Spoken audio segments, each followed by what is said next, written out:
Check this video out right here, and it's an hour long. It's about Lemuria, and then there's a little one on California. Okay, cool. All right, so let's check it out. I'll talk to you in a little bit. Okay. All right, bye.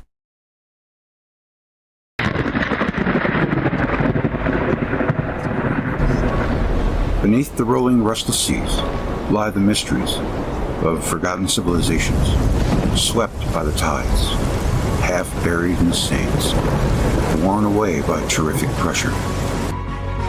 Lies a culture little known to our age of today, where the mighty Pacific now rolls in a majestic sweep of thousands of miles.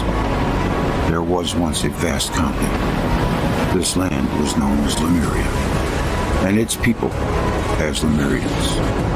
We pride ourselves upon the inventions, conveniences, and developments of today. We call them modern. But these ancient and long-forgotten people excelled us.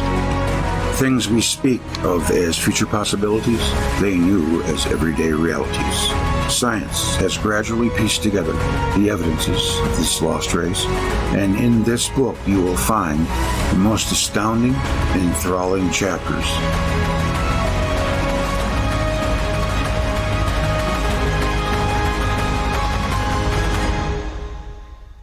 Lemuria, lost continent of the Pacific. How these people came to be swept from the face of the earth, except for survivors who have living descendants today, is explained. Illustrations and explanations of their mystic symbols, maps of the continent, and many ancient truths and laws are contained in this unusual book.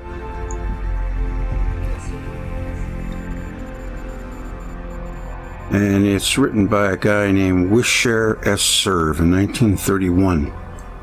The cycles of changes in the earth. The following extracts are from a personal manuscript by John H. Tice, meteorologist, published privately by the officers and directors of the Meteorological Research and Publication Company of St. Louis, Missouri in 1875. For half a century, scientists have earnestly been laboring to discover a cycle in the cataclysms, but without success. Every day, the necessity for it becomes more evident, and the demand for it more earnest and pressing. Professor Locklear, an English astronomer and a renowned spectroscopist, expresses himself upon this subject as follows. In meteorology, as in astronomy, the thing to hunt down is a cycle. And if it is not to be found in the temperate zones, then go to the frigid zones or to the torrid zones to look for it. If found, then above all things, and in whatever manner, lay hold of it, study it, record it, and see what happens. Observations on special phenomena, such as sunspots, solar physics, generally magnetic intensity in the earth, electric tension, both of the earth and of the atmosphere, auroras, earthquakes, cyclones, rainfalls, and terrestrial temperatures, have been made for a half century, and some for nearly 2 centuries. Why these observations have not been more fruitful and valuable results is owing to the fact that each observer worked independently and made the observations of his chosen phenomenon a specialty, without ever dreaming that there was a correlation between all physical phenomena. No islands in space. After devoting a period to their work equal to half the length of what the psalmist assigns as term of human life, each observer came to the conclusion that his special phenomena had a periodicity and repeated itself in a cycle between 10 and 12 years. After having satisfied myself to the existence of meteorological cycles, about 8 years ago, I undertook to investigate their cause, with a view of determining their length, as nothing can exist without a cause. Synchronous and covariant phenomena, regularly repeating themselves in cycles of uniform length, must have a permanent cause that is common to them all, and whatever that may be. and whosoever located it must be ascertainable and susceptible of proof. In the preceding part of this work, I have demonstrated that winds, rain, snow, and hailstorms, cyclones, auroras, earthquakes, and fine, all telluric and atmospheric phenomena are electric, and that under what may be considered the normal condition of the Earth and the atmosphere, the electricity necessary to their production is constantly being generated, but with varying energy. The testimony of the facts presented incontestably establishes 3 points: that earthquakes have a periodicity in the frequency of their occurrence, and that they show well-defined periods of maxims and minima, which alternate regularly as to time with each other. Examinations of the dates of their occurrences show that these maxima and minima are covariants with those of other physical disturbances. Earthquakes are caused by disruptive discharges of electricity through the strata of the Earth. Electric currents at all times are circulating through the Earth from east to west. In times of physical perturbations, indicated by sunspots, auroras, and great oscillations in the magnetic needle, Earth currents, as they are called, often become too intense to be transmitted through the strata of the Earth, unless where the strata are unbroken or of good conductive capacity. These currents, where the strata are broken up or of too feeble conductive capacity, become dammed up, as it were, until they are strong enough to force a passage which is affected by what is called a disruptive discharge. I'll be danged. This guy was an electric universe advocate, and the thing was, he's so busy looking for a cycle that he didn't even realize. He knew that and just kind of like, I'll just put that in my pocket. No.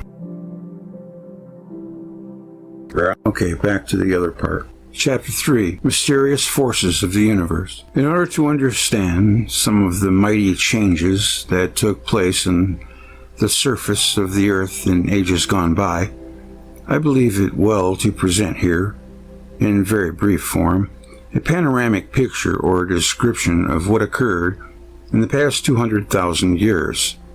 That's kind of a coincidence that he came up with that figure. I will not take the time nor space to quote authors or records for the statements made in this chapter, but will refer to these in a separate part of the book.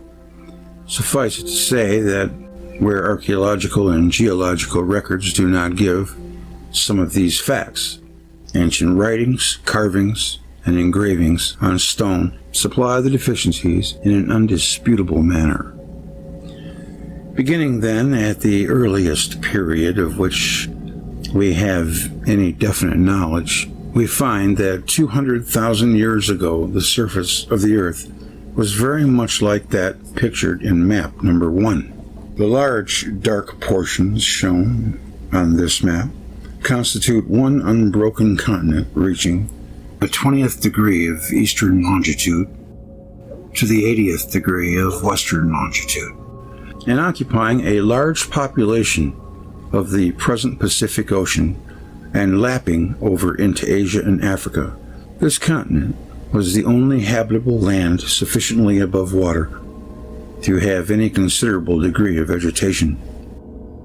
The shaded portion shown on the map, which represents the ancient continent of North and South America and present continents of Asia and Africa, was either wholly submerged beneath the water or it was a form of swamp land known to the inhabitants of the continent of Lemuria, but not available for habitations of any kind. At least 150,000 years ago, these partially submerged lands were known and described and sometimes pictured in maps, from which the map shown herewith has been taken. But for many thousands of years, these swampy lands were unpopulated and considered as barren and useless. There must have been parts of this swampy land that were higher than others, and from some indications we find that those portions shaded a little darker than the others on the map were known as highlands, but still of little value. On the one continent shown in black on the map, all human civilization began, and probably here too was the beginning of all creatures that lived out of or above the waters of the earth. This ancient continent is now called Lemuria, but which had other names in the times that are past, was truly the cradle of the human race and the original Garden of Eden. If we look upon the ancient traditional story of the creation of man as symbolical of the actual facts, in all ancient records and among all tribes of people, there is a trace of this time, this same old story of the creation of man in a Garden of Eden.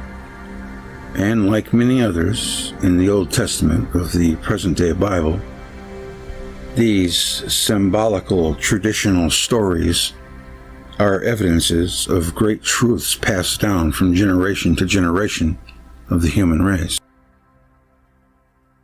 For 100,000 years or more, the cradle of civilization on the ancient continent of Lemuria rocked the newly born of many tribes which descended from the earliest created beings. And it may be said in passing that the earliest records indicate that man was created coincident with the creation of other living creatures, and that he was not a descendant from any lower species of animal kingdom, but always of human form and expression, and with dominant control over the other creatures around him. Thus, the old biblical story representing the ancient traditions of the history of man appear to be correct, and indicate that God created man immediately after having created the other creatures over whom he has to have dominion. Just about 100,000 years ago, great changes began to take place on the surface and below the surface of the lands and the waters of this earth. I shall not take time to speak of the facts about the gas belts, volcanoes, and other causes of earthquakes, tremblers, and shocks, which periodically affected the surface of the earth in such a definite manner as to make it evident that the earth was passing through a regular and continuous program of evolutionary changes. For the science of archaeology and geology are replete with traditions and interesting descriptions of the causes and nature of such periodic changes. Suffice it to say, in this regard, that these changes appear to have been cyclic. See Appendix 1. And to have moved in waves like magnetic waves from the east toward the west, and each have covered a narrow band of the Earth's surface, much like the bands of longitude shown on the map herewith. These bands were evidently about 40 to 80 degrees of longitude in width and extended from the north to the south poles. They were truly magnetic in effect, for their results are incredibly recorded in the matter and elements that compose substances of the Earth's surface, and show that great heat of an electric and magnetic nature often instantaneously reduced the hardest materials to molten. Sometimes such changes occurred in two opposite parts of the Earth's surface at the same time, but the changes were in progressive steps across the surface of the Earth from east to west. Our continents, as we know them today, therefore have grown to what they are through the many changes that have taken place. And they are continuing to grow and to change. Coastlines of all continents are varying from century to century, and new islands rise and disappear in various parts of the world. Mountains have changed their height, valleys have been raised and lowered, seas have come and disappeared, and even climatic conditions have changed in the Western world, as well as in the Eastern.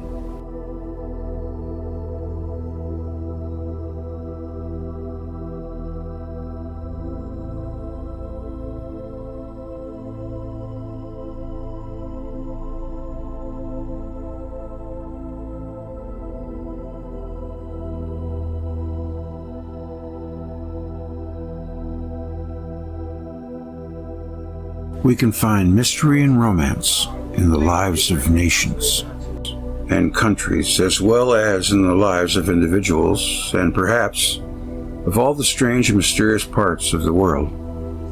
There is none that is so filled with the elements of fascinating and alluring mystery as that of the country of California. I use the word country very advisedly because the more one becomes acquainted with the state of California, its history, its traditions, its heritage, its people of today and their inherited customs, interesting habits of living, the more one is sentiments regarding California as our public are more deeply seated than most Americans realize.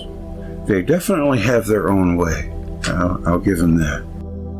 And especially those who go to this new land from eastern parts of the United States to find that California is still very proud of the former flag of its republic, and that on every holiday, at every fiesta occasion, which means very frequently, indeed, the flag of the Republic of California is displayed alongside the American flag.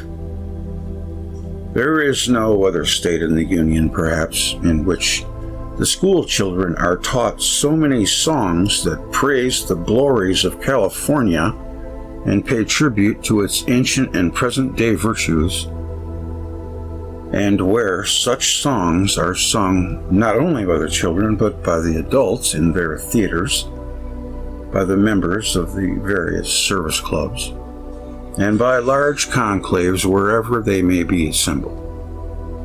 The ancient spirit of gaiety and gala festivities is still so alive in the hearts of the Californians that at the least excuse, the visit of some government official, the visit of some foreign diplomat, or commander of a foreign vessel, the flying through the fair skies of some unusual aviator, the discovery of some new field or mountain of gold, the anniversary of some old Spanish or California event, is the occasion for wonderful parades, gay holiday celebrations with the schools closed, the business institutions semi-active, and the governors, mayors, city councilors, and leading citizens taking part with elaborate flowered floats, like the Parade of the Roses, the wearing of Spanish costumes by most of the citizens,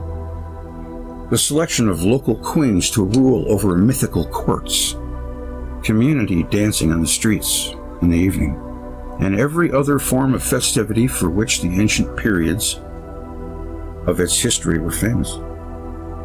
There is a sweet loveliness about the spirit of people, accompanied by broad toleration for all viewpoints, for all religions, all customs and habits, and a united determination to make life worth living and to make the enjoyment of life a primary motive rather than a secondary one. This has to be no detrimental effect upon business, but has, in fact, stimulated.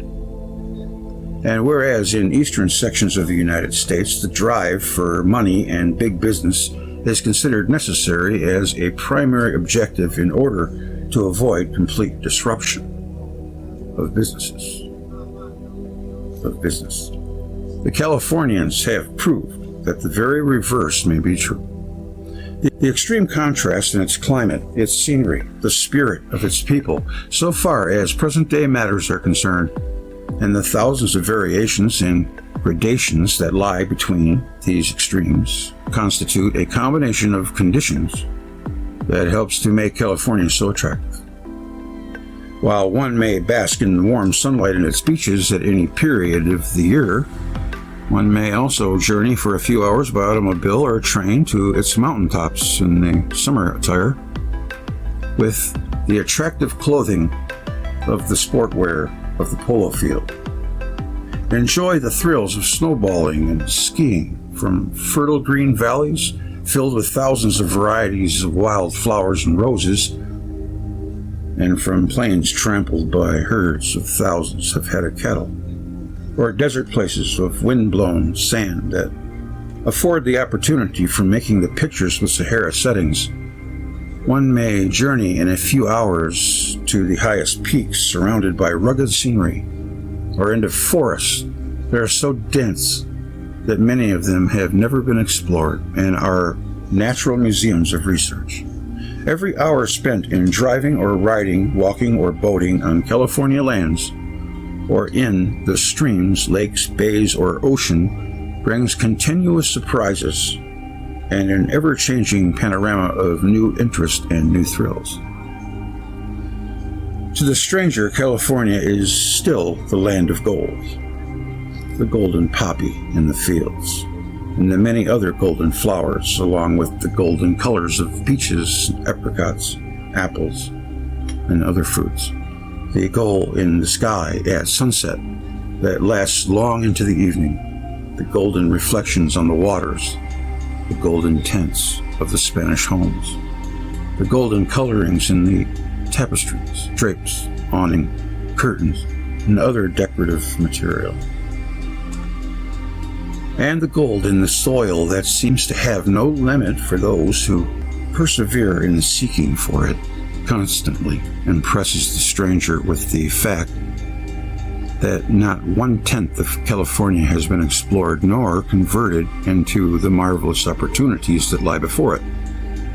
I might beg to differ with them. You're cutting trees down like insane people. No, that's okay. We'll just cut them all down. We don't need them. We need the trees a lot more than they need us. But what interests those of a scientific or philosophical turn of mind to a greater degree than its gold or spirit of joy and happiness? It is a beautiful state, though. I've been there a couple times. I lived there for about 6 months in the 80s. Health and invigoration are the many mysteries and the stories of ancient times that one hears in every part of his unusual country. As those from the east approach California and ride over the long spaces, and sure are flat too, of almost desert areas or lands of ranches and unfertile valleys, where to go, to the footballs of the Sierras, one feels that one is going to a far distant place that must be different and unlike anything passed on the way. Ascending the foothills to the top of the Sierra Range, one enters into the snow and cold of the higher region in winter with its barrenness, or into heavy vegetation and forest growth of the summer. I want to go to the redwoods. Then begins the decline, minute after minute, and the interesting twisting, turning railroad ride down the sides of the Sierra Nevada mountains to the glories of California. Yeah, remember that Donner Group? Ooh.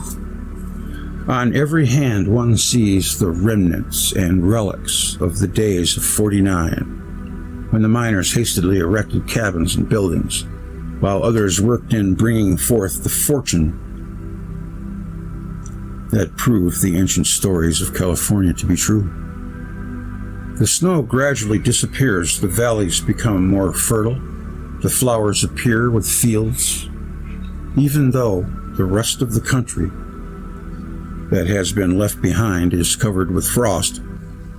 As each minute brings the traveler further west into California and toward the Pacific coast, he notices that the soil is rapidly changing. The trees are different, the rock formations, the distinctive and picturesque thousands of wildflowers of varieties never seen in the East become more profuse. Blossoms, ferns, palms, and plants that grow only in the hothouses of the East or can be raised only under careful culture are seen growing wildly without any cultivation or special attention. The climate becomes mild. The spirit of the people seems to be one of joy. There is an invigoration in the air that gradually impresses the stranger, with a feeling that there are vibrations of some mysterious vitality of something very old very antique, romantic, and unfathomable. The stranger therefore is never surprised when the first citizen of this Western Republic begins to tell him of the uncommon things to be seen or even heard in the daytime or the night. I am aware of the fact that no chamber of commerce in any of the very progressive cities of California would think of writing a book about the local allurements of each community by giving any emphasis to the weird sights, strange sounds, or peculiar mysteries within its own boundaries. To the public at large, these things may have no appeal, and to some they might Sometimes I want to completely change my life and move to the to lover of mystery, California. the student of the sciences, the research worker, the thinker, and more intellectually inclined, the mysteries of California are not only appealing, but never completely solved and never forgotten. One just passes from one interesting situation, one astonishing condition, one fascinating story or experience to another, day after day, mile after mile, as one rides or walks along the King's Highway of California, called El Camino Real, and even where this old trail ends, the Indian paths going northward or eastward leading one into even deeper fantasies of interest that equal those found in the fairy tales of our childhood. Are all of these stories merely traditions handed down from early generations that have no foundation in fact? Are the tales and reports of strange occurrences only the imaginations of a people still moved by emotions of their ancestors? I just bit my tongue. Are all these things purely fictional and part of the fiesta spirit? A stay of but a month in this wonderful state convinces anyone that all of the stories and experiences are probably true, and that most of them are told with little elaboration and little fiction.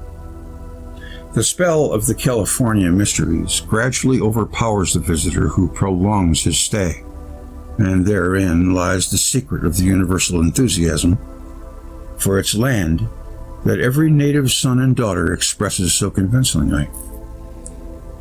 Those who have read the preceding chapters of this book will realize that the state of California actually represents the oldest habitated, cultivated, civilized land on the face of the earth that is still in practically the same physical form and in the same environment as when God first created it. I have already said that science recognizes the fact that in the forests of California, in the hills and valleys, in the rock and the shell of its great mountains, and in the sand and soil of its shores, are found the oldest living things in the world. And so far as specimens of non-living matter, relics of bygone, forgotten prehistoric time, are concerned, California offers the greatest abundance of evidence, and with such fascinating pictures as quicken the emotional of romance, the spirit of imagination, and the heartbeat of weird thrills. For instance, one may journey to that beautiful little city known as Santa Barbara, where only a few years ago a mild earthquake completed some of the final adjustments of the land upon which it is situated, which adjustment began at the time that the continent of Lemuria was submerged. Here, a beautiful spot with magnificent homes built along the shore drive, reminding one of the Riviera of France and Italy, and with a busy city constantly in fiesta dress. We have the setting of a very ancient habitation, the mystery of which is yet unsolved.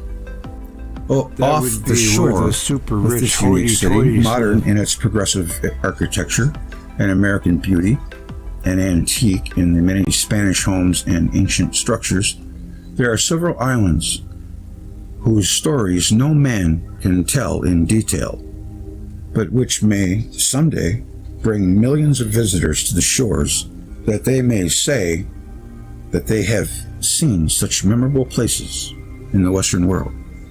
For these islands were at one time the fortified preserves of an ancient race whose homes and daily activities occupied the district of the mainland, where the city of Santa Barbara now rests. Because, however, of the continued invasions by unknown tribes from South America, unknown people from the north, and a stranger still, the people far inland, they lived exclusively by themselves, with a language, a complexion, a code of living, and an architecture distinctly their own, unlike anything else in the rest of the world. All that they held dear, and all that they could save and gather of worldly value to protect them in the future days of inevitable conquest, they stored on the islands and fortified these to a degree that astonishes the creators of our modern forms of fortification. These people, known technically as a tribe with the name Shumash, sounds like the god Shamash, constituted practically an independent race of people, so far as their ancestry would appear in ordinary records of anthropology, but as the reader will divine, they were one of a number of groups or tribes of separated communities that were direct descendants of the Lemurians. Thus, it was inevitable that the race should disappear, just as the other group of similar descendants in other parts of California are gradually disappearing. When Cabrillo discovered that the Shamash natives in 1542, there were over 35,000 of them, and in 1771, when missionary work entered into their lives and a tabulation was accurately made, there were 8,960. In 1900, 3 families consisting of 9 adults remained, while today but one of these adults is living, and he has been taken by his Lemurian brethren into another community. Science admits that these people were well versed and well developed in the art of sea life, and technically expert in harpooning and spear throwing. That's that thing Ted talks about at Laddle. That just showed up.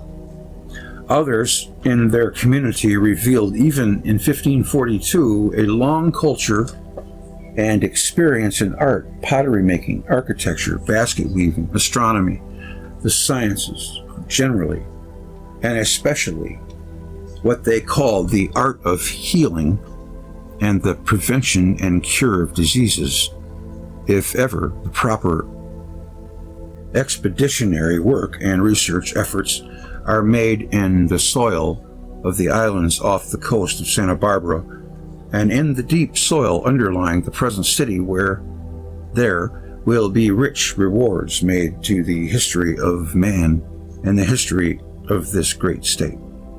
But this is only one of the many spots in California that offers the novelist, the science, the dreamer, and the artist a golden opportunity.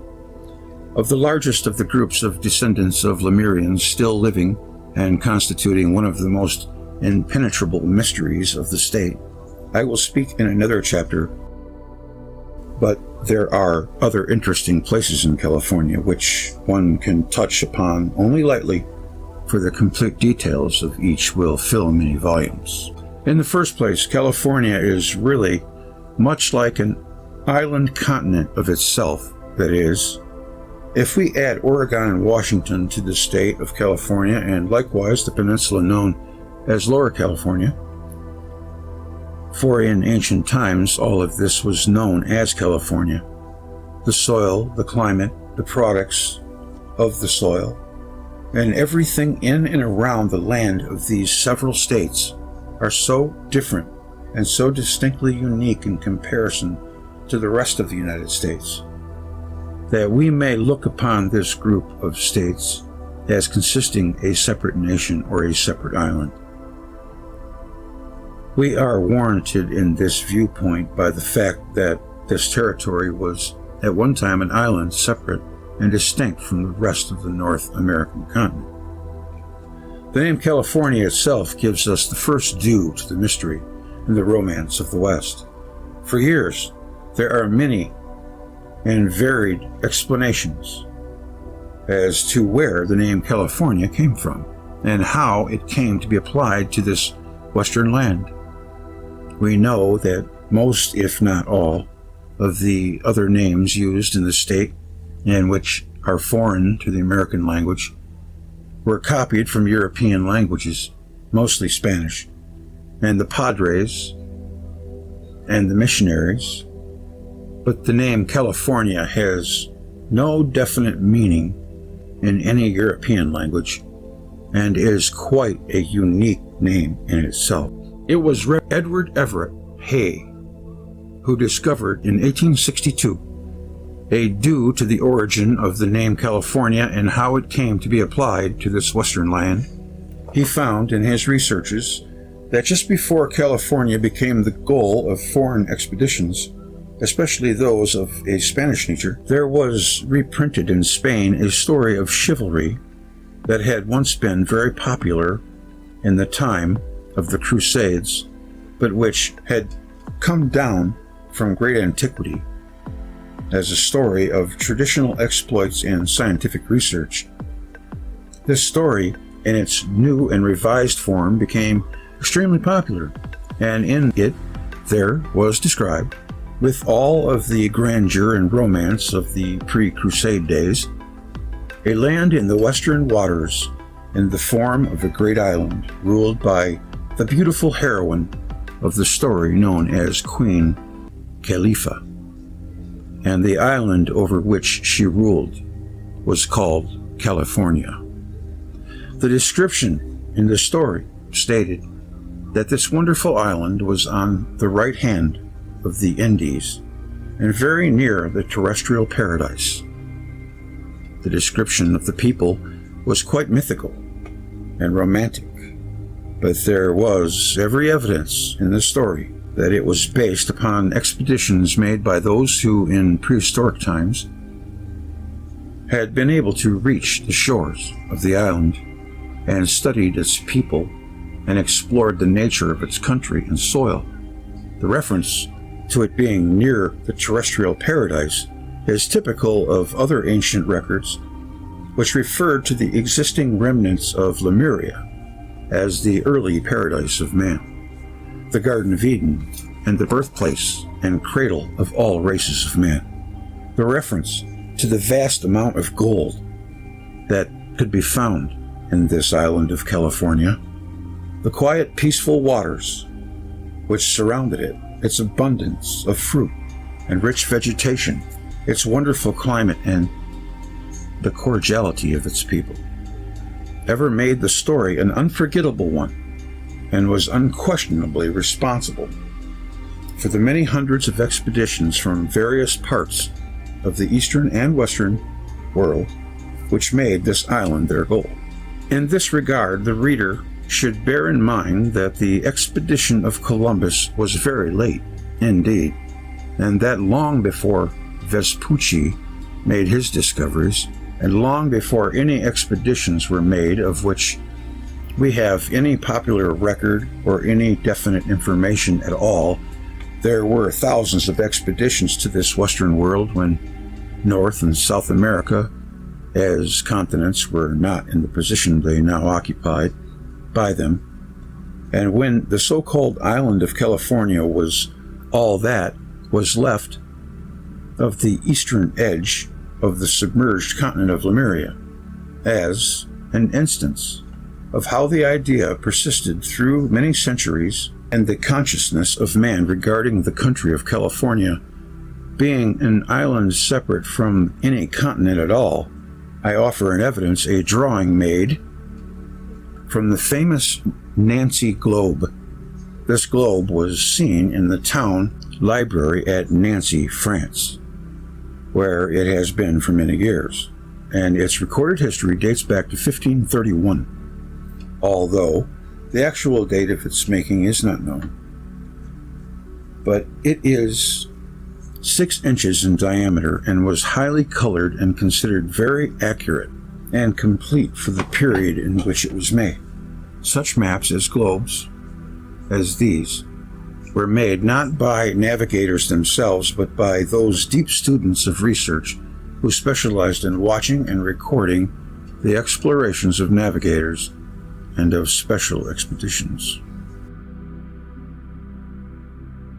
They tried to put into one map the facts and figures, the findings and the dates, brought it back to the old world by scores of capable observers and explorers, and studying this map, one will quickly notice that although the continent of North and South America is fairly accurately drawn and represents North America as being the larger Spanish land, with the country of New Spain in the southern part, and Eastern Asia and India in the western part, there is no attempt to make the peninsula of California a part of the mainland, but rather to show all of California, or the western part of the continent of North America, as a separate island with a group of small islands at its southern extremity.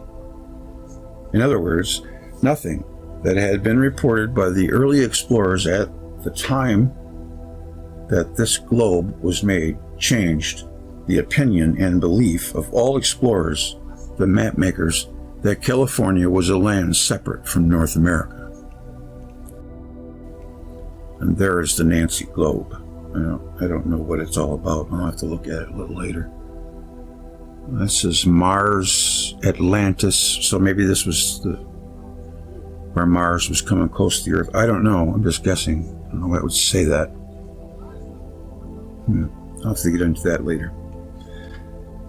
In order to understand why California was considered an island, your attention is called to map number 4. This is a sketch of the land that unquestionably constituted the island remnant of the eastern end of the continent of Lemuria after it submerged and is being united to the western coast of North American continent. By examining this map, one will find that this island section was composed of a small mountain range along the western shoreline and a larger mountain range comprising the Cascade and Sierra Nevada mountains. On the eastern shore of the island, and that these mountains united and again divided near the southern part, forming the peninsula of Lower California and part of the Mexican coastline. In the north, the island ended in swamplands, while the island of Vancouver was a swampy marsh in a bay. Between the two mountain ranges of this island of California was the low valley, of which was occupied by a bay with its center opposite what is now the Bay of San Francisco, near the Golden Gate. This means that the Santa Clara, San Joaquin, and Sacramento valleys were at one time underwater, and that even preceding this period, the northern part of the island of California, up and to a little way beyond the northern boundary line of the present state of California, was underwater, forming a very large inland bay. These waters remained for perhaps 15 to 20,000 years, but gradually receded through the continued rising of the island of California. Near the river of Carmel, on the Bay of Acre, the Valley of Carmel in California, its entire environment is filled with romantic stories and stories of mysterious and cosmic weirdness. It is not surprising, therefore, that the valley contains a little town known as Carmel by the Sea. I'd love to live there, man. That'd be cool. Which holds itself separate from the mad progress of Western civilization and shelters cozy little cottages and studios. Oh man. Where the best known writers and artists of the world, like Robert Louis Stevenson, have stayed for months or years and written their greatest novels or painted their greatest pictures. Why am I not for there? Here in this strange village nestled among the pines and sitting in the variable garden of flowers, one is easily inspired by the very vibrations of the place. Present-day mystic Lemurians in California. It has been stated in preceding chapters the great catastrophes that overwhelmed the continent of Lemuria and caused the final submergence of nearly all of it in more or less rapid time forced the surviving remnants of the great race of civilized inhabitants to flee to the highest mountaintops and seek there a possible haven. Wonder when that happened. Whether many went to the higher plateaus of the high mountains and were eventually thrown into the sea, lost to earthly life, we do not know, except that millions of beings lost their lives in the great catastrophes. But probably most of these were living in the peaceful valleys and plains of the great continent. The evidence shows that the eastern portion of the continent of Lemuria, or that portion nearest to the North American continent, was very high and naturally appeared to be the best place for those who were given time and opportunity to reach these points and establish themselves in safety. The fact that only a few thousand succeeded in reaching the mountains would indicate that the last great catastrophe of Lemuria was more or less sudden and decidedly complete in its submergence of the land. This accounts for the occasional discovery of strangely built structures found in a ruined condition by explorers in the mountains of California.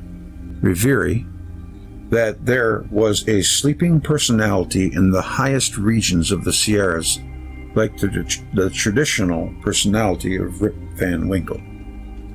Sleeping in the Catskill Mountains, and whenever an investigator approached this sleeping personality too close, it awakened and thundered forth its protests, while he was speaking allegorically, and reminded me of the fact that it was almost a literal explanation of what had actually occurred in many parts of the state.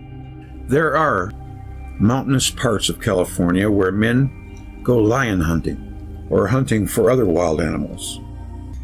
It is not uncommon for these hunters and for lonely explorers in search of thrills and excitement to come face to face with peculiar conditions, unexpected scenes, and gruesome relics of ancient peoples. Many very valuable specimens of human forms and of animals of all species you have found in remote parts of these mountains and are preserved today in many museums of the country. It is interesting, therefore, to spend time in visiting some of the unusual places of the mountains of California and studying the relics of ancient civilization. Even when we go north of California to other states, we find similar conditions, proving that all of these western states, their projects at the present time, a small peninsula, which is the remnant of high mountain where there was located one of the colonies of the surviving Lemurians. On the rocks of this peninsula are carved the strangest marks that modern scientists have ever attempted to interpret. There are thousands of these hieroglyphic characters, and I have drawn a few of the principal figures and reproduced them here as samples of the Klamath Falls writing. They're all about the Great Comet and the plasma formations in the sky. There's a good old squatter man. You haven't seen that before. It looks like kind of like a door. And then you got your cross. That, I've seen that before. Ramon's that's turkey like foot. a spear with feathers coming down, a shield. And there's the turkey foot, or the three-pronged foot, upside down though. And let's see, what else? Well, that's about all I see. All this other stuff.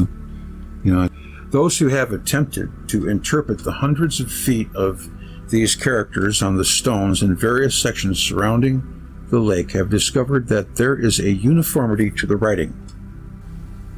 They have not been able to evolve an alphabet or a code which will reveal the messages written there, which were intended to inform future generations regarding the nature of the colonies surrounding this lake and the story of their catastrophe and struggles for life. Scientists have decided that the 1,200 feet or more of carved writings are on rocks that have been below and above water at different periods. Therefore, the writings were made many hundreds of years ago. Different generations have added to these writings in order to bring the history of their people up to a very modern date. He keeps saying modem. I'm not used to that term being used so liberally like that. I'm going to have to check that out. The Druids eventually had their center of earthly activities in the British lands about the beginning of the Christian era. In addition to this evidence of relation with the Druids, there is very positive evidence that the writers of these strange characters were those who helped to establish the Sanskrit language, the Roman language, and were therefore part of the highly cultured and civilized races that spread the vast modem of literary culture in various parts of the world. He likes that word.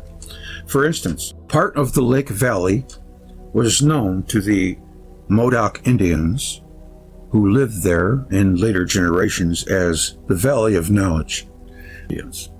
And in Latin, any walled-in place or the site of ramparts is called Moenia. It may be said in passing that when the American Indians were first discovered in this part of California, and the writing observed by early explorers, the Indians disclaimed any knowledge regarding the origin of the writing, or any interpretation, or even a part of it. And students of various Indian dialects and forms of writing say that this ancient writing is totally unlike anything that any of the American Indian tribes produced. Mount Shasta is the cone of an extinct volcano, rising to a height of over 14,000 feet above sea level. Scientists point out the mute evidence of archaeology showing up, that is, deep-fluted sides, prove that at one time it was much higher than it is now, and that the ground around it has sunken. The mountain itself has been worn away in glacial periods by the action of ice. There are other mountains nearby which are only a little over 9,000 feet high above sea level, and which bear evidence that today they are mere remnants of their former greatness.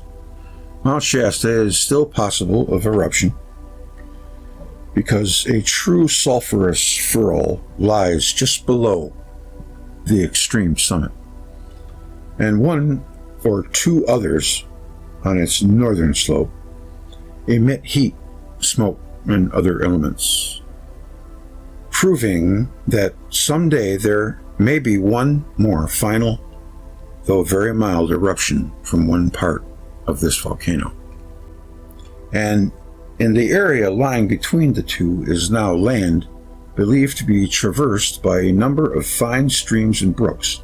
Little is known of this region lying between Shasta and the forest, but it is most certainly a marked spot in the minds of thousands of persons who have witnessed the strange sights to be seen from nearby points of vantage. For several hundred years or more, the old-timers living in Northern California, and many tourists, explorers, government officials, scientists, novelists, artists, writers, and those merely inquisitive, have centered their attention upon the strange happenings in this region.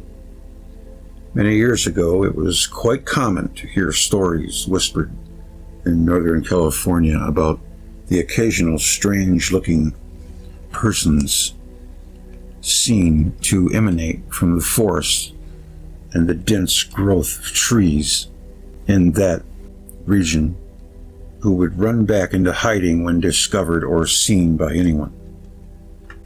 At other times, great fires were seen to be burning in the woods, allowing a blue and white illumination to penetrate the darkness between the trees, between the fire and the observer. Strange figures were seen to pass, at times silhouetted against the great light. At other times, when the wind was blowing in the proper direction, strange chanting and singing and weird, beautiful music would float or be carried in the direction of one of the smaller cities or towns nearby. Every attempt by investigators to invade this district and observe what was going on resulted in a similar experience, and the similarity of these experiences related by persons who had never come in contact with those who might have informed them is one of the outstanding pieces of evidence regarding the truthfulness of the whole story. Invariably, the investigator was considered an intruder, and after having reached a certain point in his progress toward the center of the lights and sounds, he would either come in contact with a very heavily covered and concealed person of large size who would lift him up and push him away from the district, as though being forcibly impressed with the idea to hurry away as rapidly as possible, where a strange and peculiar set of vibrations or invisible energy would seem to emanate toward the investigator and force him to remain fixed in his position and to be able to move in no other direction than away from the place of his inquiry.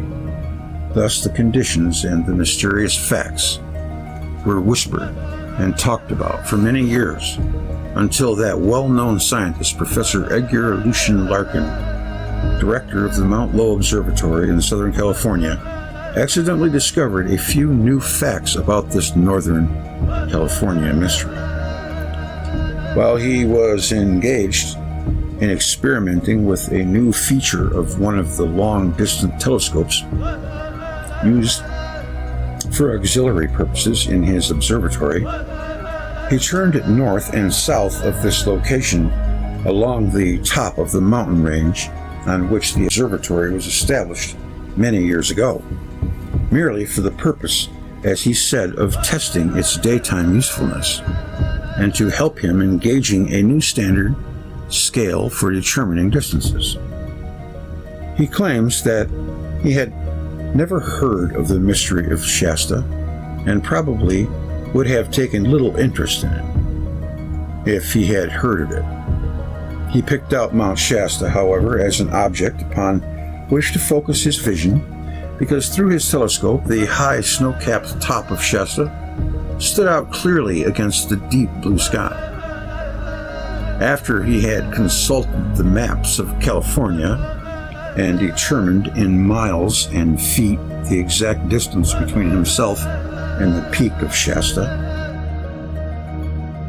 and made his notations for the purpose of comparing these figures with the new scale of relative distances upon which he was working, he moved the telescope so that its field of vision included the lower eastern side of Shasta, and anticipating that he would see only tops of trees in the foreground, he was surprised to see a glimmering curved surface that was truly unusual in any picture anticipated by him. As the sun shone upon this glittering object among the trees, he was impressed with the thought that he was looking at a gold-tinted dome of some oriental building. At various intervals, 20 minutes apart, he made further notations, and as the sun moved in its course, he gradually discovered there were two domes rising above the treetops near Shasta, and that the part of a third one could be seen several hundred feet distant. Moving the telescope once again, he found visible between the trees and a corner of another structure seemingly made of marble. Knowing that there were no such structures in Northern California, and especially in the land around Shasta, he left his telescope fixed to see what these things would look like in the setting sun and in darkness. He was surprised to find, later in the night, that around this dome was a great light, apparently white, which partly illuminated, made them visible, despite there being no moon to cast any light at the time. In this unusual, precise way, he made careful notations regarding each peculiar thing that impressed his mind, and waited for the sunrise to make further observations. Another adjustment of the telescope permitted him to see smoke rising between the trees, and likewise to see part of another structure.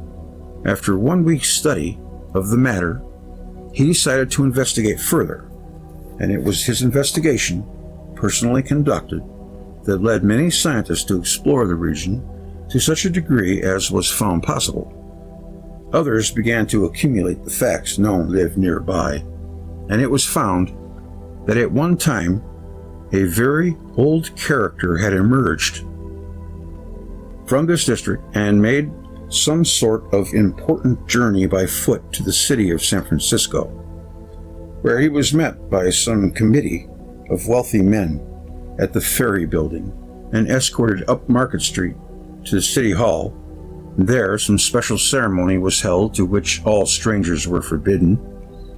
Comments of those who saw the character being escorted that never in their lives had they seen a being of such nobility, humility, and majestic bearing. In one expression, who he was and what he came to do has never been revealed, and even the date of the incident is denied to all investigators. Nevertheless, the story is universally told and is consistent with many stories told of similar expeditions on the part of strange individuals from this district. Many representatives of the community that must live at the foot of Mount Shasta have been seen on the highways unexpectedly garbed in pure white and in sandals, with long curly hair, tall and majestic in appearance, but wholly undesirous of public attention. Every attempt to photograph them and get near enough to talk to them has resulted in their sudden disappearance, either, like some have said, by running into the shadows of the forest along the highways, or, like others have said, by just disappearing into the twilight. Those who have come to stores in nearby cities, especially at Weed? There's a town named Weed?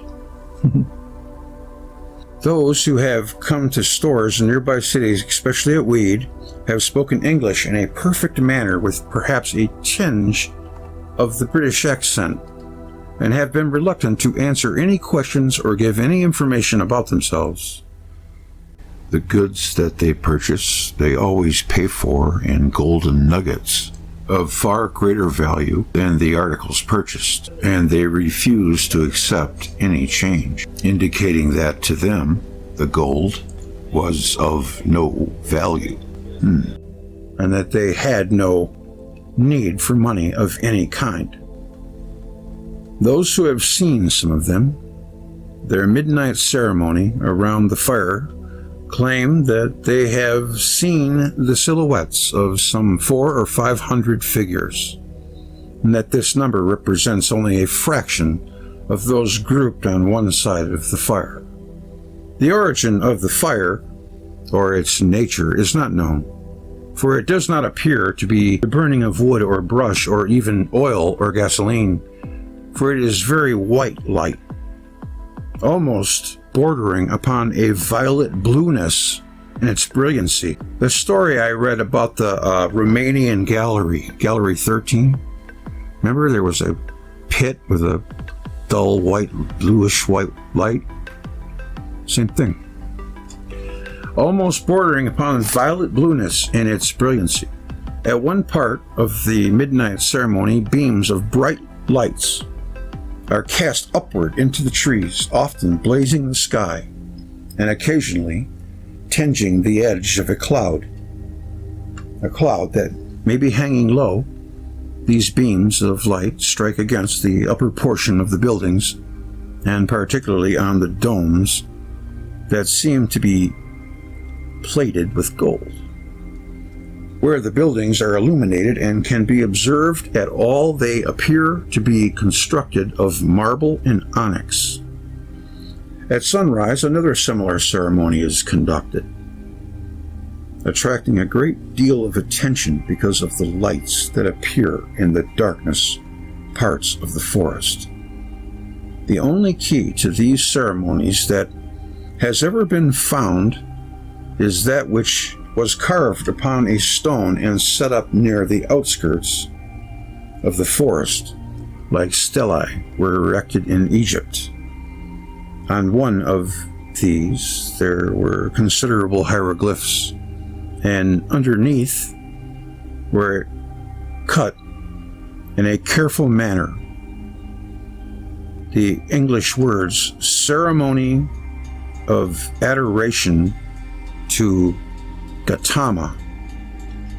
Perhaps the most interesting explanation of what is to be found in this locality is that it is not only the ancient seat of hundreds of Lemurians who still live there and manufacture and grow all of their principal necessities and keep themselves isolated, as did the other group of Lemurians who lived at Santa Barbara many years ago, but that their village itself is only partly on the outside of Mount Shasta.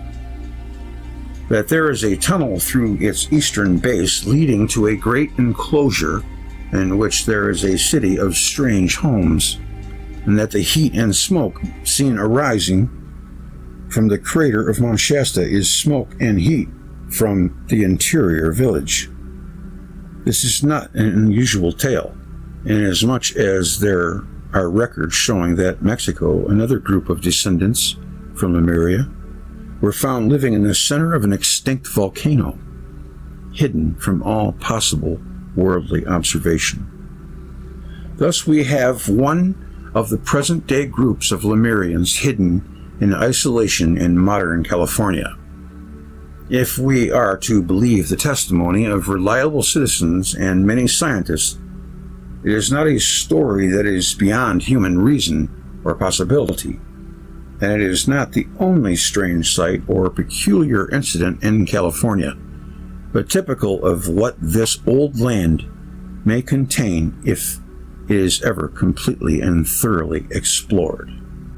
Whether these descendants of Lemuria, as they are considered, continue to practice their ancient rites and live as they always did, or whether they have adopted some modern methods, is another question that is unanswerable. That they will eventually pass away and become extinct as the last, or one of the last, surviving groups of Lemurians is inevitable, inasmuch as they do not allow any of their members to marry with other races. Oh, that's crazy. I didn't know the Lemurians were still around. At any rate, if all of these stories and the mute evidence of carved stationery and ruined buildings be true, America has the honor and prestige of having on its soil the last survivors in a direct line of the first race of man on the face of the earth. Here was the beginning of that race, and here will be the end of that race. This makes America, in fact, the oldest country in the world, and yet the newest.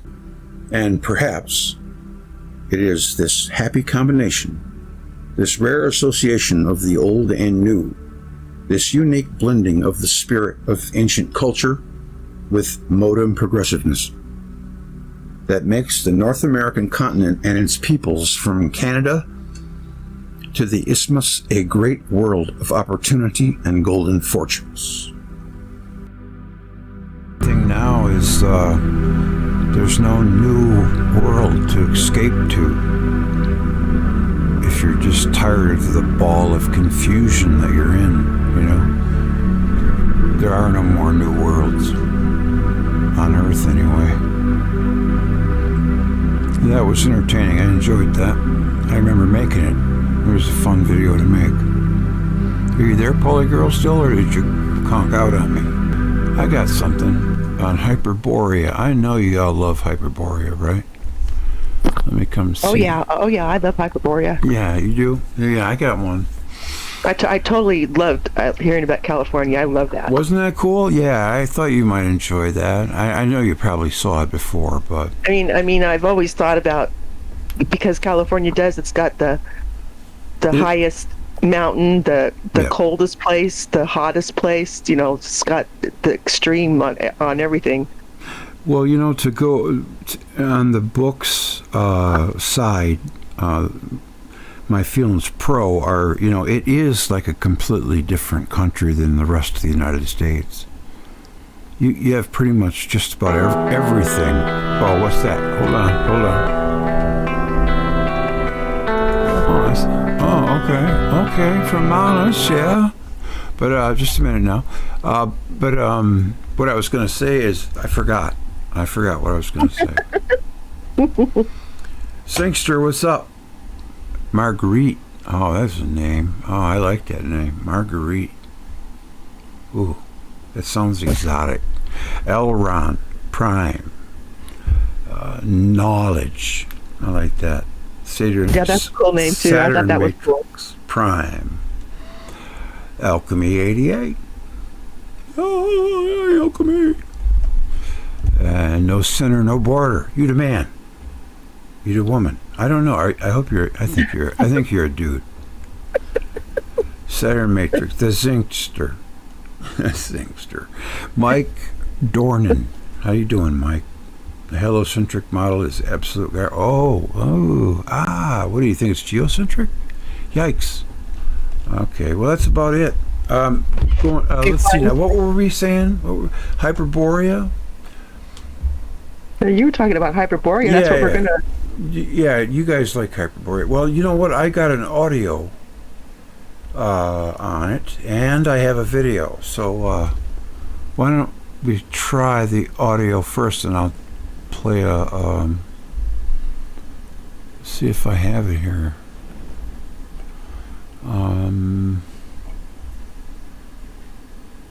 I have a question. Where do you find all these books? Well, I just look in the public domain. That book was written... Oh, that's right. You got me back on my track. That book was written in 1932, and the dude says the universe is electric. That's amazing. Oh, that's cool. That blew me away when I read that. Because, sometimes I'll just throw something like that in and then say, no, it really doesn't say that.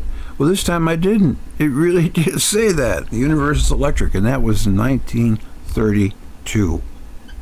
That guy must have been considered, I don't know, I mean... I know. And he just kind of like, he didn't make no big deal out of it. He just said, I already know it's electric, so therefore I'm going on that route, Uh-huh. I mean, he didn't, he put it in his book, but he didn't make a big deal out of it. It should have been, hey, Einstein, I mean, this was just a few years, right when it was going on, the expanding universe and all that, Right. Talking about the Chumash Indians. Okay, Alchemy is a woman, yes, I know that. Go ahead. My husband, when he was little, he grew up in a town called Thousand Oaks, which is kind of by Malibu, but it's more inland a little bit. Anyway, and he'd hike around all over the place all the time, and he came across these caves, and there's artifacts inside of them. Mm-hmm. And he was a Boy Scout and stuff. So I mean, he always liked being in the wilderness, and so he knew what he was looking at. But he came home, and I'm not quite sure. I can't remember how it happened. I think his dad or his mom saw him with this, like, what do you have there? Like, what's that? Mm-hmm. And they recognize that these are artifacts. Like, there's like arrowheads and I'm like, absolutely for sure. Tools made out of, they use like pounding rocks and they had he found these beads. They were mother of pearl with a hole inside of them, so they could like lace them up with. He found a bunch of those, and I guess that was their money. They used those as money. But anyway, this stuff, he was finding this stuff, and there's this cave that he found that had petroglyphs in it and stuff, and a drawing of a plesiosaur. Right. Yeah. And anyway, his dad or somebody, they decided, they needed to tell somebody. So they called up Lutheran University, which is right there. And these people came and looked at his stuff, and they, show us. So he took them over there to where he showed them. Of course they wanted to take away. They took all the artifacts, and but I mean, and they, yeah, but there's so many around there. But anyway, and now they've turned that. Now it's like a little museum, but they have tours of the caves and all this other stuff. But I mean, it's and it was quite apparent that they used like the cave area. They go there in the summertime or something, or the winter. Well, Michigan's got that too. They had these. I don't know when exactly it was. Maybe in the 30s or something. They found a bunch of these like metal works inside of caves. They got them in museums and stuff, but the academics say it's fake. But I don't know how fake that could be. There's there's stuff in Minnesota. There's stuff like that all over the United States. Yeah, there is. The one thing, though, is I think he may have wrong. I think Australia might have been part of Lemuria, too. California and Australia might have been the east and the west. And it split off. Talking about that, it seems that was this connected. This is Pangea, okay? Yeah. Everything was connected. Yeah. Yeah. And then when things got flooded, because we're still draining from the flood. Well, yeah, like Saturn poured probably the Pacific Ocean's worth of water on the Earth. It wasn't no small amount, Oh no, I mean, yeah. That's what I mean. And if it's able to drain anywhere, it's still draining. It wasn't all that all that long ago, really. That's interesting. That it happened. I mean, it happened a long time ago, but not as long ago as they said it did. I always wondered: does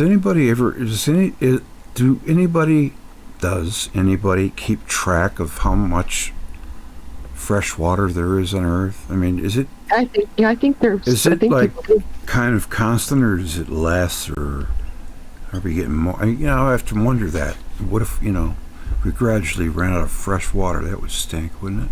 No, we can't run out of fresh water because it's filtered from it comes up. No. I think that's also a thing that they give us, that they want us to have, like in California. There's no water. All the water. That's full. The groundwater has gone down like 60 feet in some places in California. And what the majority of that's from? It's from them fracking. They use it to frack. What is fracking? What do they do? It doesn't sound good. High pressure. They put chemicals, the same stuff that's in chemtrails. They put that chemicals and a lot of water, and it's like that's what it is. And they break up the rock, and the rock has little tiny bits of oil in it or something stupid. Whatever they're saying, it's ridiculous. So you mean they put like a rocket shoots out water underground and just let it off? That's what fracking is. I mean, it's got something. I'm not sure how it works, but I mean, it's high pressure, and they break the rock up, and they try to get these minuscule little tiny droplets of oil. It's just it's the most dumb. I can't even fathom how ridiculous it is, and the amount of water that they use from the Colorado. I mean, they have taken the water rights away from the farmers to use on it's in California. It's illegal to collect rainwater. You go to jail. They put you in jail. Not everywhere, but. Well, some 80-year-old dude, I remember reading a story about it. Then you guys got like a saltwater line, and the freshwater line can't get below the saltwater line. And I always wondered, how is it that saltwater and freshwater stay apart? I'm glad it does, but you never see. It just wherever it tends to rise, even if ocean water, and that's electric effect, of course, it makes the water rise. It makes it weightless. It's probably the process that the secret space program had to copy, right? To get it lighter than air. It rises up, then like thousands of tons, then goes over the ground and comes down, and it's fresh. So salt water can't evaporate. The salt can't. The water No, the salt can't, no. Yeah. The salt, that's obvious. I mean, how many That's pretty amazing. Salt Lake places. When you think about it, I mean, how did that come to be? You know, that's a pretty amazing process. I know that's an amazing process. It really is. You know, everything is. You can't really explain it. Well, actually, somebody has a model. I'll find it and I'll give you the information. Yeah. About I know what it does. But yeah, I mean, the whole system got in place. This guy he came up with this. It's just ingenious. What he came up with. Well, you'll have to share that with me. I'll give you the link or whatever, and you can check it out. Yeah, it's really interesting, and it's like, wow, and it's all electric. Everything is electric. Of course. And it explains the volcanoes and all kinds of stuff. And it's really, really, it's like, wow, you almost kind of go. I actually need to learn about how volcanoes come about and earthquakes, because that's something that I don't really delve into a lot. But volcanoes are cool. I'm going to play this thing on Lemuria. Let me get it going here. I mean, not Lemuria, but Hyperborea. Hyperborea. There you go. Okay, hold on. Just keep talking to me, and I'll find it. Well, I'm going to put on the show here, and I'll just put on the slideshow here. All these mythical places. Of course, they existed. Yeah. Of course, they did. I mean, everything was one giant, continent. It's just when the water came, there was everything a time when there really wasn't a lot of water? I mean, it wasn't something that was miles deep, No, they didn't. Well, if you go by the Bible or whatever, there was no ocean at the beginning. There was no rain. There was no rain cycle. The mist came from mist. There was mist that came from the ground that watered everything. And there was no rain storm, something like that. They didn't have that kind of a cycle thing. So you can imagine when it started to rain, what was going on. Yeah. Oh, I know. But then in places, I bet it was like rain bombs. Have you ever seen a rain bomb? Yes. I was driving one time, and I guess what's it called, Andy, when the rain just pours out all of a sudden? It was like a cloud open. I was driving, and all of a sudden it just poured down it wasn't drops anymore. It was just one solid thing of water, like somebody dumped over a bathtub or a pool or something. It was like crazy. Yeah. And that came out of the sky, obviously. Hey, get down. Yeah. No anyway, doubt. I'm trying to find one. I'm trying to find what a rain bomb looks like. Rain bomb. Yeah. Oh, you mean that they let off to make it rain? Oh no, just a big giant bomb of rain comes down. It's crazy. And let's see if I can find one. Yeah, here I found one. Just a second. Let me get the camera. I'm gonna give this guy some press here. But I'll just show a minute of it.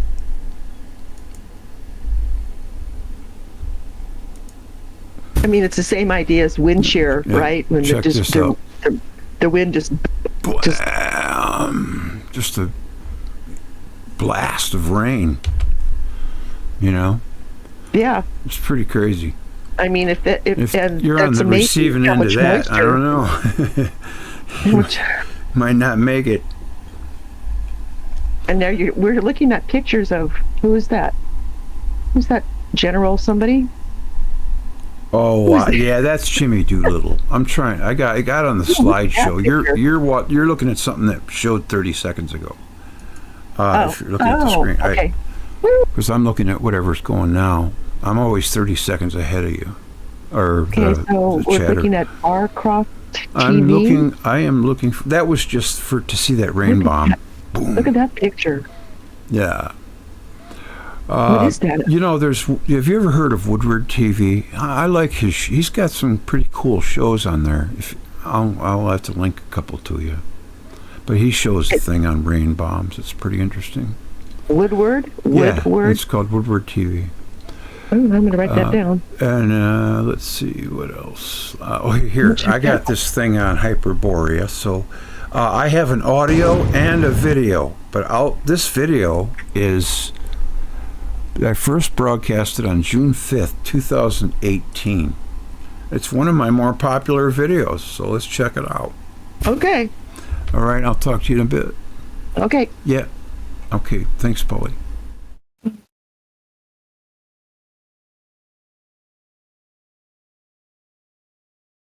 Where you at, Grouch?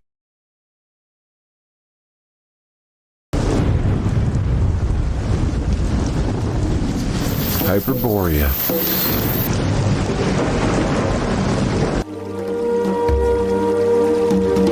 Hyperborean's name comes from the ancient Greek, means beyond the north wind. Their gods were called the Titan, 6 males and 6 female deities. They were known to be very benevolent in a time known as the Golden Age.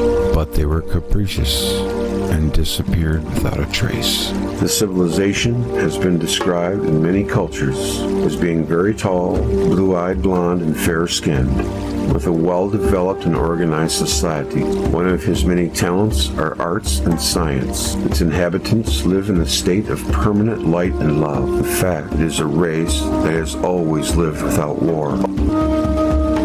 This concept of work is unparalleled. Their highest crime was an emotional betrayal. Their genetic knows no age or disease. They are highly psychic beings. Another part of Greek history connects the Hyperboreans with the founding of several major religious shrines in ancient Greece. It is also said in these writings that the planet would be connected by tunnels throughout the interior of our planet. Different cultures around the world agree in their ancient writings that mankind originated in Hyperborea. The ancient breed has the same origin as the Atlantean and Lemurian, of extraterrestrial origin. Today, a part of this civilization is hidden inside the planet. Scientists have confirmed that there are openings at the poles, which would serve as inputs to an advanced hidden world. Considering this theory, the ancient Greek legend would make sense.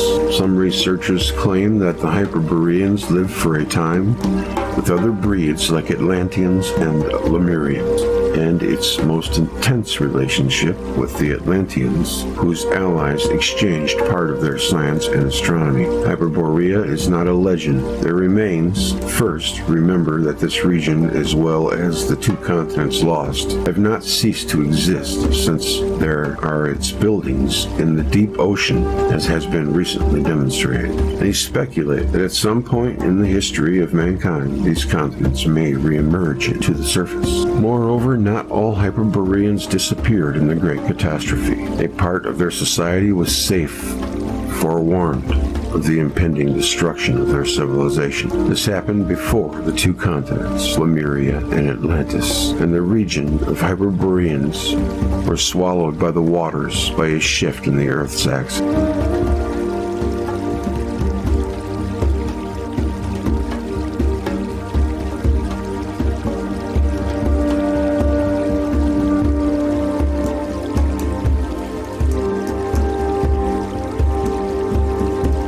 For a while, they prepared their migration into the planet. One of these places is Mount Shasta, California. Some of these descendants eventually, in the course of our history, were surfacing and adopting to different parts of the world, migrating to the southern lands, mixing with other ethnic groups of people of different regions of the world. Quetzalcoatl and possibly Pythagoras set out with fellow Hyperboreans across the world to help rebuild civilization, such as Iceland and mainland Europe, as well as the lands of India, Himalaya, or the American continent, providing expertise in mathematics, esoteric wisdom, astronomy, etc. The White Island, Hyperborea, is the only place that escaped the general fate of all continents after the disaster. It cannot be destroyed by water or fire, as it is in the eternal earth. Perhaps the most famous healer of the Hyperboreans was a man named Abaris. He was given a magical arrow by the god Apollo, on which he flew around the world performing miracles. Really. Abaris the Hyperborean, son of Sooth, was a legendary sage, healer, and priest of Apollo known to the ancient Greeks. He was supposed to have learned his skills in his homeland, Hyperborea, and he was endowed with the gift of prophecy. By this, as well as by his Scythian dress of simplicity and honesty, he created a great sensation in Greece and was held in high esteem. Can't find any new information on the arrow. They're all phrased the same, from the same stock writer. Frustrating. This is the race that humans would aspire to be at their best. Abaris aligned souls to their divine nature, and through geometric spears and music, he performed what he called soul adjustments. Abaris practiced medicine on the soul as well as on the body by means of incantations. Sound creates matter, cold frequencies, which are constructed in an ice grid for planet sustainability. This was well known. Hyperboreans knew the process of planet Earth evolution and ascension to new frequency. Their technology was designed to make harmonic ascension of the planet and life. Hyperboreans had conscious about our animal soul, the vehicle or body of desires and passions, and the astral form of humankind after death. This enigmatic paradise was guarded by powerful races of demigods called Hyperboreans. This land was supposed to be perfect, the sun shining 24 hours a day. It is possible that Hyperborea had no real physical location at all, for according to classical Greek poet Pindar, neither by ship nor on foot would you find the marvelous road to the assembly of the Hyperboreans. In Saturn theory, the celestial north was the abode of the gods. This road to the assembly of the Hyperboreans, Pindar also described the otherworldly perfection of the Hyperboreans. Never the muse is absent from their ways. Lyres clash and flutes cry, and everywhere maiden choruses whirling. Neither disease nor bitter old age is mixed in with their sacred blood. Far from the labor of battle they live. The earliest extant source that mentions Hyperborea in detail, Herodotus' Histories. Book 4, chapters 32 and 36 dates from circa 450 BC. However, Herodotus recorded 3 earlier sources that supposedly mention the Hyperboreans, including Hesiod and Homer, the later purportedly having written of Hyperborea in his lost work Epigoni, if that be really a work of his. Herodotus also wrote of Scythians, who are estimated to have lived in the Kazakh steppe. Beyond these live the one-eyed Armispians. We know them as the Cyclops. I'm going to have to do a show on the Cyclops. Further on, the gold-guarding griffin. You weak-minded fool!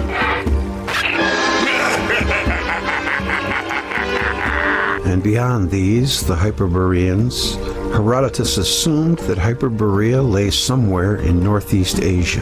Pindar, contemporaries of Herodotus in the 5th century BC, each briefly described or referenced the Hyperboreans in their works. The Hyperboreans were believed to live beyond the snowy Rippian Mountains, according to Pausanias, men living beyond the home of the Boreas. Homer placed Boreas north of Thrace and Dacia.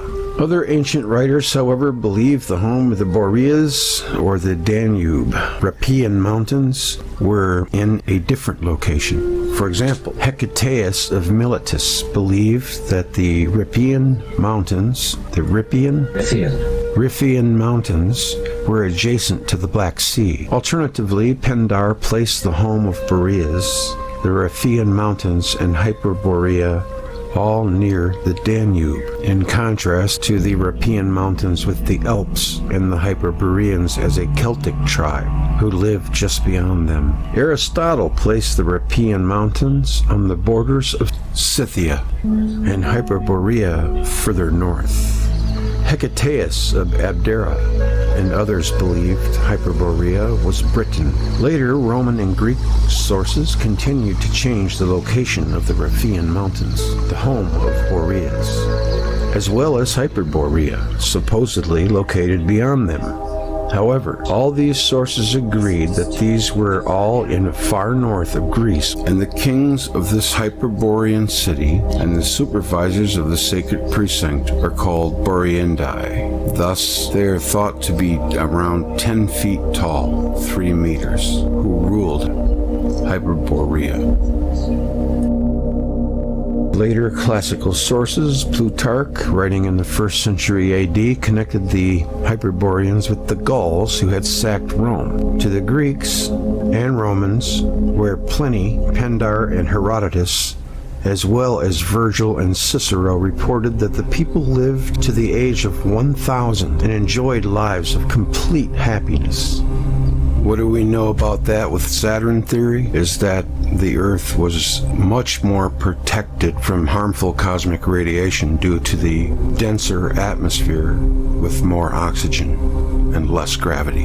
Hecataeus of Abdera collated all the stories about the Hyperboreans, current in the 4th century BC, and published a lengthy treatise on them, lost to us, but noted by Diodorus Siculus.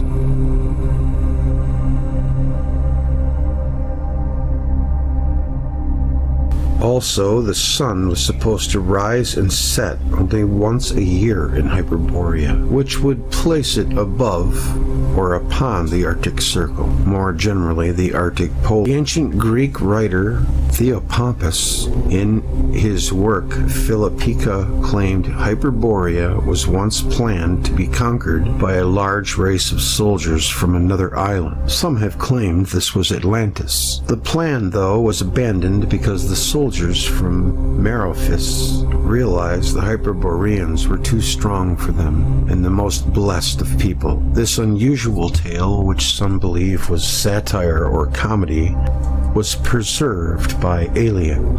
Alien, that's funny. Alien. Theosis visited the Hyperboreans, and Pindar transferred Perseus' encounter with Medusa there from its traditional site of Libra, always trying to add the schism or the disconnect. Paulinus wrote that the Argonauts sighted Hyperborea when they sailed through the Eridanos. Physical appearance. The Greek legend asserts that the Boreads, who were the descendants of Boreas, the snow nymph Chione, founded the first theocratic monarchy on Hyperborea. This legend is found preserved in the writings of Aelian. The god Apollo, or Apollon known to the Greeks, has a priest, the son of Boreas, the sons of Boreas, Northwind, and Chione, Snow, 3 in number, brothers by birth, and 6 cubits in height, about 3 meters. And the kings of this Hyperborean city and the supervisors of the sacred precinct are called Boreandi, since they are descendants of Boreas, and the succession to these positions is always kept in their family. H.P. Blavatsky, René Guénon, Julius Evola all shared belief in Hyperborean polar origins of mankind and a subsequent solidification and de-evolution. According to these esoterists, Hyperborea was the golden age, polar center of civilization and spirituality. Man does not rise from the ape, but progressively devolves into ape-like condition as it strays physically and spiritually from its mystical otherworldly homeland in the far north, succumbing to the demonic energies of the South Pole, the greatest point of materialization. See Jocelyn Godwin, Arctos, the Polar Myth, and Robert Sharrow related the Hyperboreans to an ancient astronaut race, reputedly very large, very white people, who had chosen the least warm area on the Earth because it corresponded more closely to their own climate on the planet from which they originated. I would think that the Rhythian Mountains were more likely the Caucasus Mountains. That seems to make more sense. But we know from Saturn theory that the North Pole was a paradise at one time.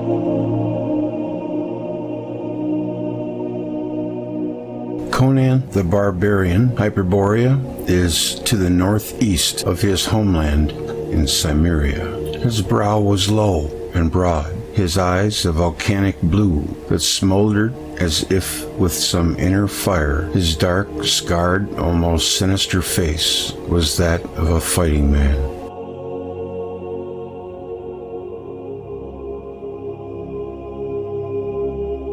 Races always start at their golden age, where kindness and abundance are at their zenith, and then they spiral downward toward the opposite. The Hyperboreans or Hyperboreans became more physical. At one time they could fly and did not have to eat, but eventually these were taken away. Their skin was said to be blue on some occasions. They could perceive the truth of the universe. Oh, man. That's awesome. They experiment to become detached, and that led to having hard hearts. It led to their demise. It's funny, it's kind of happening to humanity today. We're becoming less and less human. They valued their own survival over helping others. Those Hyperboreans that would not repent their hardness of heart were eliminated by hurricanes. It is said that Jupiter is responsible for the 4 seasons, and the Sun and Jupiter conspired to boot Saturn from the inner solar system. Shiva is the great destroyer, the shell cracker. Destruction is needed for new growth.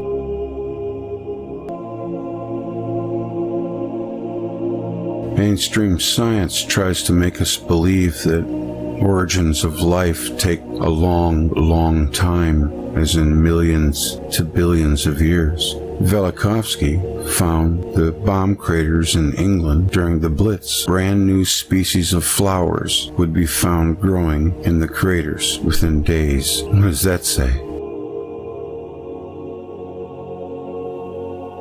Well, in mythology, there's rivalry between those two planets, and it's usually portrayed as two brothers, twin brothers, or a male and a feminine aspect. For instance, Jesus and Mary Magdalene, or Jesus and Satan, you see?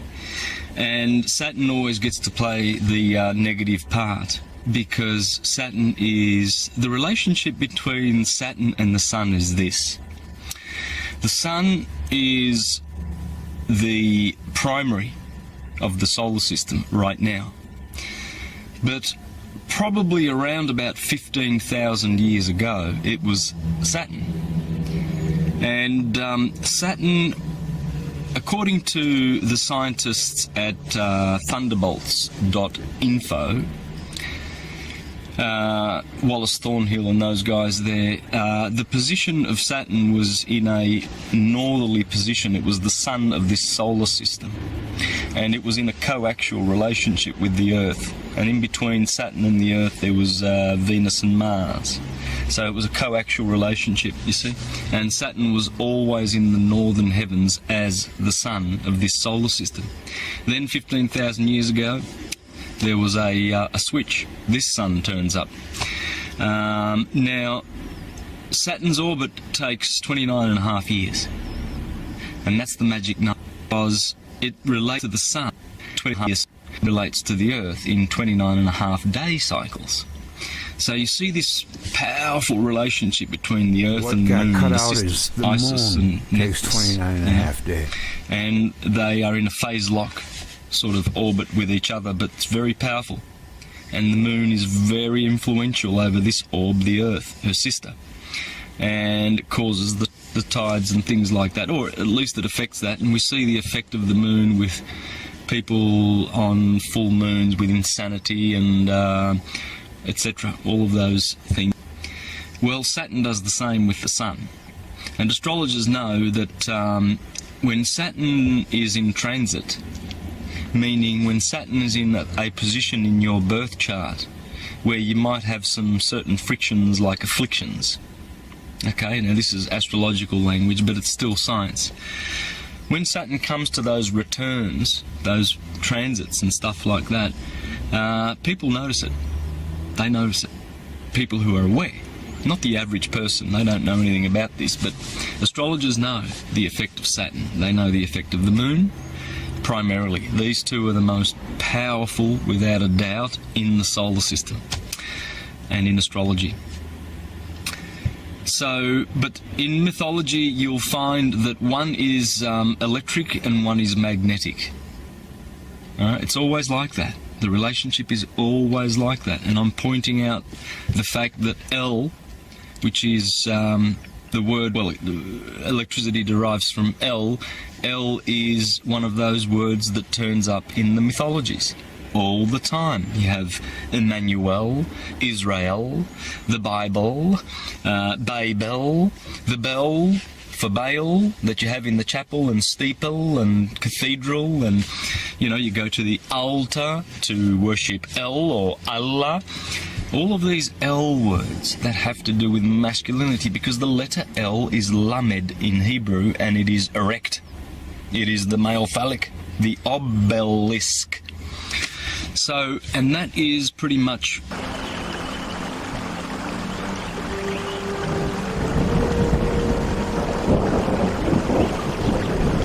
When we hear things that are wacky or out there, we only judge that based on information that we have picked up from sources that want us to think like that. In order to think outside of the box, you have to get outside of the box. We're programmed by the media to feel fear 24/7.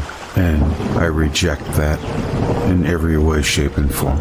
Just one more thing. If you like the show, please donate $1 or $2 to help with costs.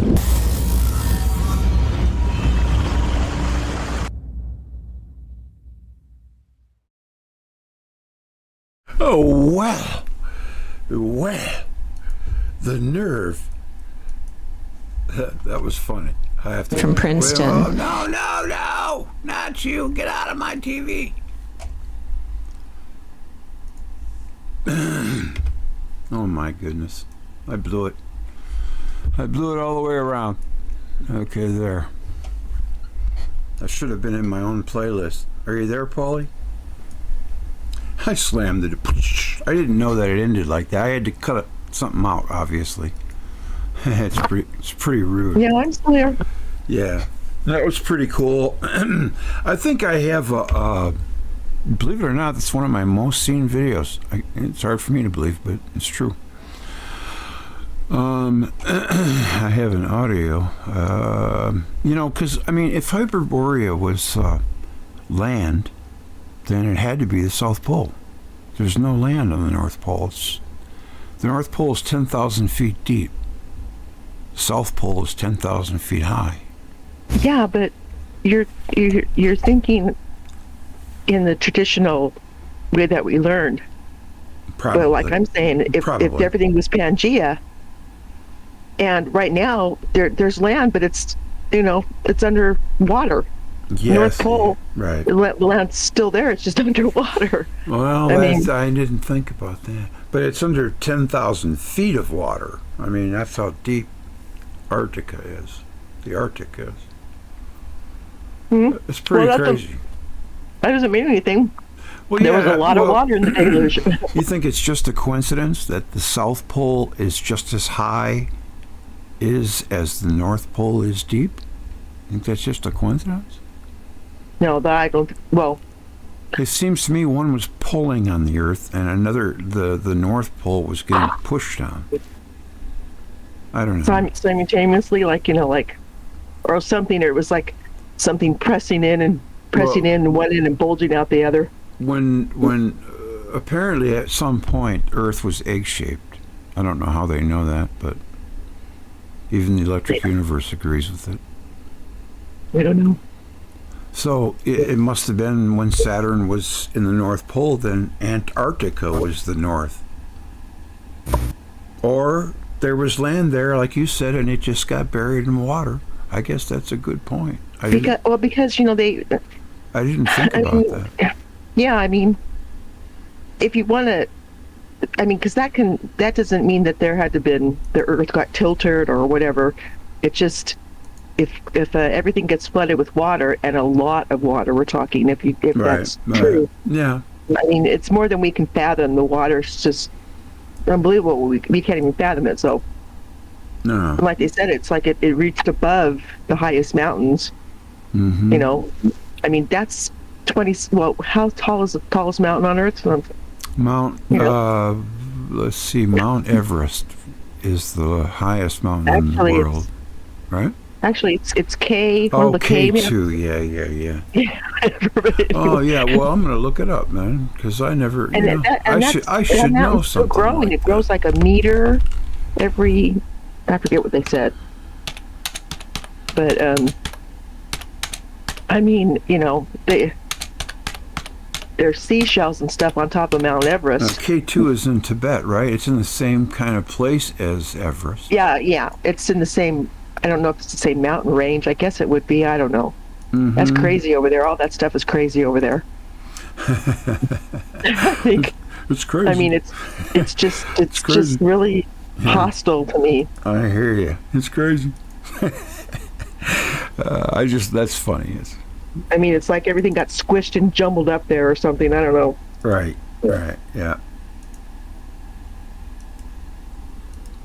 I'm gonna, let's see, not that one. I got a picture of K2 here. I'm gonna bring it in, and then I'll tell you about it. Where's it? I mean, it's K2. I mean, they hike. You can hike K2, can't you? Oh yeah, right. I don't know. I don't think so. Oh, you probably can, man. But I mean, the way up is probably littered with the corpses of those who failed. Oh God! It's tradition. Yeah. They leave them in there. They leave them right where they died. Oh man. Yeah.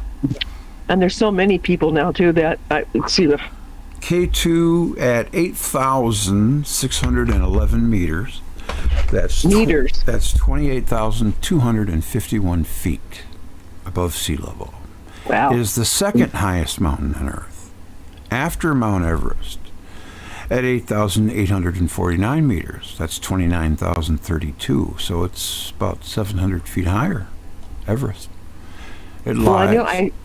It grew. I know because this was like I don't know how long ago it was that they said that K2 was higher, but I saw something about that Mount Everest had been growing like a meter every year or something. Yeah, it lies crazy. In the. Come on, say it. Oh, you're not going to say it? Huh. The Karakoram Range. Karakoram Range. Never heard of it. Okay, now you finally said something. Jeez. In part of what in the world? Gilgit-Baltistan region of Pakistan. The Gilgit-Baltistan region of Pakistan administered Kashmir in part Kashmir. in a China-administrated territory of the Kashmir region included in the this is a great word here.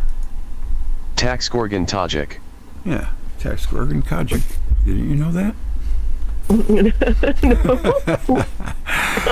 Well, Mount Everest still has the record. It's 29,000 feet tall. Crazy stuff. This is crazy. I mean, it's crazy. It's just stories. They're not real places in my mind. They don't really exist. You know what I mean? They're just stories in my mind. I mean, I know they're there, but I wouldn't have the slightest, I don't care about, I don't know, there's something about that area in the world that I have no interest in whatsoever, and I don't know why. Oh, I don't blame you. I know it's I don't know why though. Why is that? I mean, it's like I care about the people, but I'm not interested in the geology. I don't know why. There's something freaky about Tibet. It's not normal. There's an area of a mountain range over there. I read in Earth and Upheaval from Velikovsky that there are bones of animals that they still are finding new species for, and they're like weird, like elephants. Really? Yeah, elephants with tusks 10 feet long and stuff, like really huge. Yeah. It was like an experimental where they. I know that's what I'm thinking. Tibet. It's like one of those places where someone who had high knowledge of DNA and stuff like that might have been hanging out, because How else can you explain that? One valley there having all that. It's in Earth and Upheaval. I should find the chapter and read and it's it. over there that they discovered that, was it a cave or something, but it actually was like a laboratory. Yes. Yeah, and everything was gigantic in there. Right. Like they knew that, the people had to forget how tall the people must have been, but everything was just huge. But it was like I heard part of that story, and it always kept me like, I wish I could learn more about that. And if that's true, I mean, I don't know. Did they find technology that they were able to, activate, or like what? Exactly. And when the U.S. went into Iraq, they said that they cleaned out their museum of some stuff, but that someone had gotten there before them and cleaned out the real good stuff. I wonder who that was, Maybe the people that the stuff belonged to. I don't know. But they claim to have found the grave of one of those ancient kings, like Nebuchadnezzar, I think it is. Was it Nebuchadnezzar, or was it I think it was I thought it was Nebuchadnezzar. I might be mistaken. No, it was what's his name? He was a Mesopotamian guy. I don't know. You mean in the pyramids? You mean that was in the water under the pyramid? No, that was Tammuz. No, that was their god Tammuz. But maybe it was Nebuchadnezzar. Maybe it was. Yeah, I think it was the king Nebuchadnezzar. He was the most famous one, right? I think so. I believe that's what it is. Yeah. But how would they know that was him? I mean, well, I don't know. Maybe it was marked. Maybe he had a tombstone. Maybe it was marked on his tomb. I don't know, but they claim to have found it. I'm gonna have to find something on that. We hear like little whispers of these things, and then that's it. You never see anything else about it. Oh, the human mystery bag is just huge and fat. There's just all mysteries everywhere.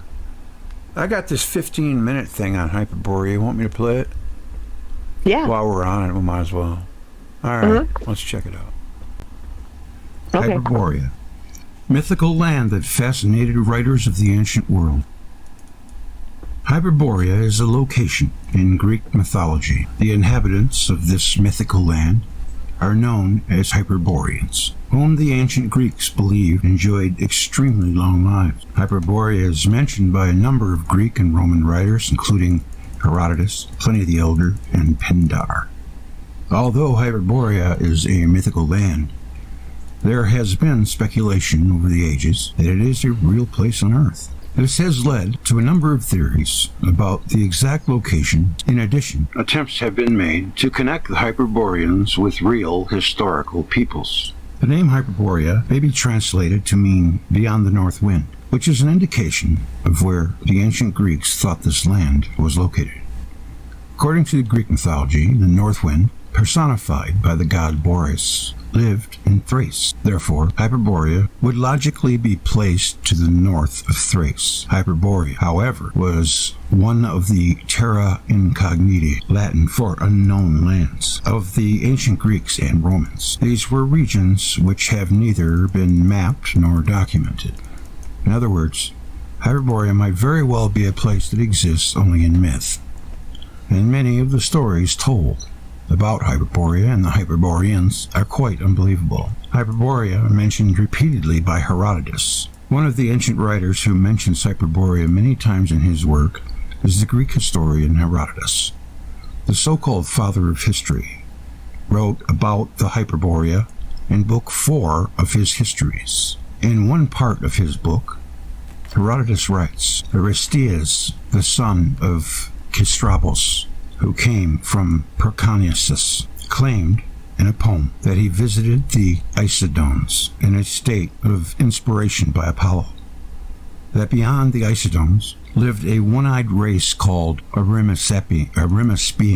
Arimaspians.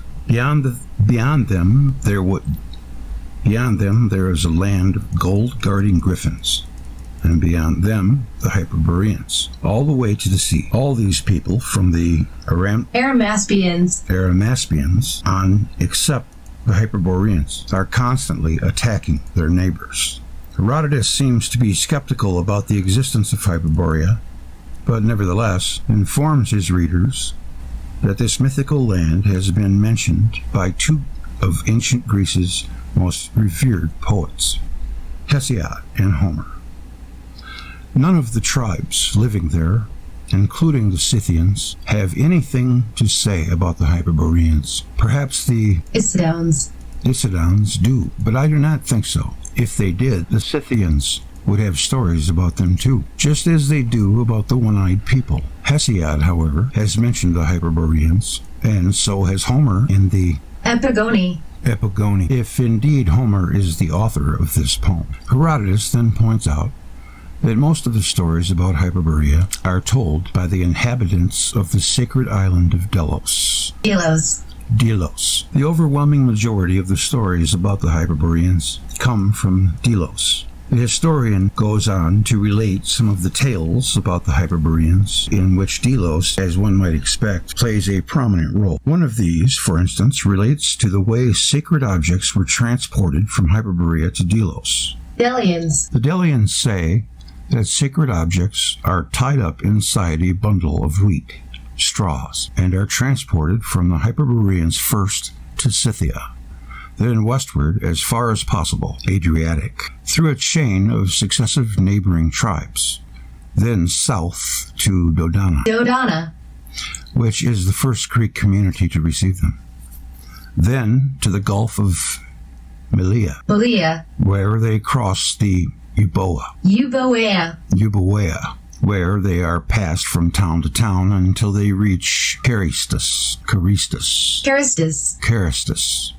at which stage Andros is omitted, because the Charistans are the ones taking them to Tinos, and from Tinos the objects are conveyed to Delos. So this is how these sacred objects are said to reach Delos. The next story provided by Herodotus explains why the sacred objects were delivered in such a manner.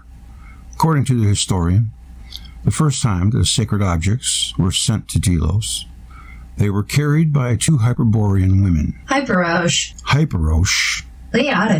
and Leatus. According to the Delians, the women were accompanied by 5 Hyperborean men who protected them and served as their escorts. These envoys, however, never returned home, causing the rest of the Hyperboreans to worry that the people they sent to deliver sacred objects in the future would not come back either. Therefore, they devised the method in which the objects were passed from one group of people to another until they arrived in Delos. Herodotus states that the Hyperosh, and Lodice accomplished their mission and stayed in Delos rather than returning home. After their deaths, the women were worshipped by the Delians and commemorated in a special ritual. Now the death of the young woman who came from the Hyperboreans is commemorated on Delos by a hair-cutting ritual performed by the girls and boys of the island. Before they get married, the girls cut off a lock of hair, wind it around a spindle, and put it on the tomb, which is inside the sanctuary of Artemis. On the left, as one enters, an olive tree has grown over it, and the Delian boys wind some of their hair around a twig and put it on the tomb as well. So that it is how these Hyperborean women are worshipped by the inhabitants of Delos. Herodotus' last story about the Hyperboreans is that of Arge and Opias, a pair of women who traveled from Hyperborea to Delos. The women are said to have made the journey before Hyperocean Leatus, though for a different purpose. Arge and Opus went to the island in order to pay tribute to Elethia, the Greek goddess of childbirth, in exchange for a quick and easy labor at childbirth. According to Herodotus, the Delians claimed that the two women were accompanied by the gods themselves and received different honors when they came to Delos. The women of the island begged gifts from Arge and Opus whilst calling on the pair by name in the words of the hymn composed by Olin of Lycia in their honor. This practice has spread from Delos to other Aegean islands and Ionia. Like Hyperocean Lodice, the tombs of Arge and Opus are also found on the island. This tomb of theirs is situated behind the grounds of the sanctuary of Artemis, facing east, right next to the banqueting hall of the Cians. Before ending this discussion about Hyperborea, Herodotus mentions in passing a figure called Eberus, as the historian says that he was not going to repeat the story of Eberus. It may be assumed that Herodotus readers were familiar with this tale. In any case, we learn from Herodotus that this Eberus was believed to be a Hyperborean, and that he carried an arrow all the way around the world without eating anything. Now that's where I always thought that maybe they were mistaken there and he was flying the arrow. It was just a thought. Herodotus ends this section with a playful suggestion about people living beyond the south wind. But if there are Hyperboreans, there should also be Hyperenoceans, people living beyond the south wind. Pliny the Elder in Hyperborea. Although Herodotus provides several stories related to the Hyperboreans, he does not talk much about Hyperborea itself, apart from its general location. Therefore, one has to realize on other ancient sources to fill in the gaps left by Herodotus. One such source is Natural History, written by Pliny the Elder, the Roman naturalist and natural philosopher. Pliny mentions the Hyperboreans in Book 4 of his work and begins with the general location of Hyperborea, along the Black Sea coast of Europe, as far as the river Tanais. Known today as the Don, are the Meote, from whom the lake derives its name. And the last of all, in the rear of them, is Arimaspi, like Asti Splamanti. We then come to the Riphean Mountains, and the region known by the name of Terraphoras, feathers, a part of the world which has been condemned by the decree of nature to lie immersed in thick darkness, suited for nothing but the generation of cold, and to be the asylum by the chilling blast of the northern winds. Behind these mountains, and beyond the region of the northern winds, there dwells, if we choose to believe it, a happy race known as the Hyperboreans. Pliny the Elder of Rome, who also wrote a lot about Hyperborea, like Herodotus before him, Pliny seems to express his doubts about the existence of the Hyperborean. Unlike the Greek historian, however, Pliny does not go straight into Delian-related Hyperborean stories. Incidentally, the story about the Hyperboreans sending sacred objects to Delos via neighboring tribes can be found at the end of Pliny's account of Hyperborea. Instead, Pliny provides his readers with more details about Hyperborea itself. At this spot are supposed to be the hinges upon which the world revolves, and the extreme limits of the revolutions of the stars. Here we find light for 6 months together, given by the sun in one continuous day. Who does not, however, as some ignorant persons have asserted, conceal himself from the vernal equinox to autumn? On the contrary, to these people, there is but one rising of the sun per year, and that at the summer solstice, and but one setting at the winter solstice. This region, warmed by the rays of the sun, is of a most delightful temperature, and exempt from every noxious blast. Pliny continues his account with information about the Hyperboreans themselves. Apart from referring to the Hyperboreans, a race that lives to an extreme old age, earlier on, Pliny also wrote the following: the abodes of the natives are the woods and groves, and gods receive their worship singly and in groups, while all discord and every kind of sickness are things utterly unknown. Death comes upon them only when satiated with life, after a career of feasting, in an old age sated with every luxury, they leap from a certain rock there into the sea, and this they deem the most desirable mode of ending existence. From Pliny's work, it is clear that even in ancient times, the exact location of Hyperborea was a puzzle. Several competing hypotheses about Hyperborea's actual whereabouts are mentioned by the Roman writer. For instance, Pliny mentions some ancient writers claim that Hyperborea is located at the edge of the shores of Asia. These writers argued that the people called the Atticori, who resemble the Hyperboreans, lived in that region, which has very similar conditions to Hyperborea. Other writers argued that the region lies midway between the two suns, at the spot where it sets to the antipodes and rises to us. Pliny discounts this hypothesis, considering the vast tract of sea there intervenes. A third hypothesis states that Hyperborea is located nowhere but under a day which lasts for 6 months.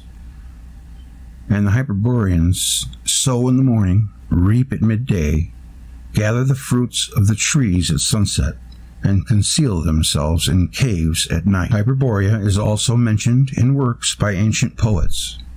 These poetic works provide us with more information about this mythical land. The Hyperboreans, for instance, appear in Pindar's Olympian Ode 3. In his poem, Pindar claims that Heracles had traveled to Hyperborea to obtain an olive tree from its inhabitants. The hero begged for the tree to make shade for all men to share, and for brave deeds of valorous spirits a crown. In another poem, Pythian Ode 10, Pindar places the slaying of Medusa by Perseus in Hyperborea and paints the region as a place of great happiness. The muse is not absent from their customs. All around swirl the dances of girls, and lyres cloud chords in the cities of flutes. They wreathe their hair with golden laurel branches and reveal joyfully no sickness or ruinous old age is mixed into the sacred race. Herodotus, Pliny the Elder, and Pindar were not only ancient authors who wrote about Hyperborea. Other well-known figures who mentioned this mythical region include Pausanias, Diodorus Siculus, Ovid, and Strabo. The large amount of work written about Hyperborea by these ancient authors shows that there was a great fascination with this land. As a matter of fact, this fascination has survived to this day, as some have sought to identify the location of Hyperborea, which may help to prove its existence. Nevertheless, there is still no consensus to the location of Hyperborea, assuming this paradise even exists in the first place. Wu Mengren, from AncientOrigins.net. The thoughts and ideas expressed in the course of this show are not necessarily those of the show, the channel, or our beloved sponsors, because we really love our sponsors here at the Greg J Show. I will tell you all about our beloved sponsors. The thrill is gone, babe. The thrill is gone away.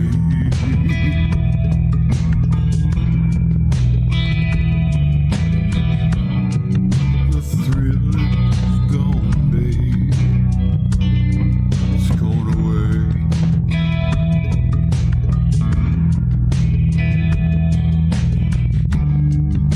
Oh, I'll carry on.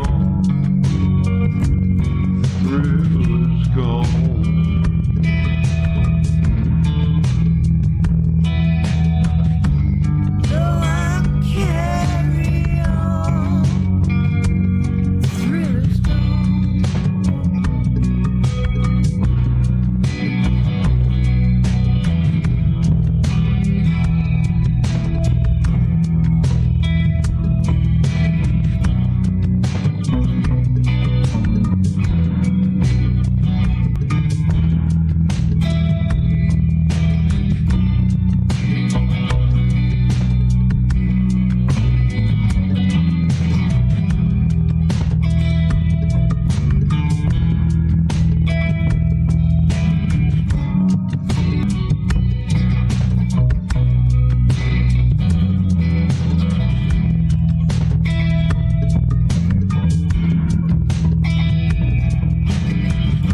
Astronomers using NASA's Hubble Space Telescope watched a mysterious dark vortex on Neptune abruptly steer away from a likely death on the giant blue planet. The storm, which later showed that it began drifting southward toward the equator, where such storms are expected to vanish from sight. To the surprise of observers, though, Hubble spotted the vortex change direction by August 2020, doubling back to the north. Though Hubble has tracked similar dark spots over the past 30 years, this unpredictable atmospheric behavior is something new to see. The storm was not alone. Hubble spotted another smaller dark spot in January this year that temporarily appeared near its larger cousin.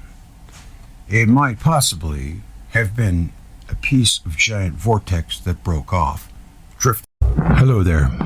Boy, I found a book for you. Modern cosmology. I mean, they must not really have a lot to do because they have to go searching for things like this right here. Impending. A conceptual model of interstellar space.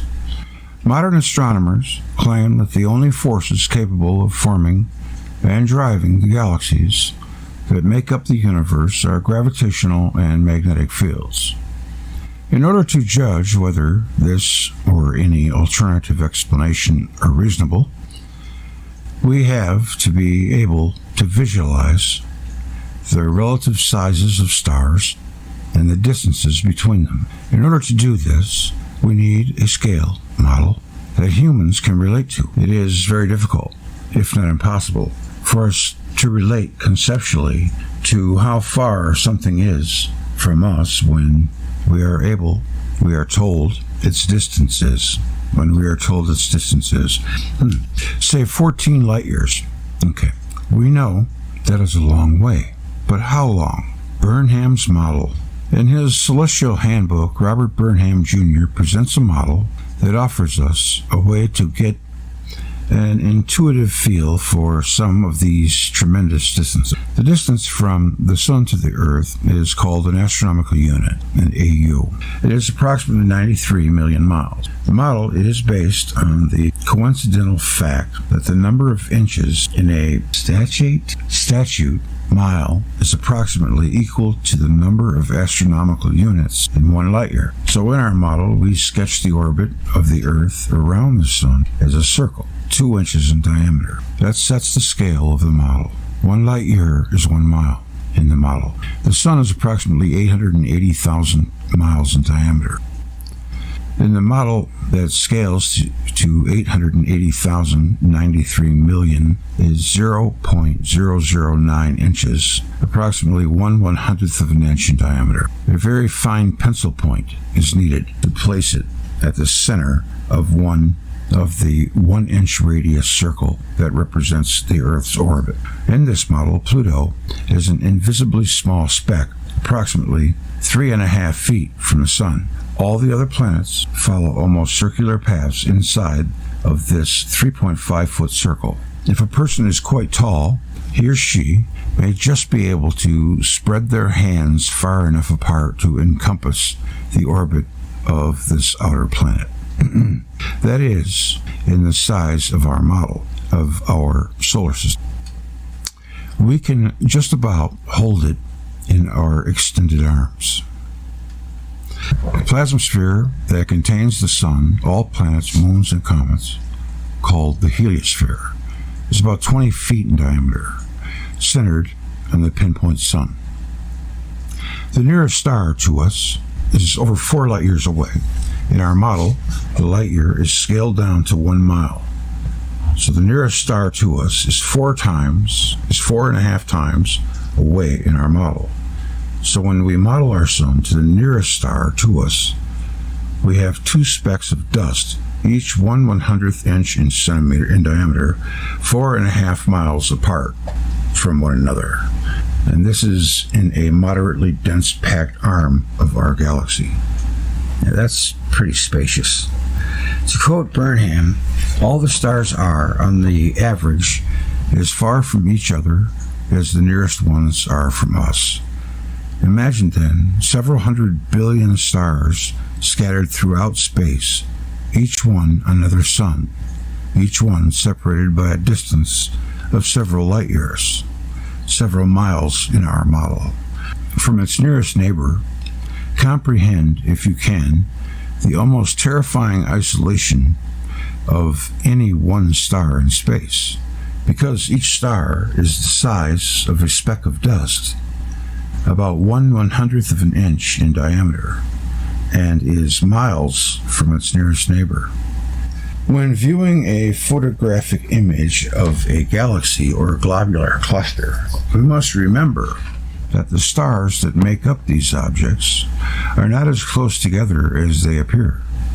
A bright star will bloom on a photographic plate or CCD chip. Remember the two specks of dust miles apart. Even in our model, the collection of stars, what makes up the Milky Way galaxy, is about 100,000 miles in diameter. It is surrounded by many hundreds of thousands of miles of empty space. Before we get to the next galaxy, and on a larger scale, we find that galaxies seem to be found in groups, galaxy clusters. On this gigantic scale, even our model fails to give us an intuitive feeling for the vastness of those distances.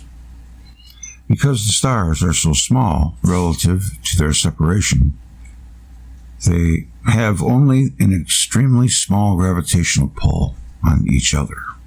However, it is now well known that the entire volume of our galaxy is permeated by plasma, huge diffuse clouds of ionized particles. These electrically charged particles are not relatively far from each other, and they respond to the extremely strong Maxwell-Lorentz electromagnetic forces, 36 powers of 10 stronger than gravity. It is becoming clear that galaxies are not held together by gravity, but rather by dynamic electromagnetic forces. Gravitational lensing. As an application of the insight afforded by Burnham's model, let us consider the oft-proclaimed phenomenon known as gravitational lensing. If a far distant object lines up precisely with the Earth, and an intermediate object that has enough mass, Einstein's theory of relativity suggests that the light from the farther object will be bent, producing multiple images of that distant object when it is observed from Earth. Gravitational lensing is now a standard explanation used by mainstream astronomy to discredit any observations of quasars pairs situated very near their parent galaxies. Oh, is that what they're doing? Oh, jeez. This is so simple. We are told that any images of this sort are mirages due to gravitational lensing. Once this explanation is accepted by a gullible public, the way is cleared for its continued use, no matter how improbable its repeated occurrence is. An image of the Einstein's cross is shown below. NASA claims that the four small quasi-stellar objects flanking the central bright core of the galaxy represent only a single quasar located in the far distance directly behind the center of the galaxy. They tell us that when we are not seeing four separate quasars, this is only a mirage. Oh boy, that's dirty. The reason for their conclusion that the four small quasar images are in the deep background is that they have a vastly greater redshift value than does the central galaxy. Okay, I see it. Yeah. So they're saying that's gravitational lensing over seeing a mirage. I get it. Having a sip of my coffee. Spectral analysis of the region between the quasars indicates that they are connected to the galaxy by streams of hydrogen gas, plasma. This plasma has the same extremely high redshift value as do the quasars. So what we actually have are 4 newly formed quasars symmetrically positioned around the active nucleus of a barred spiral galaxy. There is no mirage. No relativistic magic is needed to explain what we see happening in front of our eyes. No doubt. Most important is the fact that for a foreground galaxy to gravitationally lens a background QSO, I think that's quasar, the mass of the galaxy would have to act as if it were concentrated at the galaxy's center. We know from the difficulties associated with galactic rotation profiles that this does not occur. But what is ignored by astrophysicists is the statistical improbability of this lineup happening in the first place, let alone over and over again. I like how he spreaded that out. That's good, because it helps. For example, astronomers recently announced that they were going to look for gravitational lensing effects that might be occurring in the closely packed globular cluster M22. For such a gravitational lensing effect to be visible on Earth, 2 stars in the cluster and the Earth must line up, all 3 objects, on some precise straight line. Let us calculate the probability of that happening with any 2 stars in M22. M22 contains on the order of 500,000 stars. It is approximately 50 light years in diameter. Therefore, stars in the center of M22 are separated by distances in the order of 0.5 light years, 1/2 mile in Burnham's model. Assume that stars in the M22 cluster are of the same general size as our Sun, a medium-sized star, 880,000 miles in diameter, 1/100th of an inch in the model.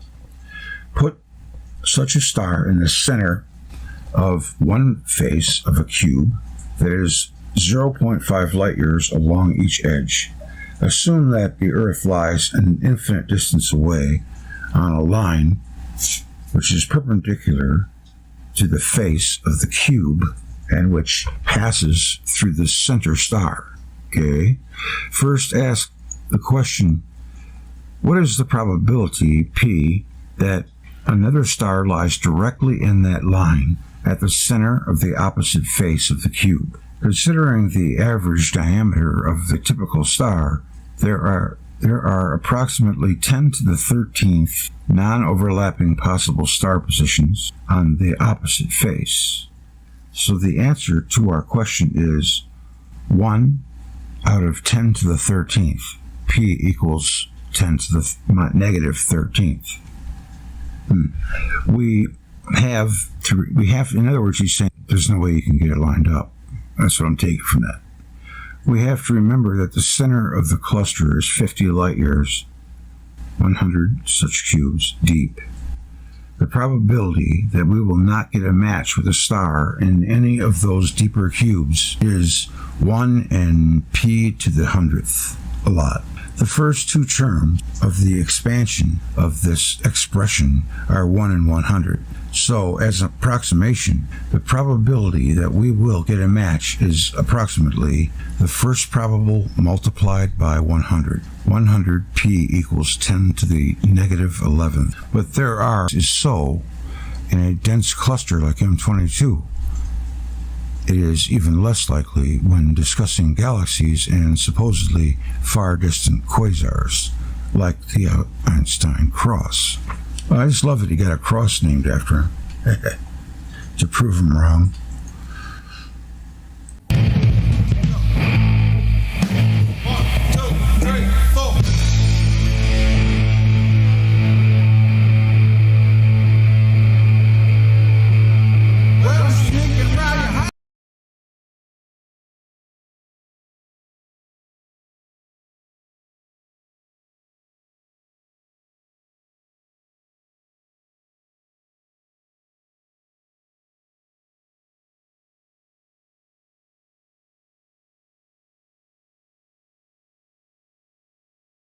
That one kind of snuck in there. By the time I got back, I had to let it go.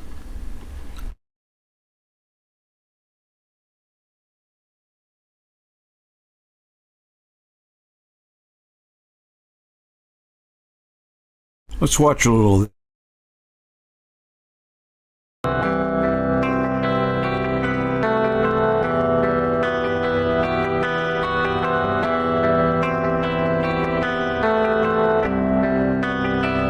Grain of salt time. Rama Airlines could be the name given to a powerful fleet of the past. The fleet of a rich prehistoric empire ruling over northern India, known as Rama's Empire. Rama's Empire is widely mentioned in the sacred literature of ancient India. It was highly developed civilization, just like ours, or even more developed at its peak around 12,000 BC. The empire had 7 major capital cities called the 7 Rises, located in northern India. And these cities, comfort and luxury were everywhere. Exquisite food, exotic zoos, and aviaries, parks and bloom. The ancient descriptions remind of modern cities, and what follows is even harder to swallow. The Rama's planes could travel anywhere on Earth, and even go to the moon or stars. To fly from one city to another, the nobles had individual aircrafts called Virmanas, and also airliners called pushpacks. According to a Jain text of 850 BC, the pushpacks were overhead trolleys used for normal transport and could carry a lot of people from one capital to another. And all this took place in an atmosphere of science fiction from the 60s that makes you want to get a closer look. The show made by the Rize cities was really weird. Let us hope that sooner or later they will learn also from the light, apart the palaces and big estates equipped with sophisticated pipes. We can also see their factories, geoenergy power plants, lightning sensors, and alignments of small houses for workers. What an amazing modernity for the worlds before the Great Flood. Although they are the most concerned, archaeologists are unaware of these findings. They consider totally absurd. After a lifetime spent exploring the earliest Sanskrit texts, the expert in Indian culture, Elaine Danilu, has made a startling discovery. The Virmanas are described with 2 large diamonds on the front and 2 smaller rubies in the back. Diamonds shine in white, rubies in red. Just like our modern car lights, white headlights, red taillights. Danilu was amazed, and so are we.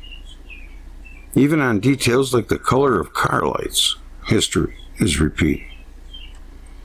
Enough to confirm the existence of the Akashic records, where everything is written. During the Silver Age, many flying machines crisscrossed the sky, showing the white glare of their headlights or the red glow of their taillights. What a magical show. How could we forget it? So when it was necessary to determine the color of our contemporary vehicles' rear lights, someone has remembered this former wonder. He simply had to make a trip to the great library of the universe. It is very easy indeed. You open the door of dream.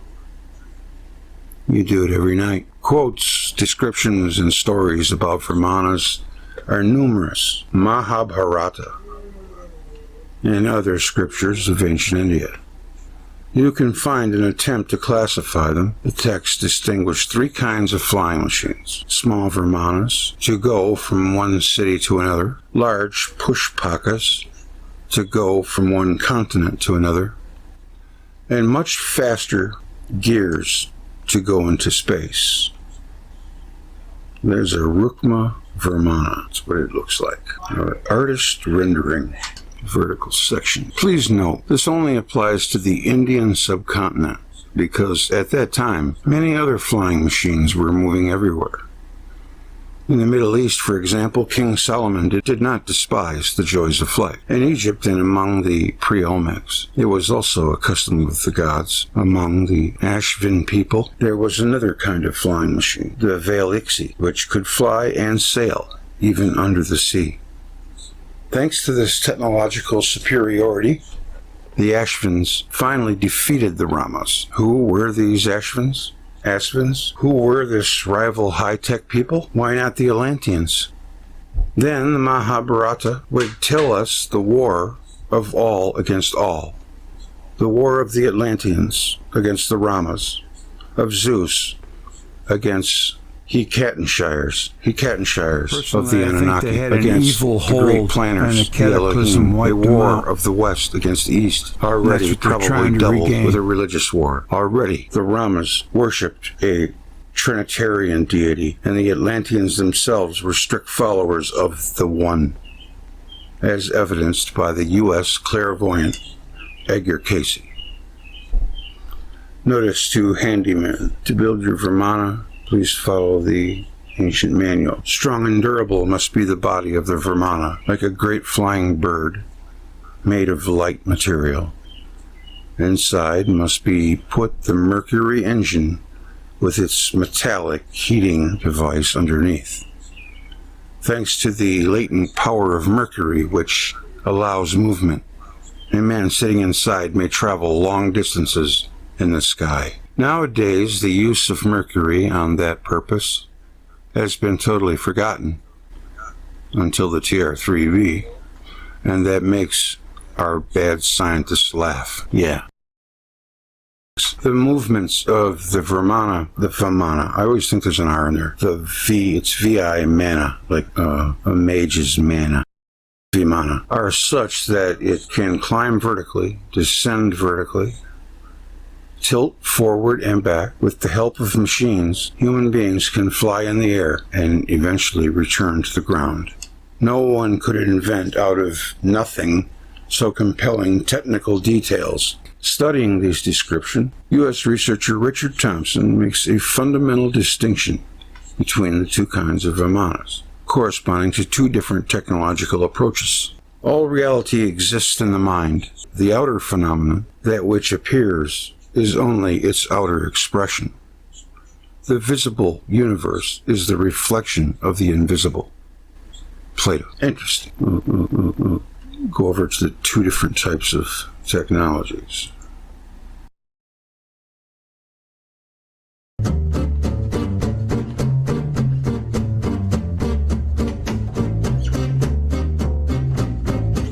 Vimanas are flying machines which are often mentioned in the sacred texts of ancient India.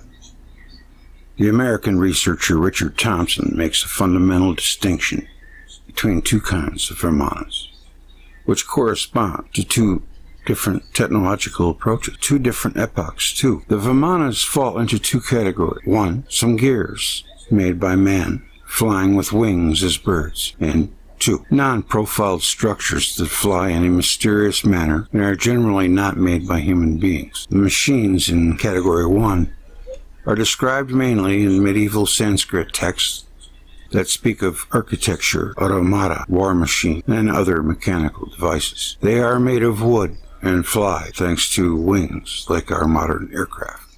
Although these ancient vehicles are also called Vimanas, most Vimanas does not resemble planes at all. Those in Category 2 date back to ancient time. Mentioned in ancient Sanskrit literature, they have much in common with UFOs, and the pilot who flew them had the same powers as the pilots of UFOs.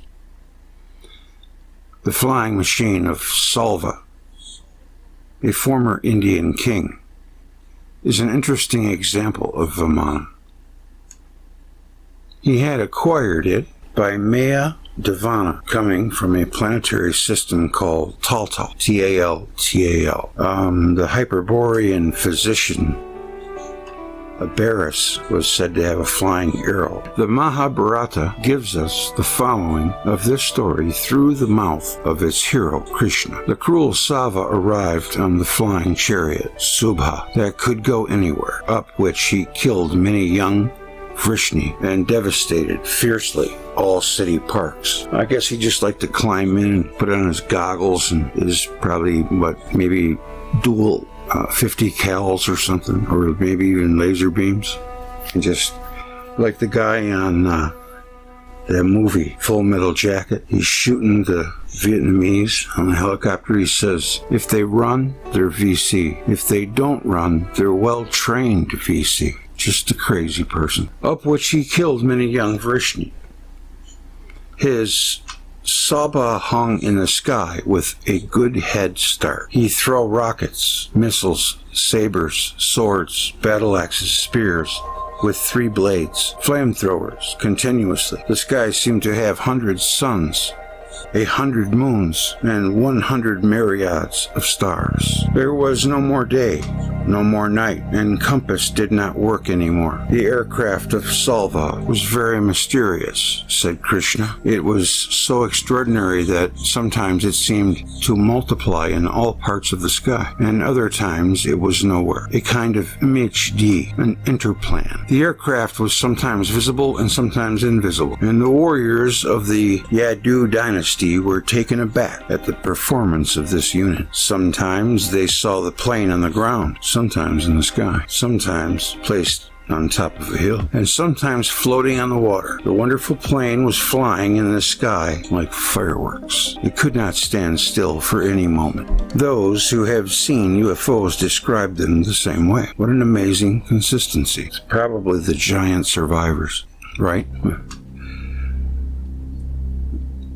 The Vimanas were powered by light yellow fuel, as well as a heart powered by a mixture containing mercury. The Vedas, ancient Indian poems considered the most ancient Indian texts, describe the Virmanas as having various shapes and sizes, and their designs varying according to their utilities. The Indian emperor Ashoka was so convinced in the authenticity of these writings that he devoted much of his reign to protect his people from their harmful effects. On this purpose, he created the secret society of the 9 unknown men, 9 great Indian scientists, with the task of cataloging sciences mentioned in old texts and not conceal them from the public. He trembled at the thought that the advanced sciences described in ancient texts bring the devastation of his empire, a fate similar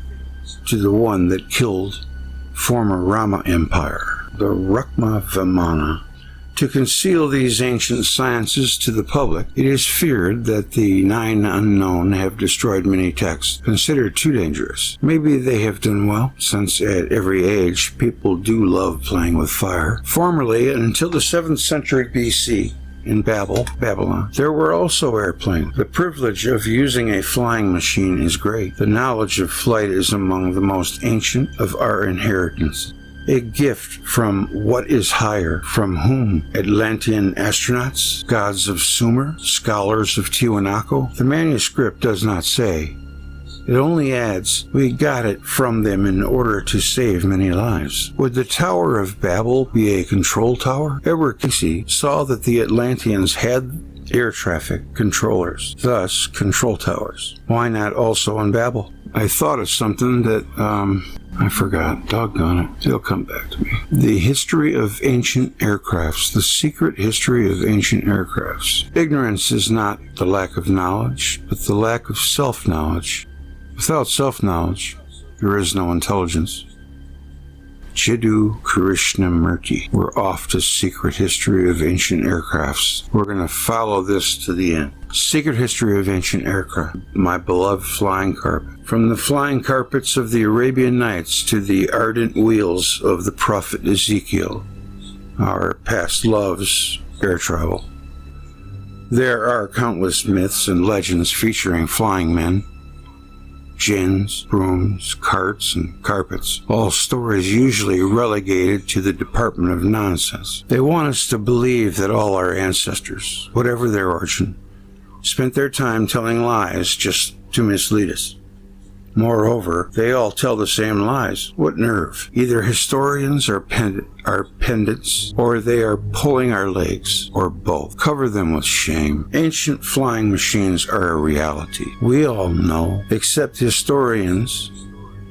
I still remember the father of the atom bomb, Oppenheimer, was asked if that was the first time a nuclear device was detonated, or something to that effect, in history. And his response was, well, yes, in current times, of course. So, I don't know. There's there. Perhaps he had privy to inside baseball. On the controversial subject of flying saucers, Jung wrote, the apparent lack of gravity of flying saucer is certainly a difficult to digest story. But it is told modern physics has recently made so many discoveries that, in effect, the miracle. Why could not more advanced people from other planets have found a way to remove the gravity and reach the speed of light, or even more? Nuclear physics has created in the minds of the layperson uncertainty of judgment that goes far beyond that of physics, which makes it appear as possible things that could have been considered stupid and exaggerated. Well, our limit to what we believe is, I think gets desensitized to exposure, right? So, if we see certain things, we can make claims that someone might think is crazy because we saw it, but someone else hasn't, so they don't have that concept, and that's what makes it really hard. I think that every branch of science is lying to us. Flying saucers can therefore easily be seen as a new miracle of physics, but plasma physics are next gen, and be accredited as such. I remember here, not without discomfort, the time when I was convinced that something that was heavier than air could not fly. Shortly after, I had some discomfort with me to face the facts, and it doesn't give the name. It's got a picture of Freud here. He probably just forgot to write his name, maybe, I don't know. He's a hell of a writer. He is a hell of a writer. And so ready for the electric universe. Xavier. Chinese mythology speaks of a legendary people, Chai Kung or Jigung, who moved in air cars. In the 17th century, Jesuit missionaries managed to obtain an ancient Chinese text entitled Documents of Scholars. It reveals that Chan Hing, great astronomer and engineer of the Han Dynasty, fashioned a wooden bird whose stomach contained a mechanism allowing it to fly close to 0.9 miles. Another book, written around 320 AD by the alchemist and mystic Ho Hung, seems for its part to describe propellers. Some have made the wood of the juju, flying cars equipped with leather straps connected to rotating blades that put the machine in motion. At first glance, China seems to be at the origin of modern aeronautics, with the invention of gunpowder. The ancient Chinese also knew how to lock the powder in a tube. The Chinese powder also can propel rockets or cannonballs. The Chinese have used rocket propulsion to all kinds of arrows, grenades, and even iron bombs, very similar to ours. They are credited with production in the 11th century of the first two-stage rocket. It is described as a fire dragon, which, while flying, set fire to arrows and spat them through the mouth. In 1232, the inhabitants of Kaifeng repelled the Mongols thanks to the thunder shaking the sky. It was an iron bomb that a chain projected in the midst of enemies, as well as arrows of flying fire that wreaked chaos in the Mongolian cavalry. The jet propulsion in our story rockets would therefore find here their source. Other Chinese inventions unless we have to seek an even more distant origin, for several testimonials show that bombs and gunpowder were in use in the time of Christ, and even well before. In the 3rd century, a man called Marcus, or Mark,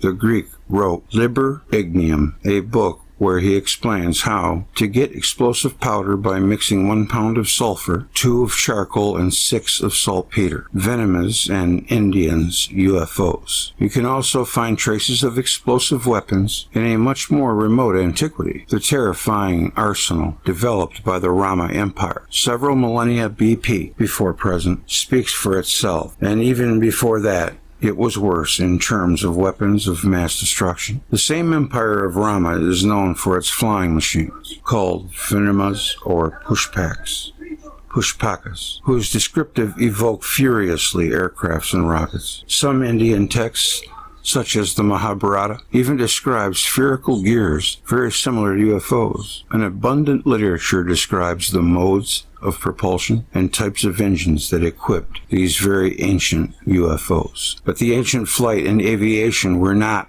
the monopoly of Asia. We find eloquent traces in America. Peru, lines drawn for thousands of years, the Nazca Plateau, attract the attention of the curious, although very few Western archaeologists are interested. Don't you think that these lines and figures were drawn to be seen from the sky? Should we see signals and guidance for use of space travelers? Anyway, not far away, the mountain has been leveled and flattened to form a long, flat track that evokes an airstrip. From Middle East to China, throughout the route taken by armies of Rama, the conqueror, or the teenager killer, are found curious truncated mountains that tradition calls Solomon Thrones. Legends claim that this magnificent emperor landed his flying machine on these flattened mountains when he traveled on his land. Guess whom Solomon gets his plane from? Did I write that Jung lived at the birth of flying machines? I was totally wrong. They have existed long before.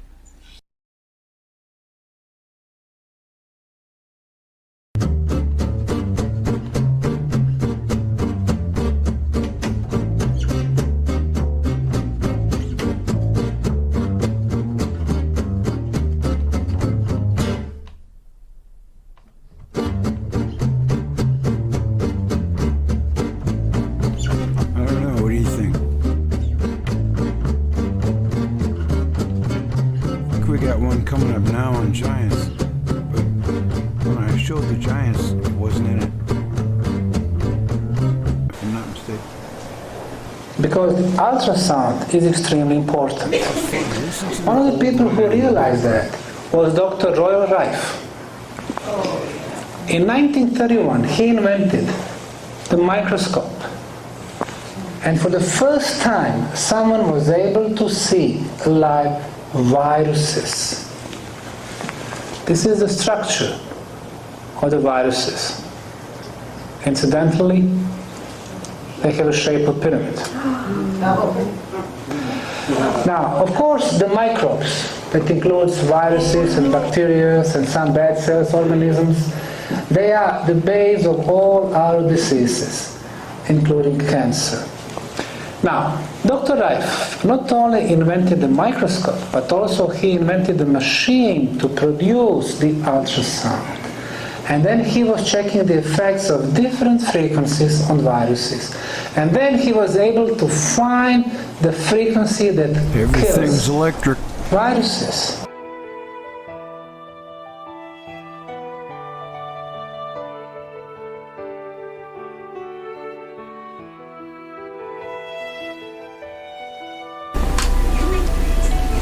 The planet Venus has got to be the life first proliferated on Earth some 5.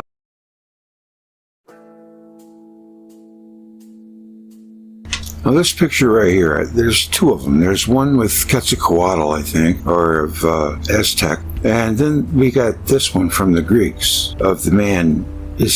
Is the snake or the whatever that is eating the man, or is he spitting him out? I've often wondered that.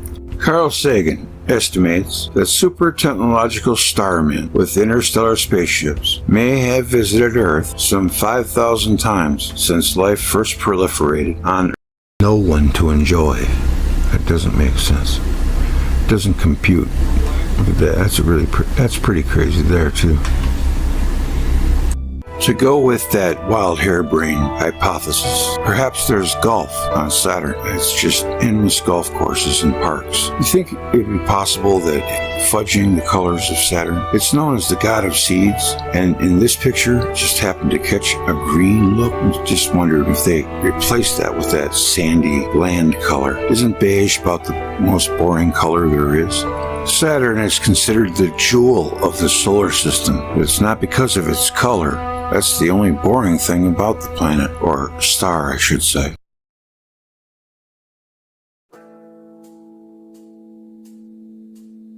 Now this picture right here, there's two of them. There's one with Quetzalcoatl, I think, or of Aztec. And then we got this one from the Greeks, of the man. Is the snake, or whatever that is, eating the man, or is he spitting him out? I've often wondered that. Carl Sagan, yes. On the 48 and fuse them together so that all the chromosomal material remains, but it now only takes up one space in the connecting process with the 23. You with me on that? Let me see some heads. Okay, next slide. Here we go, the second and third chromosome of the orangutan, gorilla, chimp, but look at ours. Fused. Fused. And scientists say, well, somehow that happened in nature. Nature did that. BS. Nature couldn't do that. That is genetic engineering. Chimp, but look at ours. Fused. Fused. And scientists say, well, somehow that happened in nature. Nature did that. BS. Nature couldn't do that. That is genetic engineering. Is Britain's largest radio telescope, the Chilbolton Observatory. And here it was that the greatest sensation in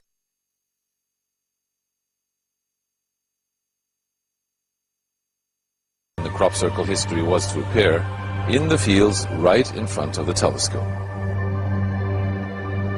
On the morning of 14th of August 2001, a formation was discovered which was different from any other previously seen. From the ground, it looked like a tangled mess, wisps of crop spread around in no system. However, in the evening, with growing shadows, a picture appeared, unmistakably that of a face. That picture represented a whole new technique, a screen technique, the same that's used for printing a picture on paper. 3 days later, the face was joined by something that looked like a data strip. And the wheat was still alive. Rows of counters made out of standing and flattened crop. But soon, an astonishing similarity is discovered. In 1974, the astronomer Carl Sagan composed a message that NASA sent into space from the Arecibo telescope in Puerto Rico. Binary figures which constituted a graphic code presenting key factors about humans and the planet we live on. 27 years later, an identical pattern appears in a crop field right in front of a similar radio telescope.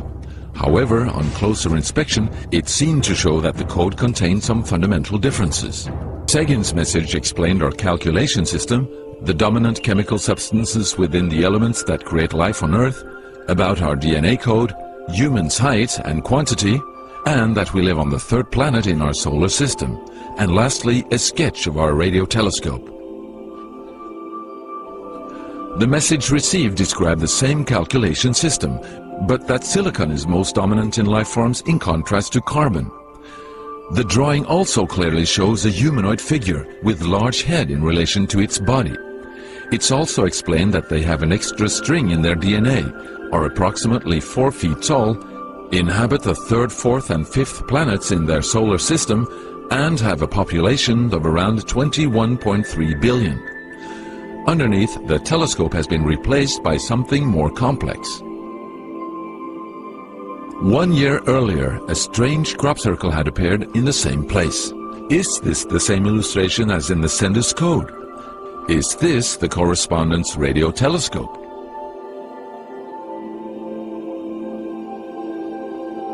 If this is not an extremely clever and well-calculated joke conducted by humans, is it a serious response from an alien civilization? The Chilbolton crop formations really gave new life to the speculations of who is behind this. Is it aliens? Where do they come from? And what is their purpose of this type of communication? The following year, very nearly on the same day, a new picture appears that gives new force to the alien theory, this time in Crabwood, near the town of Winchester in Hampshire. Once again we see a face, but this time there is an unmistakable resemblance to something extraterrestrial. The picture also contains a print, somewhat similar to that of a CD, with something that appears to be a coded message. This formation also has a new type of design, this time with horizontal line patterns of variable thickness, similar to that of a TV picture. The message on the disc is similar to a spiral band built up of many boxes. But data expert Paul Weige manages to decipher the message. And I had to enlarge the disc quite substantially on the computer and run some image analysis over it to make it clear so that I could see what was a standing tuft and what was flattened. And while I was doing this, I noticed that every so often there was almost a mistake in the diagram. It was like there was a tuft, where the little square tuft, it had done sort of half size. I thought that was a bit odd, and it seemed fairly regular. I was going round, and I sort of counted up, and it was sort of literally every sort of 8 bytes or whatever. And I thought, oh, 8 bytes, and you know, from the computer side, is obviously some sort of binary code. So then I did the straightforward thing. I just converted it into ASCII, which is the standard sort of computer language that you encode the alphabet in. And of course I then started to get words forming out, and I thought, oh, you know, I'm getting somewhere here. So I then did the whole thing for the whole lot, and got this message. The message is in English and reads as follows. Beware the bearers of false gifts and their broken promises. Much pain, but still time. There is good out there. We oppose deception. Conduit closing.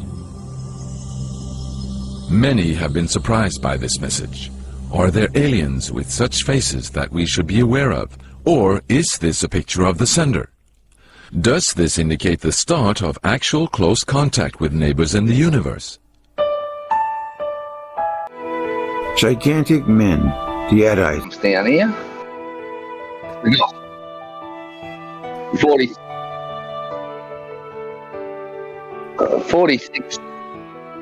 46 thumbs up on the live stream.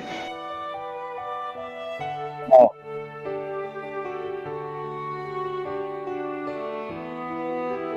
Yeah. I reckon.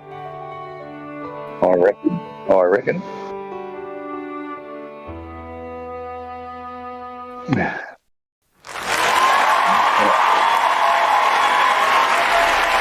Oh no. No, not again. Oh, please. You never got a thumbs down, you'd never appreciate thumbs up. Yes, well, you know, I sort of do deserve it.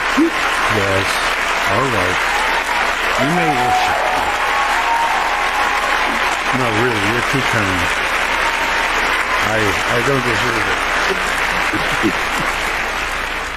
Thank you. So, welcome. Could it be, Greg, when you're talking before to Pauli about that, hive? The Theosophists. What was it, hive?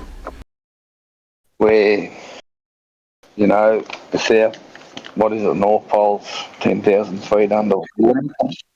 Hyperborea? Yeah. Hyperborea and the Earth flipping over once? Maybe in the big war, hang on, Nick. Maybe in the big war, see that? That little Venus come and touched us up a bit. Yeah. He stole that bit. Yeah. Well, the Iliad describes a battle between Mars and Venus, and the moon even got her heart melted, which explains. Yeah, so Mars. we might have been lucky. But, yeah. Oh yeah. But then Saturn drowned it with a good shower of water. Mm-hmm. Yeah, me and Pauli talked about that. Yeah, we had intermittent, intermittent conversations throughout. Yep. Yeah. No, I thought that was quite interesting. Oh, good. Well, you want to check out some of this right here? This, the Theosophist isn't for very long, but I want to get to Planet of Giants because I don't think I read it the last time I did Giants. So let's check it out. Yeah, well, I know keep going. Did you want to talk? No. Oh, about it, but I don't really know about this chapter here. You'll have to keep going. You keep going. Book from 57. Well, just stay there. Don't leave Atlantis me. and Reign of the Giants, which is a cool. I'll try and hang around. I was going to read some of this chapter here, just to glean a little insight. Here goes.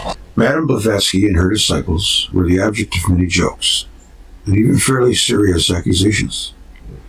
I do not want to add to the denigration because around 1880, H.P. Blavatsky, writing in The Secret Doctrine, asserted that there existed in the mountains of southern Mongolia and far northwestern China giant libraries collected by the Buddhist monks and stored in secret caves known only to the initiated.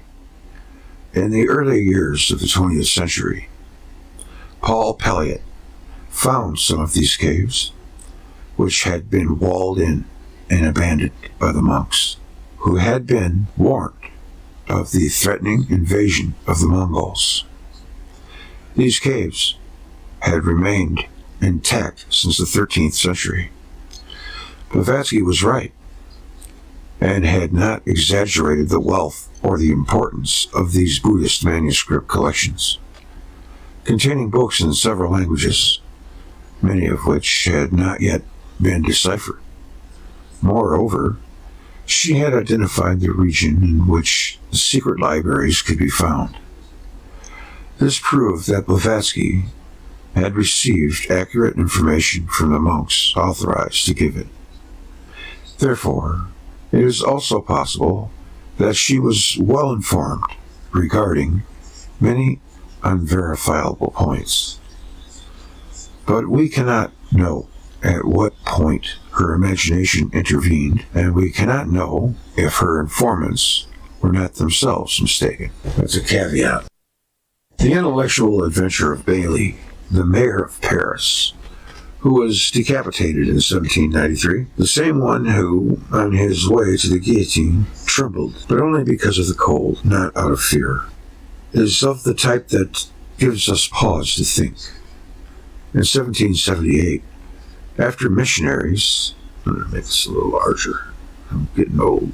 In 1778, after missionaries brought back from India what appeared to be ancient astronomical tables, of which the Brahmins were very proud, believing they were superior to the Europeans in astronomy, Bailey, who was the king's astronomer, began to examine the tables and do the necessary calculations. He arrived at the unexpected conclusion that the tables bore a constant error in their observations, and that these observations were never made in India. But if we suppose that they were made below the northern 49th parallel, then the calculations are correct. Therefore, Bailey concluded that the Brahmins had inherited these tables from another civilization that lived near the northern 49th parallel. You'll have to excuse my sinuses. It's a bad time of year for me. It's maddening. Bailey called this civilization Atlantis and placed it in an area where the Gobi Desert is located today. In effect, diligent geologists discovered that this desert had previously been a sea, and that the living conditions around this sea could have favored civilization.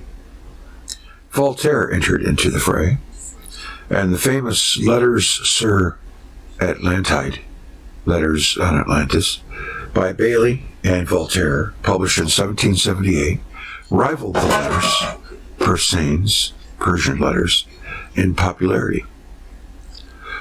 In other words, we can hardly trust what the Brahmins said about their own history, Moreover, we cannot always trust H.P. Blavatsky.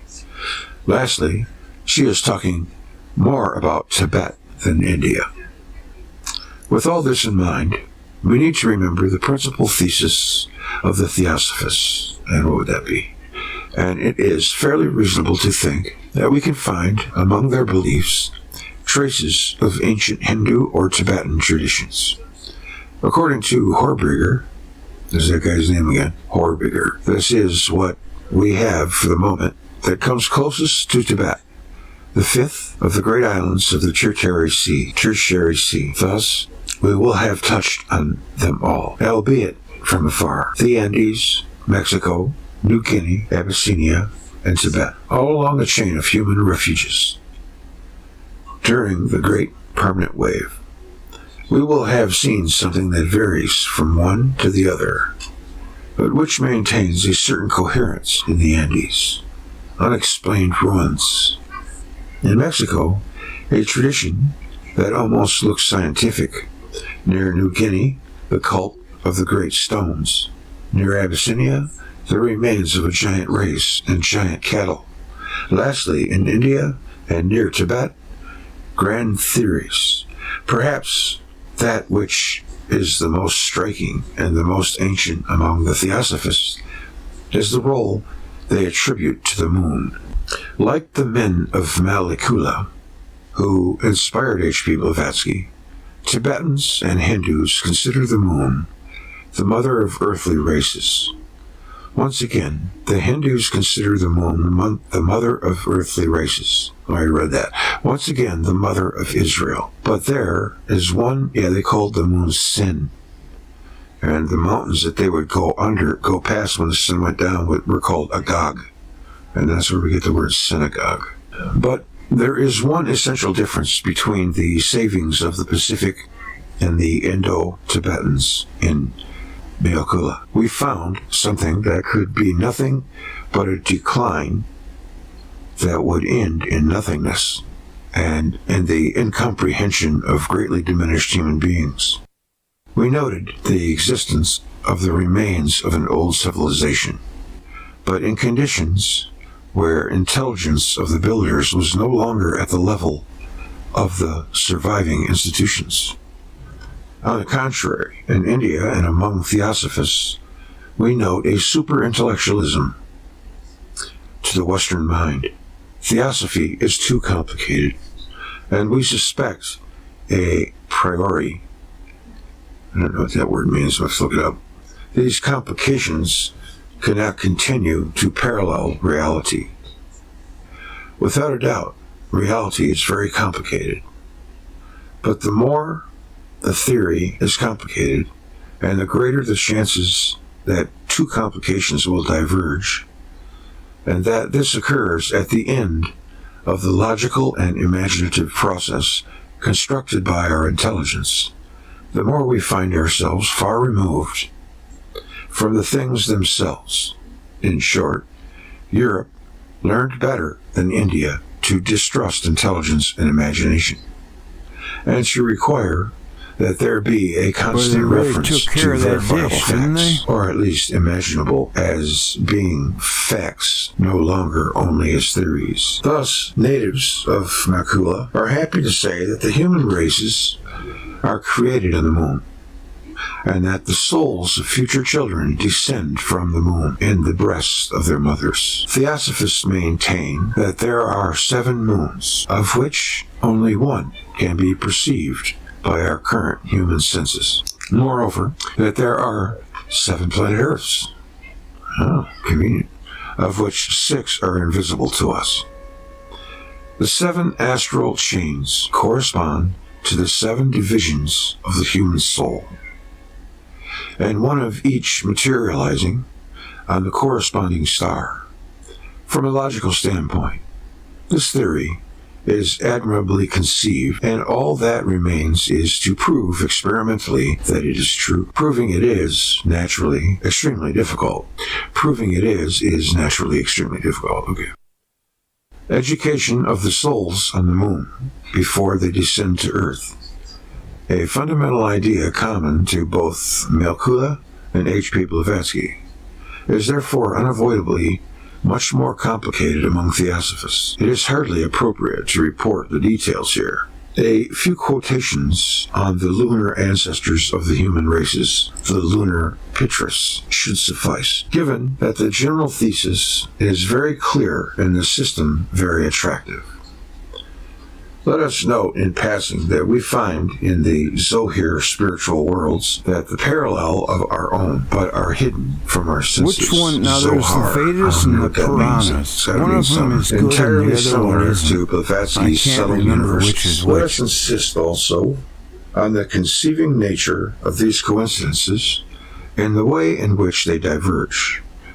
If a simple man and an excessively complicated intellectual report the same things, observed by such divergent minds, there is every chance that their combined testimony will refer back to reality. Indeed, to think that the savage and the intellectual influenced one another, whatever the direction of this influence, whether from one to the other or vice versa, comes back to postulating a relationship that is so old that it is tantamount to providing our argument. A particularly civilized community in an extraordinarily ancient past becomes believable. Since super-intellectualized civilization needs time to develop and a state of denigration needs time to advance to any great degree, this is what we are postulating here. And not only between India and the Pacific, but between all 5 hypothetical centers of tertiary civilization. 300,000 years ago, ships that left for Tiwanaku crossed the ocean, which bulged due to the lunar attraction, and headed for New Guinea and Tibet as well as Mexico and Abyssinia. It is no longer surprising that in one of these centers, thus separated, science degenerated, while in another it may have become increasingly systematized,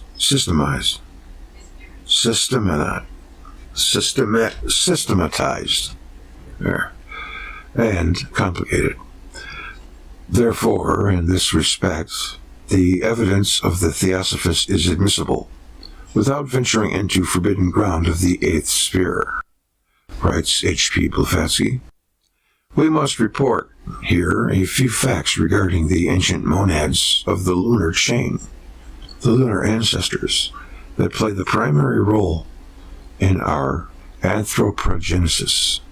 The first fundamental race, the earliest men on Earth, were the offspring of the celestial men, properly referred to in Hindu philosophy as the lunar ancestors, and Pitris, of which here are 7 categories organized to form a hierarchy. Therefore, it is the moon that plays the greatest and most important role, both in the creation of the earth itself and in the creation of the human beings that populate the earth. The lunar monads, or Pitris, man's ancestors, became in reality man himself. It is the monads of the evolutionary cycle on the first of the globes who, passing through the entire chain of globes, built the human form, their astral doubles, in a more subtle, refined form, serve as the models upon which nature built physical man. These monads, or divine sparks, are the lunar ancestors, the Pitris themselves. For these lunar spirits must become men to allow their monads to reach a higher level of activity and self-awareness. On the role of the moon in the evolution of the earth and the human race, H.P. Blavatsky develops, well before Horbiger, various unscientific ideas, but which are more evolved than those of the Viennese scholar. On the geological dates, she also provides for her time, 1880, surprising details that agree with the Horbigerian hypothesis. For his hypothesis, you have to hear the chapter titled The Moon. Okay. Last page and a half. She claims the cosmos is 2 billion years old. Volume 2, page 72. She places the creation of man at 18 million years ago. at the end of the secondary period. The geologist, Baron, places the end of the secondary era at 25 million years ago, at 25 million years, and Theosophy believes these early people were civilized. Secondary man will be discovered, and with him his long-forgotten civilizations. Blavatsky knows that Abyssinia was an island. She knows that men were present during the raising of the Andes, and she quotes Father Brazen of Bamberg, who had courageously said, "Traces of traditions found in Mexico, Central America, and Peru give rise to the idea that man existed in these countries at the time of the gigantic raising of the Andes, and retained a memory of this." Naturally, H.P. Blavatsky did not know the Hyperborean theory of gigantism, but her information on the giants must have come from a good source if Hyperborea and her own information are both right. According to Theosophy, early man was not only a giant, but he also had a much lighter body than his successors.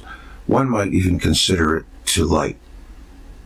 Races other than our own existed in very distant geological periods, ethereal races, which had succeeded the men of no corporal substance, the Arupas, who, however, had a shape, dynasties of divine beings. These kings and educators of the third race in arts and science, compared to which of our present day,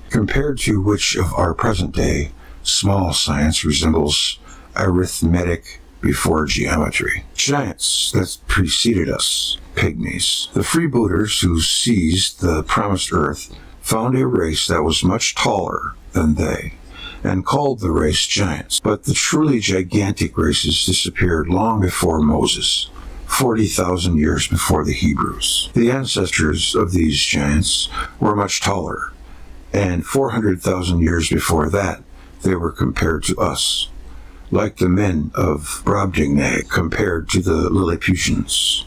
The Atlantes and the intervening years were called the Great Dragons. Therefore, the denigration is obvious to H.P. Blavatsky, and she also knows about the battles between the good and bad giants, battles of which the Greeks seem to have very bad memories. The antediluvian giants were not all bad, as theology would have us believe. There were good giants in those ancient days, and these are not myths. I do think that there were giants. Anyone who wants to make fun of Briareus and Orion should abstain from seeing Karnak or Stonehenge, and even from talking about them. It was the giants who built the great megalithic monuments for the good of man. We came upon this idea at Tiwanaku. There is no reason to believe that these gigantic statues were built stone upon stone using scaffolding. We saw that they were monolithic. They could not have built otherwise, except by the giants, who were the same size as the statues. The wars of the Titans are nothing but legends that originated in the civil war that took place in the Himalayan Khalsa. These are all that is left of the story of the terrible battle between the Son of God and the Son of Darkness, of the fourth and fifth races. Thus we find in this astonishing mixture that H.P. Blavatsky offers of mythology, philosophy, folklore, and poetry, three Hyperborean characteristics of great importance: the influence of the moon, the principal dates of human history, and the gigantism with its degenerations. We cannot completely refuse to take into account what she says about these Tibetan and Hindu sources that go back to antiquity. Her evidence, added to all the other pieces, reinforces them, and at the same time takes on a value that we may not want to give it, as in the case of Plato. Yeah, a lot of people might just think everything Plato said was true, and at the end, that's the Theosophists. I always like to read all the sides, you might be able to pick one or two little glimmers of truth up. Planet of Giants. There was a time when giants ruled the earth. These kings had tiny subjects to serve them, same as ours. They were our ancestors. The hypothesis of prehistoric giants is nothing eccentric. It is supported by scientific data that make think. Researcher of the last century puts again mythologies and archaeological facts in balance. 13-foot tall man, that's high, but a 40-foot tall giant is amazing. Here is the skeleton of a 40-foot tall giant. Unfortunately, it's only a sculpture. Obviously, to check out every hoax is quite a challenge, but all the informations can't be BS. An 800-page book, Forbidden Archaeology, written by Michael Cremo, cites hundreds of cases of that type. Supposing half the cases as mocked, what makes a lot? Still 400 pages. Could be trusted. Why are the archaeologists looking elsewhere? How long will it take until they see what's up? Giants are existing myths to set up in the past, a past not so long ago. To those who think that our recent history can't hide such scoops, we suggest go and see how certain people used electric lamps in ancient Egypt, or in France during the Renaissance, or how the existence of flying machine is testified in antique India, and in Mesopotamia under the reign of Solomon, and even closer to us in England during the 17th century. A researcher of the last century reframes mythology and archaeology facts. I have presented this research. I have myself here to summarize his thesis, moons. According to this researcher, the Earth would have had several moons, each corresponding to a geological era moon. Then, the moon is destroyed, and the Earth awaits a new celestial body passes near enough to be captured by its attraction. When the moon is large, or when it is closest to the Earth's gravity decreases. While all living things grow, when the moon moves away, or when it is destroyed, the Earth's gravity becomes unbearable for large beings who languish and disappear. This original thesis did not meet with the audience it deserved, because the author has developed another too bold hypothesis to have discredited a little fast. The giant telescopes and satellites are doing efficiently their job of detective of space. They just confirmed recently, in 1964, a law of celestial mechanics discovered by the French scientist Grouch in 1850. The natural satellite of a planet cannot, without danger, approach it at a distance inferior 2.75 times its diameter. It has been verified for an asteroid revolving around Mercury, and one can prophesy with certainty that the satellites of Mars are living their last moments. A century later, they still turn around Mars, but their fall is expected to achieve in the coming centuries, the satellites being about 2.7 radii from the planet. Our moon still has a fairly long lifeline, being 170 radii from the Earth. But Mr. Danjon, director of the Paris Observatory, however, thinks it runs the risk and threatens us of crashing into us one day. Unless a cosmic accident causes it to resume its course in space, a fate of a satellite is to crash in its planet, as the fate of any planet is to crash in our star. I don't agree with that at all. Well, with each orbit, it comes closer. Our distant ancestors, according to tradition, have experienced disaster resulting from the crash of a satellite on the Earth. This satellite was revolving only a few radii away, exerting a considerable attraction on the Earth and determining the gigantism of the nature of men, whose size was 4 meters. 4 meters for the last giants. The size of our distant ancestors were much larger. According to tradition, Cyclops were 53 meters tall. Holy smoke. Who else could be stacking monolith of 200 tons on a small pyramidal rock?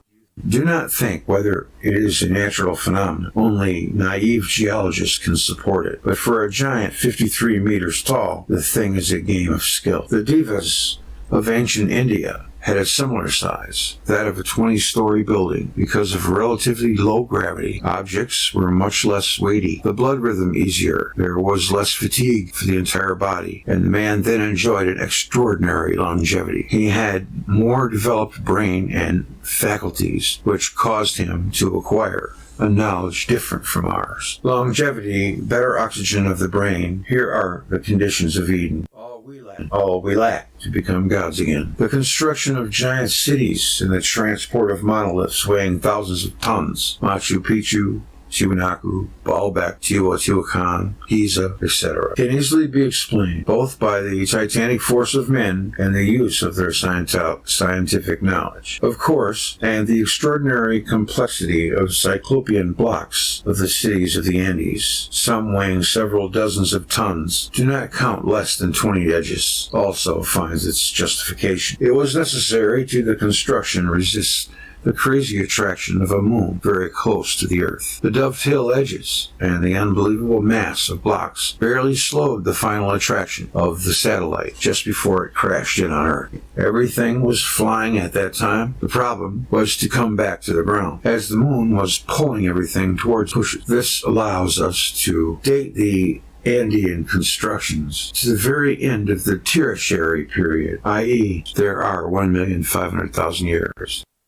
It might even be the previous moon. To build Sexy Human, or to move the monolith of Baalbek, they must be at least 4 meters high. 3 meters is 10 feet, so he's thinking about 13 or 14 feet. And if they were 12 meters high, it is even easier. Cyclops of 53 meters would have better served the purpose. Cyclops gave their name to the Cyclopean constructions. These 53 meters high superhumans were extinguished after the disappearance of the second moon, which crashed at the end of the Mesozoic 65 million years ago. In short, if I may say, the cities of the Andes have already seen thousands of civilizations. The Incas have nothing to do with it, neither the civilization before them. It was far, far ago. Tiwanaku was already there at the time of the dinosaurs. As for archaeologists, they prepare a stake for heretics like myself. I advise them to burn their unsealable books so that they can finally serve their cause. Forget them. They do not even deserve the anti-interest that I am to them. Do you know how the giants ended? Let's see. If you would be a real seeker after truth, it is necessary that at least once in your life you doubt as far as possible all things. Rene Descartes. All right. How did the giants end? The end of the giants. The ancient mythologies unanimously describe our origins as the golden age of the good giants, creators, and of the instructors of men. So educated, so powerful, and so kind, they were called gods. When the Bible tells us that the giant gods have created us in their own image, it is the truth. But what it omits to say is that the image is not the size. The good giants wanted us smaller than them, much smaller, because of the enormous gravity which would come and condemn them. During the Silver Age, some giants are still here, but they are no longer gods. They are no longer the good gods, instructors of men, weakened by gravity, which was unbearable to them. They are only concerned by their survival. The Bible is right when it says they have created us in their own image. They wanted to survive through us. However, I consider that the giants are not gods. The giants are the angels. It is some word in French verlan, i.e. reverse slang, formerly called les gens, which gave les genes, i.e. people. Some legends accredit this thesis, like the myth of Ahura Mazda and the flying giants. These giants were the servants of gods, like the angels. Moreover, they had wings, like the angels. In the Bible, some angels, or archangels, are much taller than humans. Anyway, the angels/giants were the servants of the gods. The gods are human-sized when with humans, but they can be giants if they wish to. The gods change their appearance at will. No sweat. They are gods. They made us at their exact likeness, but much smaller, so that we are better suited for the coming era. Indeed, we have seen how the successive moons, moving closer to the Earth, caused the phenomena of gigantism. After the crushing, the surviving giants showed a pitiful appearance. They became vindictive, clumsy. Their movements are slowed. Their heart can no longer send blood to the ends of their great bodies. We know that the giraffe, to overcome this phenomenon, has a second heart to mid-neck that serves as stopover point for good oxygenation to the brain. But the giraffe has had plenty of time to evolve, while the last giants, hit by the collapse of their moon and the sudden appearance of the inconceivable gravity, have had only time to hide in caves. But the gods had foreseen in their genetic labs. Scientists have designed a new species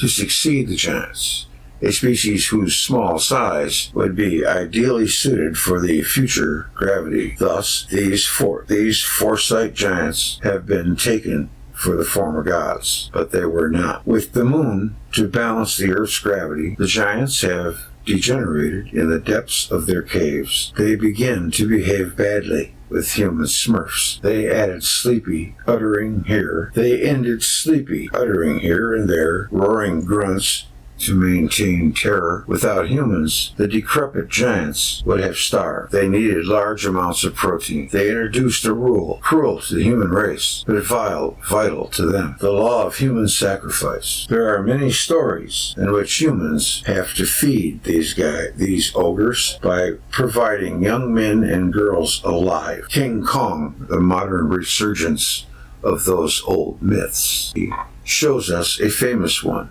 the Minotaur, hidden at the end of his labyrinth. Note that the myth is generous. It presents us both the fallen giant and the cause of his decline.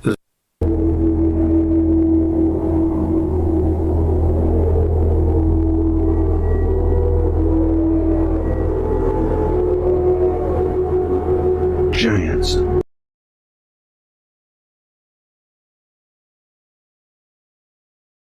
Yep. That's where we pick up. The rest of it I covered it last week or the week before. I can't exactly remember. I think it was 2 weeks ago. Are you there, Grouch? Oh, I gotta turn myself on, don't I? Yeah, I'm getting close to the end because I'm starting to get tired and my daughter's up. So it looks like I'm coming to the end of the road, folks.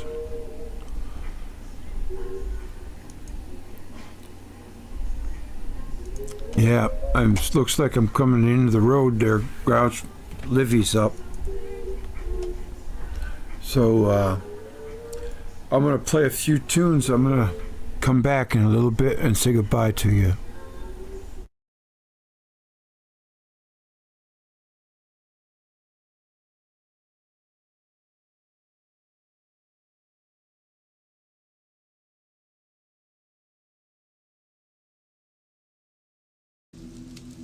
Well, if you've enjoyed the trip. Yeah, looks like I'm coming on the road there. So.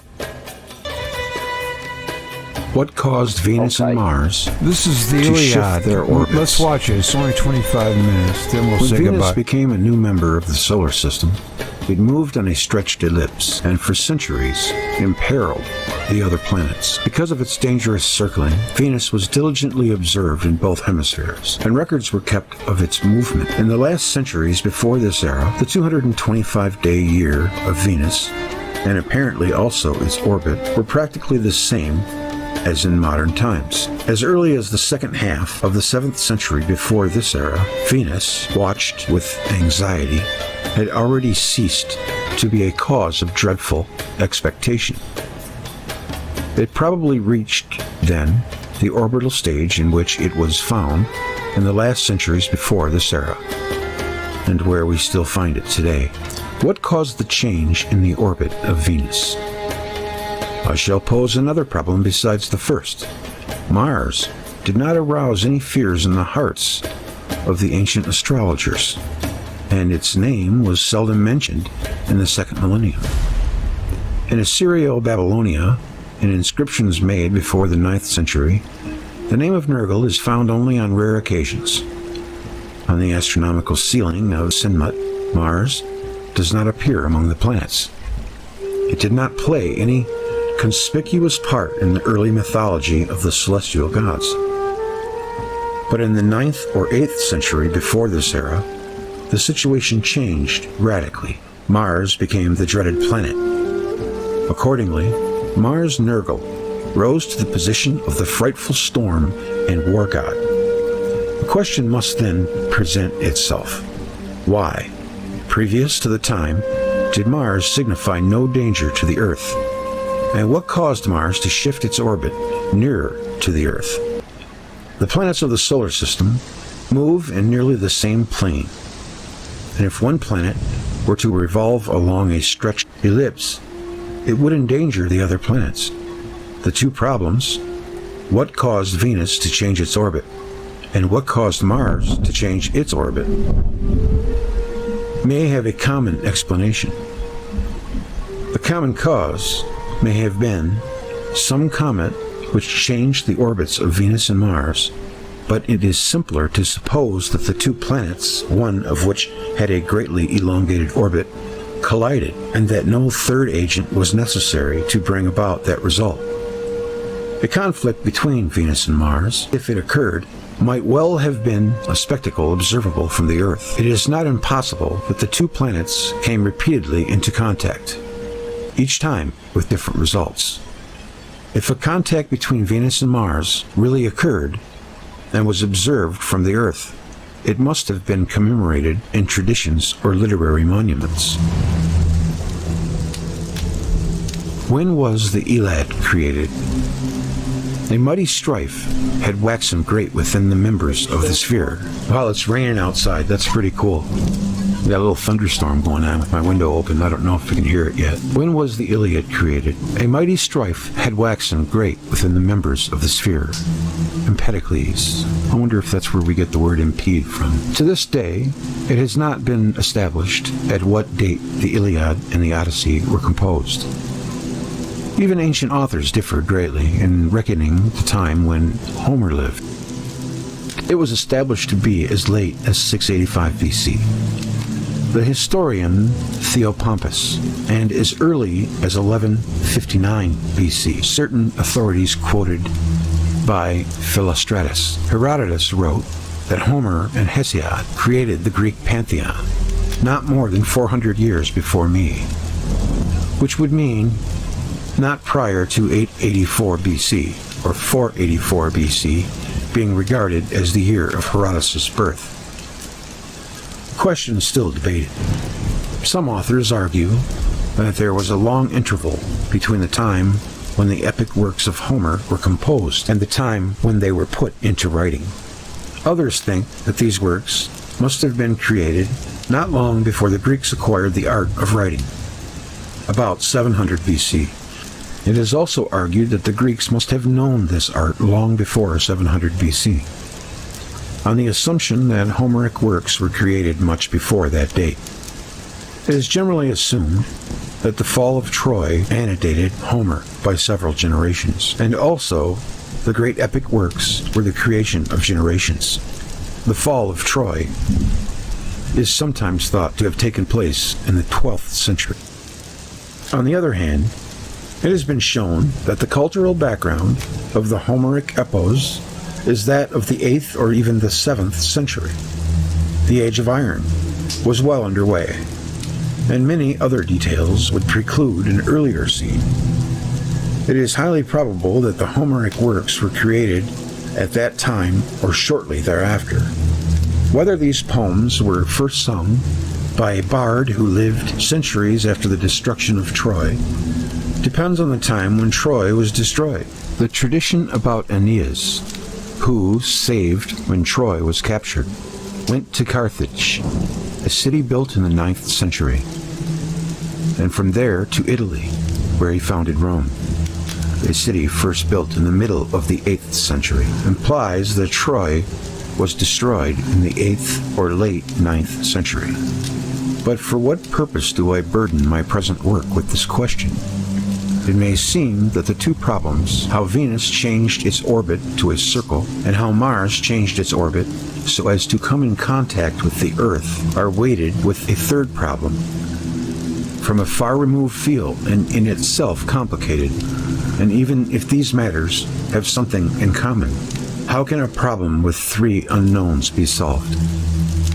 We shall come closer to a solution of the astronomical problem with which we are concerned, and the problem of the epics of Troy, if we recognize the cosmic scene of these epics.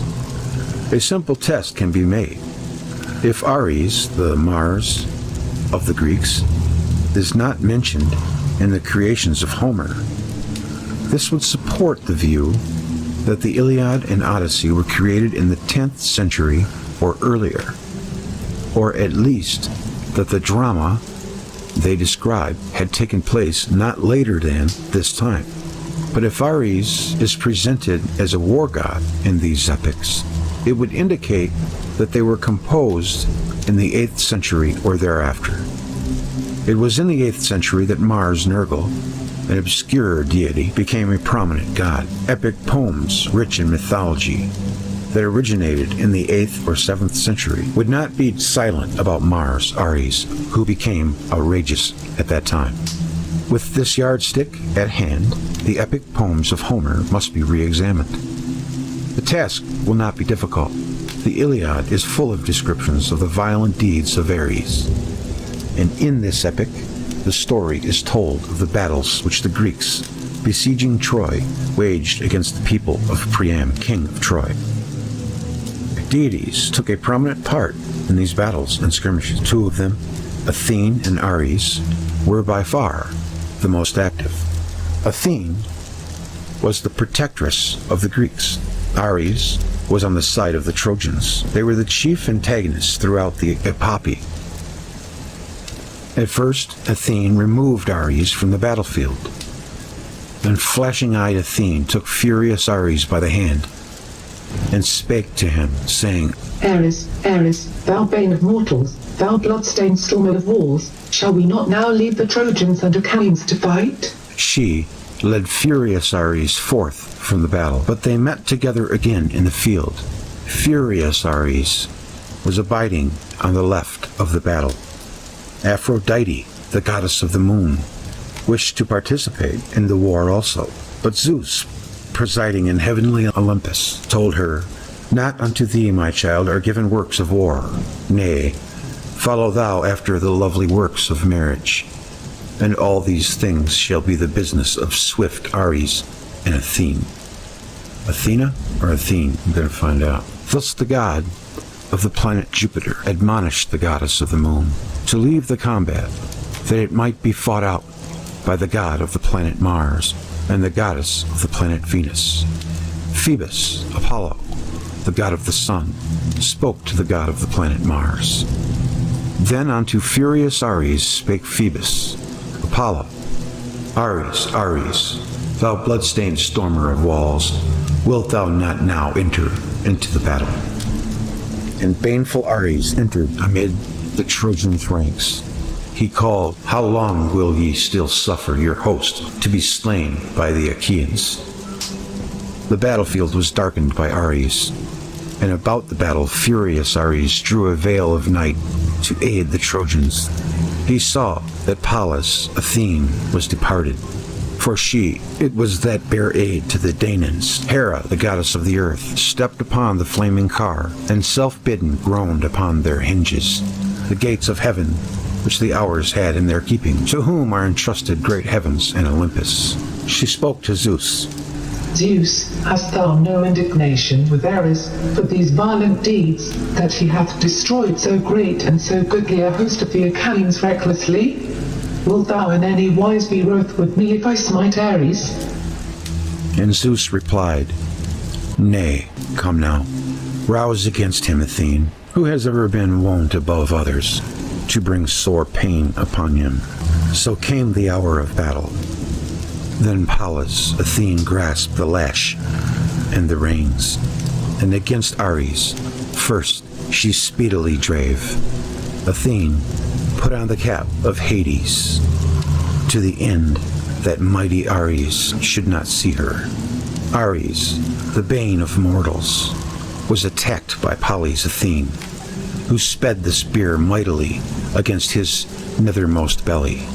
Then brazen Ares bellowed loud as 9,000 warriors or 10,000 cry in battle when they join in the strife of the war god. Even as a black darkness appeareth from the clouds, when after heat a blustering wind ariseth, even in such wise did brazen Ares appear, as he fared amid the clouds unto broad heaven. In heaven he appealed to Zeus with bitter words of complaint against Athene. With thee are we all at strife, for thou art father to that mad and baneful maid, whose mind is ever set on deeds of lawlessness. For all the other gods that are in Olympus are obedient unto thee, but to her thou payest no heed, for that this pestilent maiden is thine own child. And Zeus answered, most hateful to me art thou of all gods that hold Olympus. Forever is strife dear to thee, and wars and fightings. The first round was lost by Ares. Hera and Athene made Ares, the bane of mortals, to cease from his manslaying. In his vein the poem proceeds, its allegorical features being only too readily overlooked. In the 5th book of the Iliad, Ares is called by name more than 30 times, and throughout the poem he never disappears from the scene, whether in the sky or on the battleground. The 20th and 21st books describe the climax of the Battle of the Gods at the walls of Troy. Athene would utter her loud cry, and over against her spouted Ares, dread as a dark whirlwind, calling with shrill tones to the Trojans. Thus did the blessed gods urge onto two hosts to clash in battle, and amid them made grievous strife to burst forth. Then terribly thundered the Father of gods, and men from on high, and from beneath did Poseidon cause the vast earth to quake, and the steep crests of the mountains. All the roots of many fountained Ida were shaken, and all her peaks, and the city of the Trojans, and the ships of the Achaeans, and seized with fear in the world below was Aeneas, lord of the shades, lest above him the earth be cloven by Poseidon, the shaker of earth, and his abode be made plain to view for mortals and immortals. So great was the din that arose when the gods clashed in strife. In this battle of gods above and beneath, Trojans and Achaeans clashed. Together the whole universe roared and shivered. The battle was fought in gloom. Hera spread a thick mist. The river rushed with surging flood and roused all his streams tumultuously. Even the ocean was inspired with fear of the lightning of great Zeus and his dread thunder, when so it crasheth from heaven. Then rushed into battle a wondrous blazing fire. First on the plain was the fire kindled and burned the dead, and all the plain was parched. Then to the river turned the gleaming flame. Tormented were the eels and the fish in the eddies, and in fair streams they plunged this way and that. The fair streams seethed and boiled, nor had the river any mind to flow onward, but was stayed, unable to protect Troy. Upon the gods fell strife heavy and grievous. Together then they clashed with a mighty din, and the wide earth rang, and round about great heaven pealed as with a trumpet. Zeus, the heart within him, laughed aloud in joy as he beheld the gods joining in strife. Ares began the fray, and first leapt upon Athene, brazen spear in hand, and spake a word of reviling. These passages sound like they were written by Shakespeare or Francis Bacon. Wherefore now again, thou dogfly, art thou making gods to clash with gods in strife? Rememberest thou not what time thyself in sight of all didst grasp the spear, and let drive straight at me, and didst rend my fair flesh? This second encounter between Ares and Athene was also lost by Ares. He, Ares, smote upon her tasseled aegis. Thereon blood-stained Ares smote with his long spear. But she gave ground and seized with her stout hand a stone that lay upon the plain, black and jagged and great. Therewith she smote furious Ares on the neck and loosened his limbs. Pallas Athene broke into a laugh. Fool, not even yet hast thou learned how much mightier than thou I avow me to be, and that thou matchest thy strength with mine. Aphrodite came to the wounded Ares. So Aphrodite is the moon, took him by the hand and sought to lead him away. But Athene sped in pursuit. She smote Aphrodite on the breast with her stout hand, and her heart melted. And her heart melted? sounds like it would be the seas of the moon. These excerpts from the Iliad show that some cosmic drama was projected upon the fields of Troy. The commenters were aware that originally Ares was not merely the god of war, and that this quality is a deduced and secondary one. I know, the Greek it's Ares is the Latin planet Mars. I didn't know it is so stated in classic literature a multitude of times. In the so-called Homeric poems, too, it is said that Ares is a planet. The Homeric hymn to Ares reads, "Most mighty Ares, chieftain of valor, revolving thy fiery circle in ether among the 7 wandering stars, planets, where thy flaming steeds ever uplift thee, above the 3rd chariot." But what might it mean that the planet Mars destroys cities? Or that the planet Mars is ascending in the sky in a darkened cloud? Or that it engages Athene, the planet Venus, in battle? Ares must have represented some elements in nature. Guess the commentators. Ares must have been the personification of the raging storm, or the god of the sky, or the god of light, or a sun god, and so on. These explanations are futile. Ares Mars is what his name says, the planet Mars. I find in Lucian a statement which corroborates my interpretation of the cosmic drama in the Iliad. This author of the present era writes in his book on astrology, this most significant and most neglected commentary on the Homeric epics. All that he, Homer, hath said of Venus and Mars, and of Mars, his passion, is also manifestly composed from no other source than this science, astrology. Indeed, it is the conjecture of Venus and Mars that creates the poetry of Homer. Lucian is unaware that Athene is the goddess of the planet Venus, and yet he knows the real meaning of the cosmic plot of the Homeric epic, which shows that the sources of his instruction in astrology were cognizant of the facts of the celestial drama. My interpretation of the Homeric poem, I find, has been anticipated by still others. Who they were, it is impossible to say. However, Heraclitus,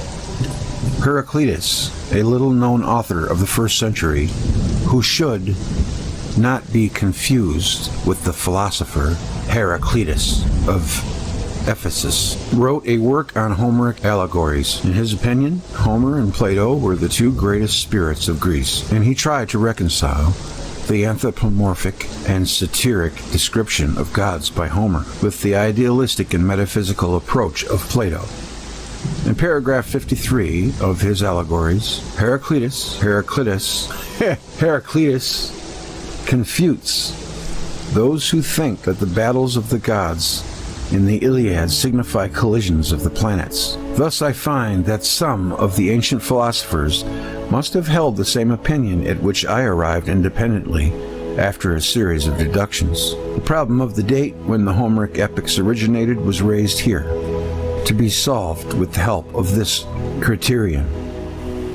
If the cosmic battle between the planets Venus and Mars is mentioned there, then the epics could not have originated much before the year 800 BC. If the Earth and the Moon were involved in this struggle, the time of the birth of the Iliad must be lowered to 747 BC at least, and probably to an even later date. The first earth-shaking contact with our planet had already taken place, and for this reason Ares is repeatedly called Bane of Mortals, blood-stained stormer of walls. Homer was thus, at the earliest, a contemporary of the prophets Amos and Isaiah, or more likely he lived shortly after them. The Trojan War and the cosmic conflict were synchronous. The time of Homer was not separated from the time of the Trojan War by several centuries. Possibly not. Stay tuned. Part 2 is on its way very soon. That's going to be it for me, guys. I'm tired. I'm ready to get some rest. I tried to hang in there. Hold on a second. Put this on, take this off, find you. Are you there, Grouch? Are you there, Grouch? I'm gonna say goodnight. I'm just tired, man. What time is it? It is 8:41. Oh wow, we've been going for a while. 4.5 hours on this one. That's pretty good. I'm gonna find you guys now. And there you are. There you are. Hey, Nick, you should have come in, man. I was waiting for you. I guess I should have said something, shouldn't I? Modern Alchemist, St. Pauli girl still here? Or is this old? Alvin? And, oh man, gotta fix your sleeps. I know, dude. I know. You know, it's all twisted up and weirded out. I was hoping all you guys would come into the chat room and then we could chat, but you never showed up. But then again, I could have extended the invitation, so I guess it's... Thank you, T-Nix. I can show one more, because we got a good crowd here. I don't want to let you down, so I'm going to show you one more, the part 2 to this. It's pretty good while we're on it. We might as well, right? And then I'll hang in for one more right here. And then we'll say goodbye. Okay. I hate doing things half-assed. I like doing them whole-assed. Or nothing at all.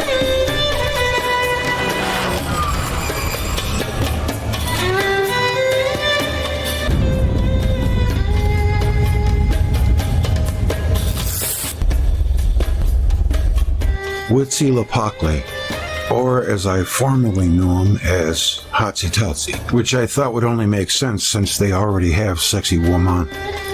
But anyway, it's Huitzilopochtli. The Greeks chose Athene, the goddess of the planet Venus, as their patron.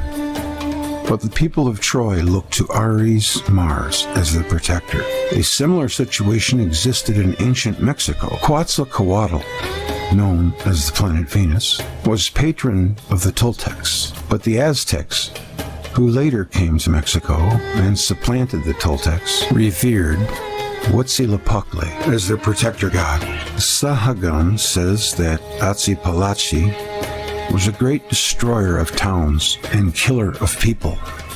The epithet bloodstained stormer of walls is familiar to us from the Iliad, where it is regularly applied to Mars. In warfare, the Huitzilopochtli was like live fire, greatly feared by his enemies, writes Sahagun. In his large work on the Indians of America, H.H. Bancroft writes, Huitzilopochtli had, like Mars and Odin, the spear or a bow in his right hand. Shockwave and Edusa, come on in and say hello. A bundle of arrows, sometimes a round white shield. On these weapons depended the welfare of the state. And Ramon, I can go AFK, you guys can chat. Mars, which had fallen from the sky. Or on Palladium of the warlike Pelas, Athene. By names also point out Huitzilopochtli as war god. So he called the terrible god Tetzatl, or the raging Tetzahutl. Velikovsky, he's something else. By names also point out Huitzilopochtli as war god. So he is called the terrible god Tetzatl, or the raging Tetzahutl. Bancroft proceeds, one might be led to compare the capital of the Aztecs with ancient Rome, on account of its warlike spirit, and therefore it is right to make the national god of Aztecs a war god like the Roman Mars. But Huitzilopochtli is not like Mars. He was Mars. The identity of their appearance, character, and action is dictated by the fact that Mars and Uchi were one and the same planet god. The conflict between Venus and Mars was also symbolized in religious ceremonies of the ancient Mexicans. In one of these ceremonies, the priest of Quetzalcoatl shot an arrow into an effigy of Uchi, which penetrated the god, who was then considered dead. This appears to have been a symbolic repetition of the electrical discharge that Venus ejected towards Mars. There it is. But the Aztecs would not concede the death of Mars, the bellicose destroyer of towns, the god of sword and pestilence, and carried on their wars against the Toltecs, the people who looked to the planet Venus. These wars between the Toltecs and the Aztecs must have taken place earlier than is generally supposed. They might have occurred before the present era, when there was rivalry between the peoples devoted to Venus and those devoted to Mars, and when the memory of the cosmic conflict was still vivid. End of subchapter.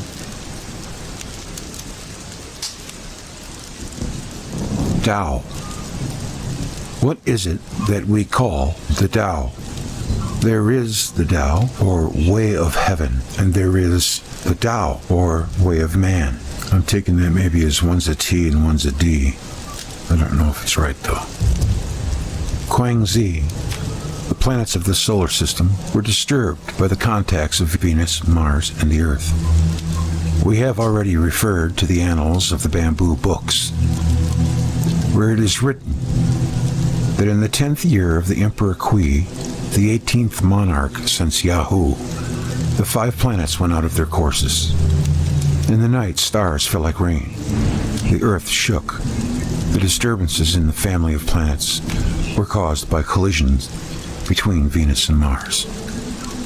The battles of 2 stars appearing as bright as suns and mentioned in another Chinese chronicle as having occurred in the days of the same Emperor Kui Ki, Kueyuwaki. At this time, the 2 suns were seen to battle in the sky. The 5 planets were agitated by unusual movements. Mount Tashin fell down. The 2 battling stars are recognized by us as Venus and Mars. In the language of the Eratosthenes, the Alexandrian librarian of the 3rd century before this era, in the 3rd place is the star Stella of Mars. It was pursued by the star Sidus, Venus. Then Venus took hold of him and inflamed him with an ardent passion. In an astronomical chart dating from the Middle Ages, 1193, used in education of emperors and known as the Suchao astronomical chart, it is asserted on the authority of the ancients that it happened that planets went off their courses. It is said that once Venus ran far off the zodiac and attacked the Wolf Star. A change in the course of the planets is regarded as a sign of heavenly wrath, since it occurred when the emperor or his ministers sinned. In the old Chinese cosmology, Earth is represented as a body suspended in air, moving eastward, and thus was understood as one of the planets. The following passage from the Taoist text of Wen Tzi contains a description of calamities which, as we have found, belong together. When the sky, hostile to living beings, wishes to destroy them, it burns them. The sun and the moon lose their form and are eclipsed. The 5 planets leave their paths. The 4 seasons encroach one upon another. Daylight is obscured. Glowing mountains collapse. Rivers are dried up. It thunders. Then in the winter, hoarfrost falls in the summer. The atmosphere is thick, and human beings are choked.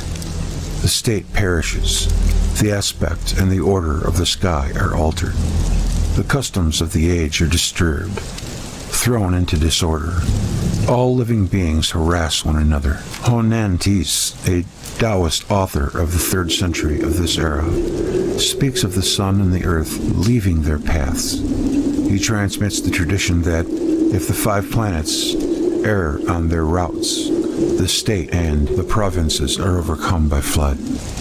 Taoism is the dominant religion of China.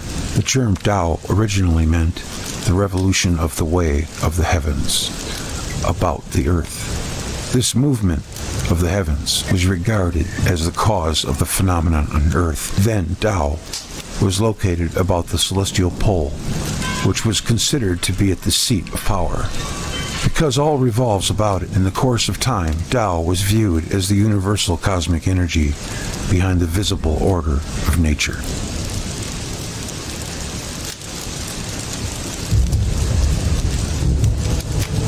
Yuda. In an old textbook on Hindu astronomy, Surya Siddhanta, there is a chapter of planetary conjunctions. Modern astronomy knows only one kind of conjunction between planets. When one planet, or sun, stands between Earth and another planet, differentiated only as superior and inferior conjunction and opposition. But ancient Hindu astronomy distinguished between many different conjunctions, translated as follows: Samyoga conjunction, Samaga coming together, Yoga junction, Malaka uniting, Yudi union, Yuda encounter in the meaning of conflict, fight. The first paragraph of this chapter of planetary conjunctions, the Surya Siddhanta, tells us that between planets there occur encounters in battle, Yuda, and simple conjunction, Samyoga, Samagama. The force of the planets, which manifests itself in conjunction, is called Bala. A planet can be vanquished, Jita. A Pavsya encounter, struck down, Vendhavasta. Utterly vanquished, Vijita. A powerful planet is called Balin. And the victor planet in an encounter, JN, Venus, is generally victor.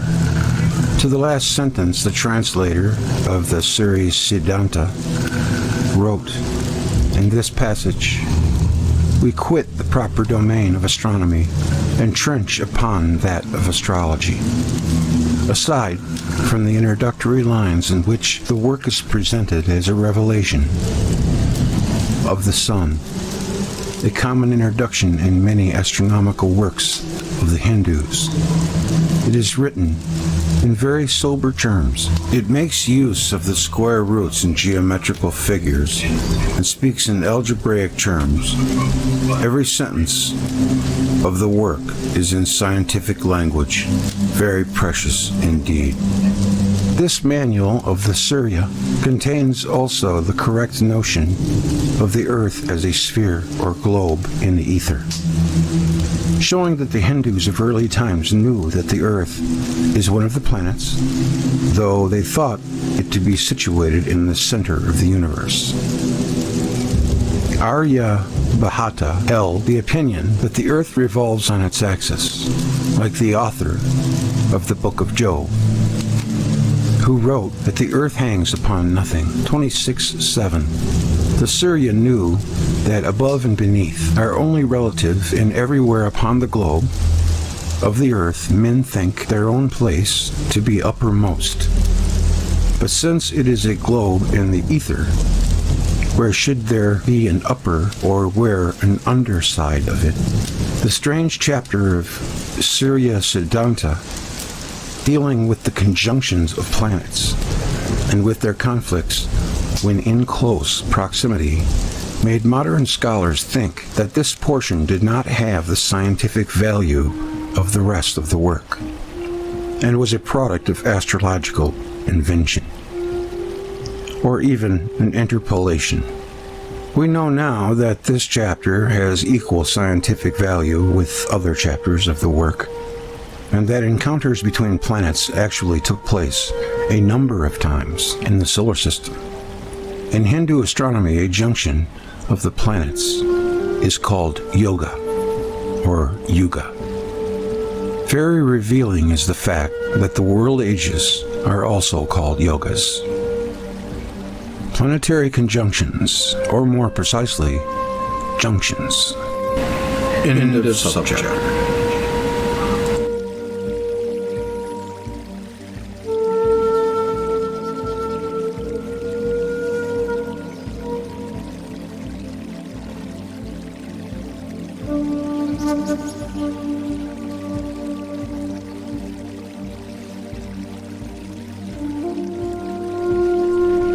Bandahyus. Theomashy, the Battle of the Gods, described in the Homeric works in the Edda and Uchipalochi Epos, is related in the Indian-Iranian text of the Bahadis. The planets ran against the sky and created confusion in the entire cosmos. In the long battle of the celestial bodies, one of them made the world entirely dark, disfigured creation, and filled it with vermin. This act of the cosmic drama was recognized by us as the first contact of the Earth with the comet Typhon, the same as Pallas Athene. Other acts of the drama followed. The planetary disturbances lasted for a long time. The celestial sphere was in revolution. The planets with many demons dashed against the celestial sphere and mixed the constellations, and the whole creation was as disfigured as thought fire disfigured every place and smoke arose over it. The planet named Gakahar, or wolf progeny, and special disturber of the moon, and a celestial body called Mivishmuspar, provided with tails or a comet, brought confusion to the sun, moon, and stars. But in the end, the sun was attached to Muspar, to its own radiance by mutual agreement, so that he may be less able to do harm. In this description of the battle of the planets, we recognize the wolf progeny and disturber of the moon, the planet Gokahar, as Mars. Muspar, with tails, apparently is Venus, called also Tistria, or the leader of the stars against the planets. As the final result of these battles, the sun made Venus into an evening morning star, or put Lucifer lower down so that it could do no harm. And the Bahidas, the conflicting forces, are called not gods, but merely planets.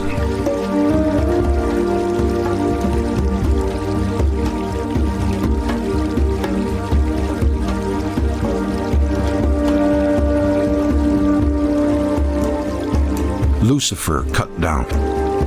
It can be said that the planet Mars saved the terrestrial globe from a major catastrophe by colliding with Venus. Since the days of the Exodus and Joshua, Venus was dreaded by the peoples of the earth. For about 700 years, this terror hung over mankind like the sword of Damocles. Human sacrifices were made to Venus in both hemispheres in order to propitiate her. After centuries of terror, one sword of Damocles was removed from above the heads of mankind, only to be replaced by another. Mars became the dread of the peoples, and its return was feared every 15 years. Before this, Mars had absorbed the blow, even the repeated blows of Venus, and had saved the Earth. Venus, which collided with the Earth in the 15th century before the present era, collided with Mars in the 8th century. At that time, Venus was moving at a lower elliptical velocity than when it first encountered the Earth. But Mars, being only about 1/8 the mass of Venus, was no match for her. It was therefore a notable achievement that Mars, though thrown out of the ring, nevertheless was instrumental in bringing Venus from an elliptical to a nearly circular orbit. Looked at from Earth, Venus was removed from a path that ran high to the zenith and over the zenith to its present path.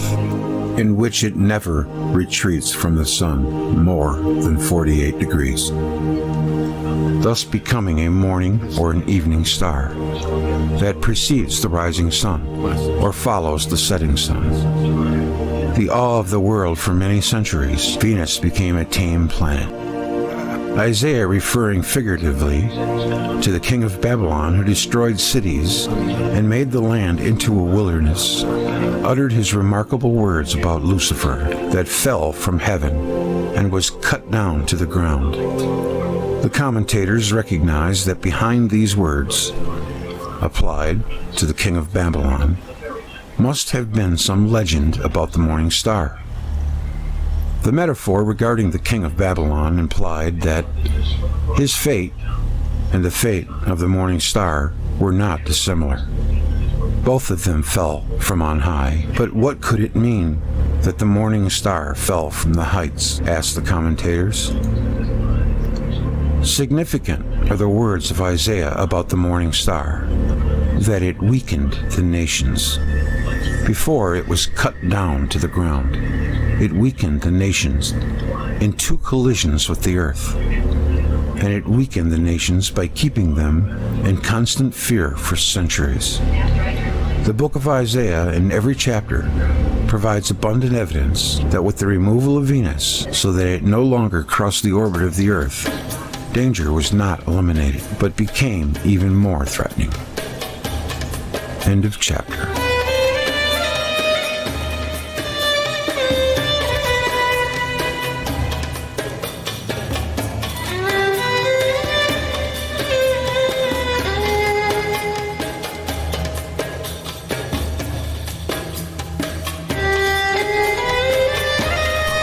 It's easy to see why the ancients regarded the astrologer very highly, and astronomers were always astronomers and astrologers.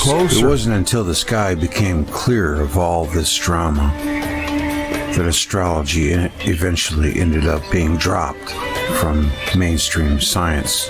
When every day of your life was a fight for survival, and to look out there and see Mars so close that you could see Valles Marineris, which had to be the case. The Indians knew that it had two moons, if you watch chapter 6 on Mars, and they called it Scarface. And for it to say in the Iliad that Athene smote Ares' nethermost belly would explain Valles Marineris, and that she smote him on the neck, which could quite possibly be Olympus Mons, which is indicative of an electric burn. And then the moon's heart was melted.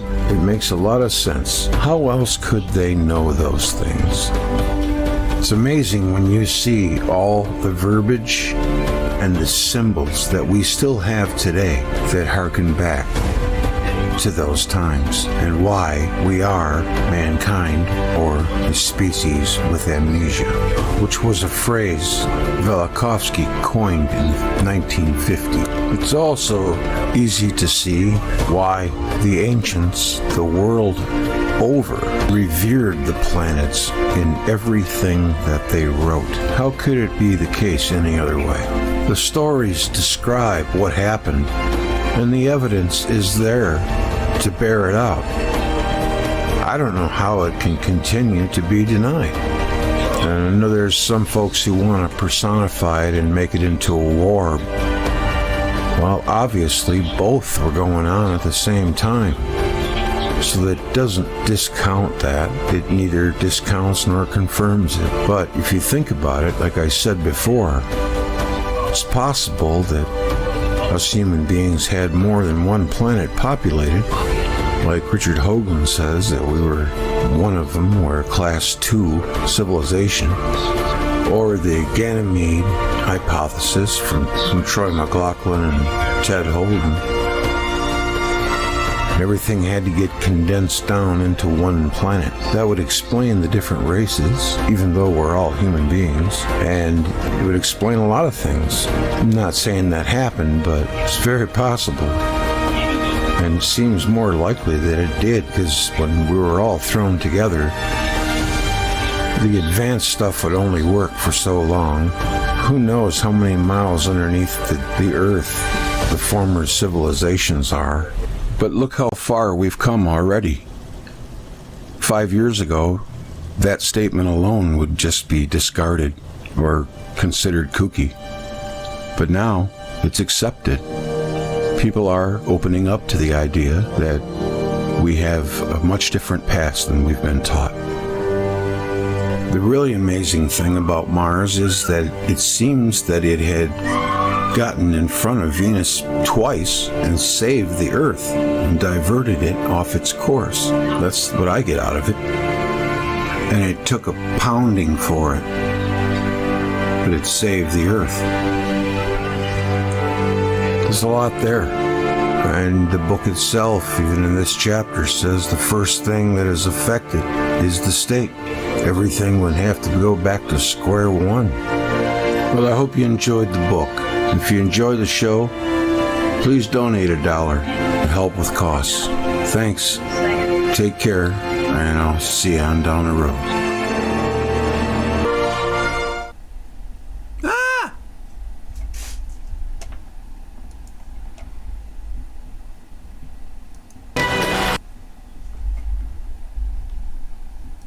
You guys there? Hello, is anyone there? Is anybody out there? Just End not of his labyrinth. No bad. Yes, somebody's out there. There you are. Yeah, that was pretty good, huh?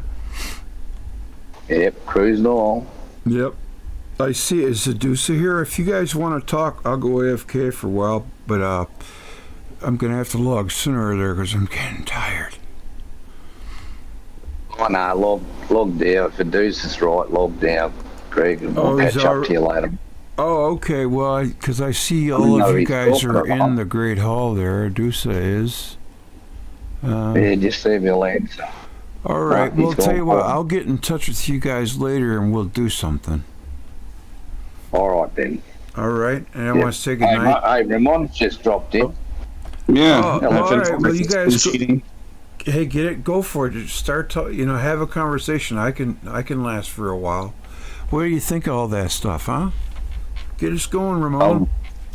It's going well. How are you? It's going well. Yeah, it's going good. It's good to see you. I've been meaning to get a hold of you.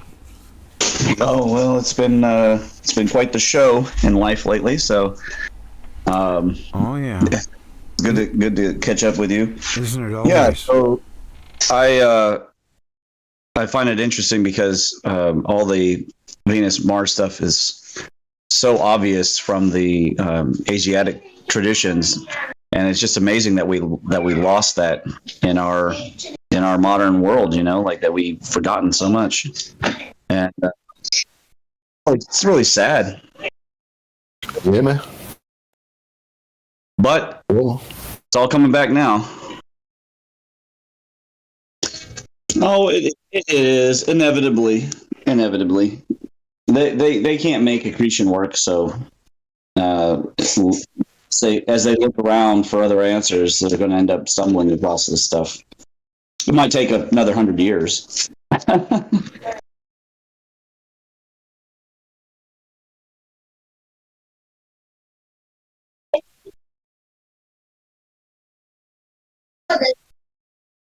Well, if they evolve faster than I expect, that would be always welcomed, of course.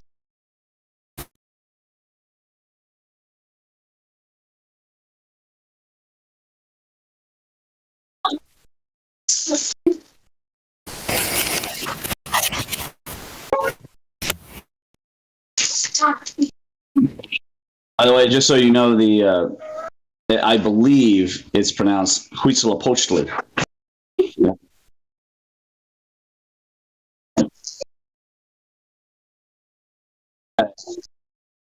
And it is Tao. Yeah. You're right, it's Tao. And it's Guangzi. So that it looked like Guangzi. Yeah. But that's an old romanization system. but it's pronounced Schwanza. Schwanza.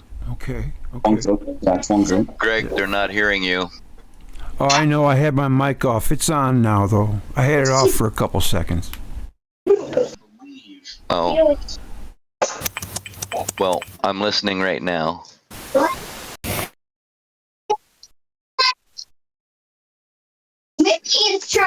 I gotta do a bio. I'll be back. Okay. There it is. Okay, you got to sort it out. A few hours, I suppose.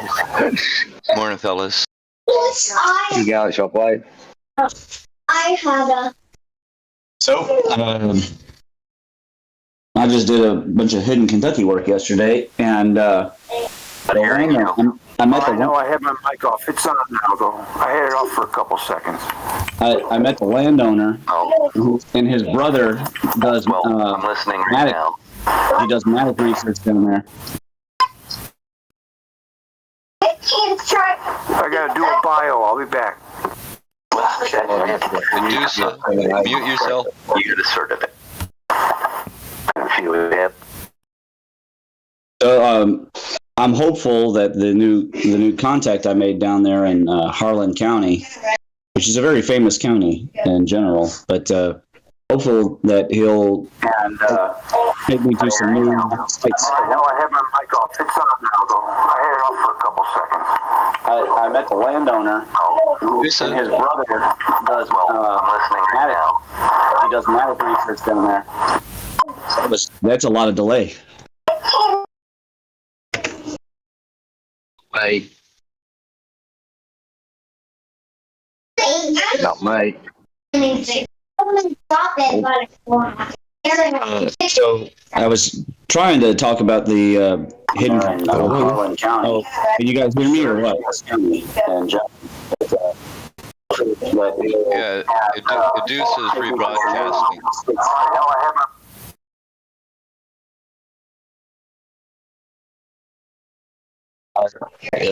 I guess that's all I have to say is that we got up there probably about almost 2,000 feet up and looked around.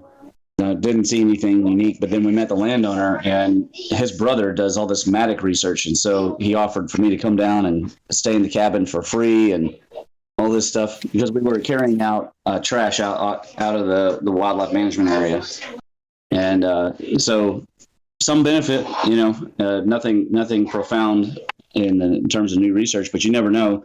I still hold out hope that there are many more Welsh writings hidden in Kentucky still that haven't been discovered.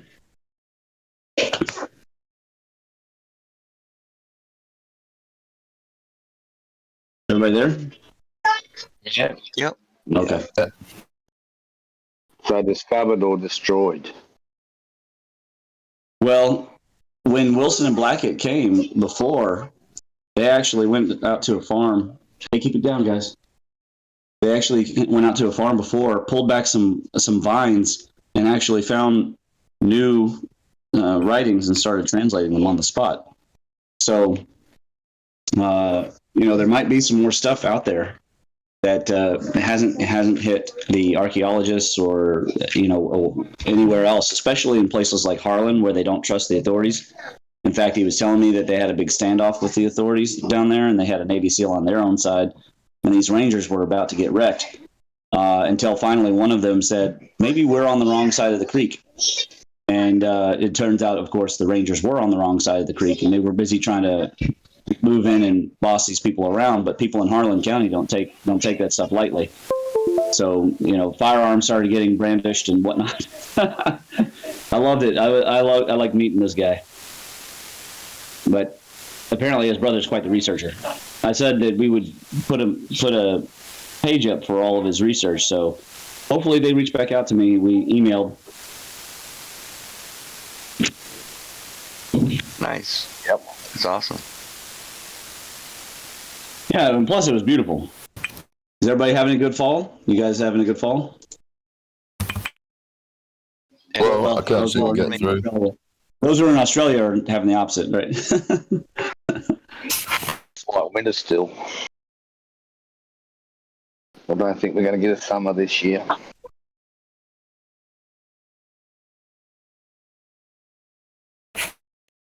Still there? Oh yeah, we're all here. Yep. Yep, I think the warming might be cooling. Yeah, I'm so over that global warming bull crap. Yeah, all things change. The climate on this planet, that's it, period. End of story. What can you do? All things change. You know, nothing to freak out and destroy the world about.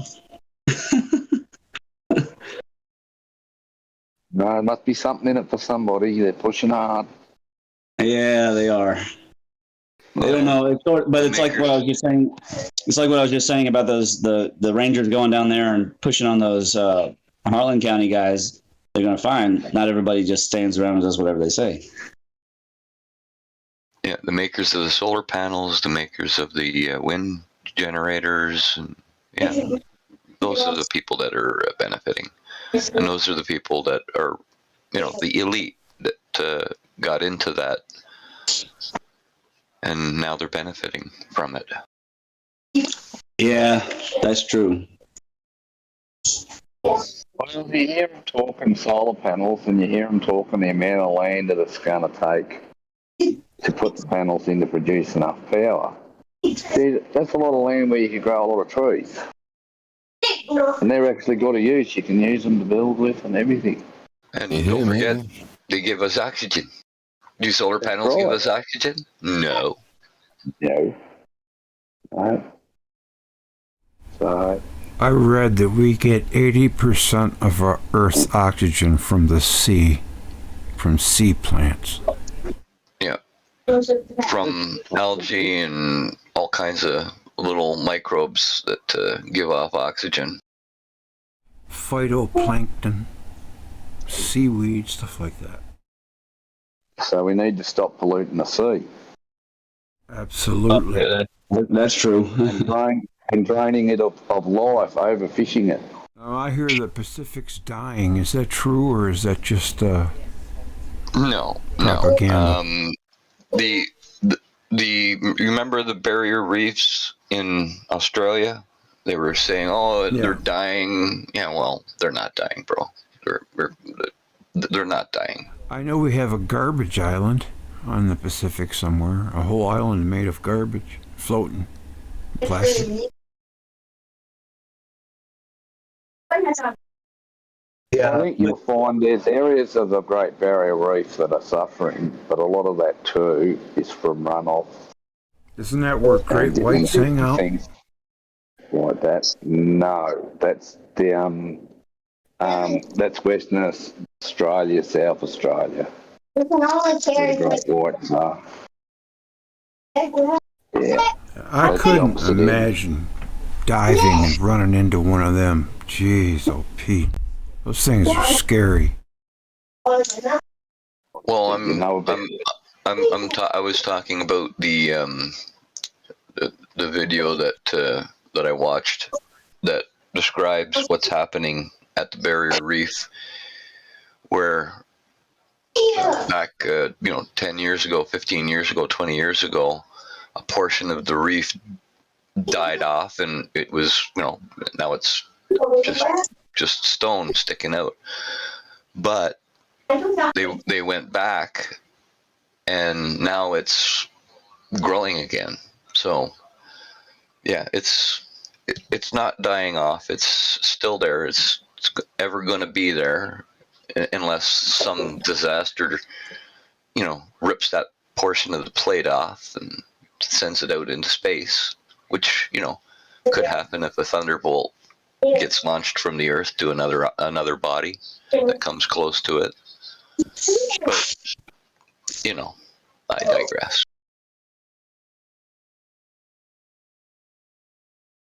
Yeah, I'm in concurrence there. That it's going to come a cycle. Of course, it's not good if you have bunches of pollution get dumped out of Asia and goes down there and poisons, because corals are animals, so they can't handle too much unpleasantness. Well, a lot of it, Ramon's really been from the development along the coastline where all the old mangroves and that have been removed. And then, of course, you have the nutrient runoff and with your farming and everything like that.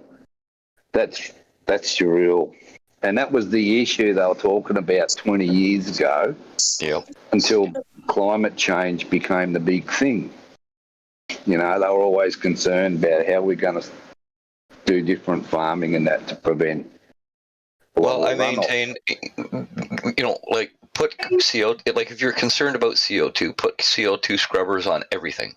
Cars, buses, houses, the manufacturing industry, which is the big polluters, and get them to clean their act up. Get them to stop polluting. Get them to make sure that their discharges are safe for the environment. That they're not going to devastate stuff. That's what we have to do. We don't have to focus on global warming. No, that's not the concern. The concern is the crap that we make the corporations cause by our non-stop want of the newest, the best thing. That's got to stop. The corporations got to clean their acts up, period. That's it. That's all that needs to be done. If we do that, global warming isn't an issue. Because the sun, like I said, is responsible for the heating and the cooling of this earth. There's been hotter periods when human activity was low, hotter than it is today. So this CO2 fairy tale that they're giving us is complete BS in my view. Of course.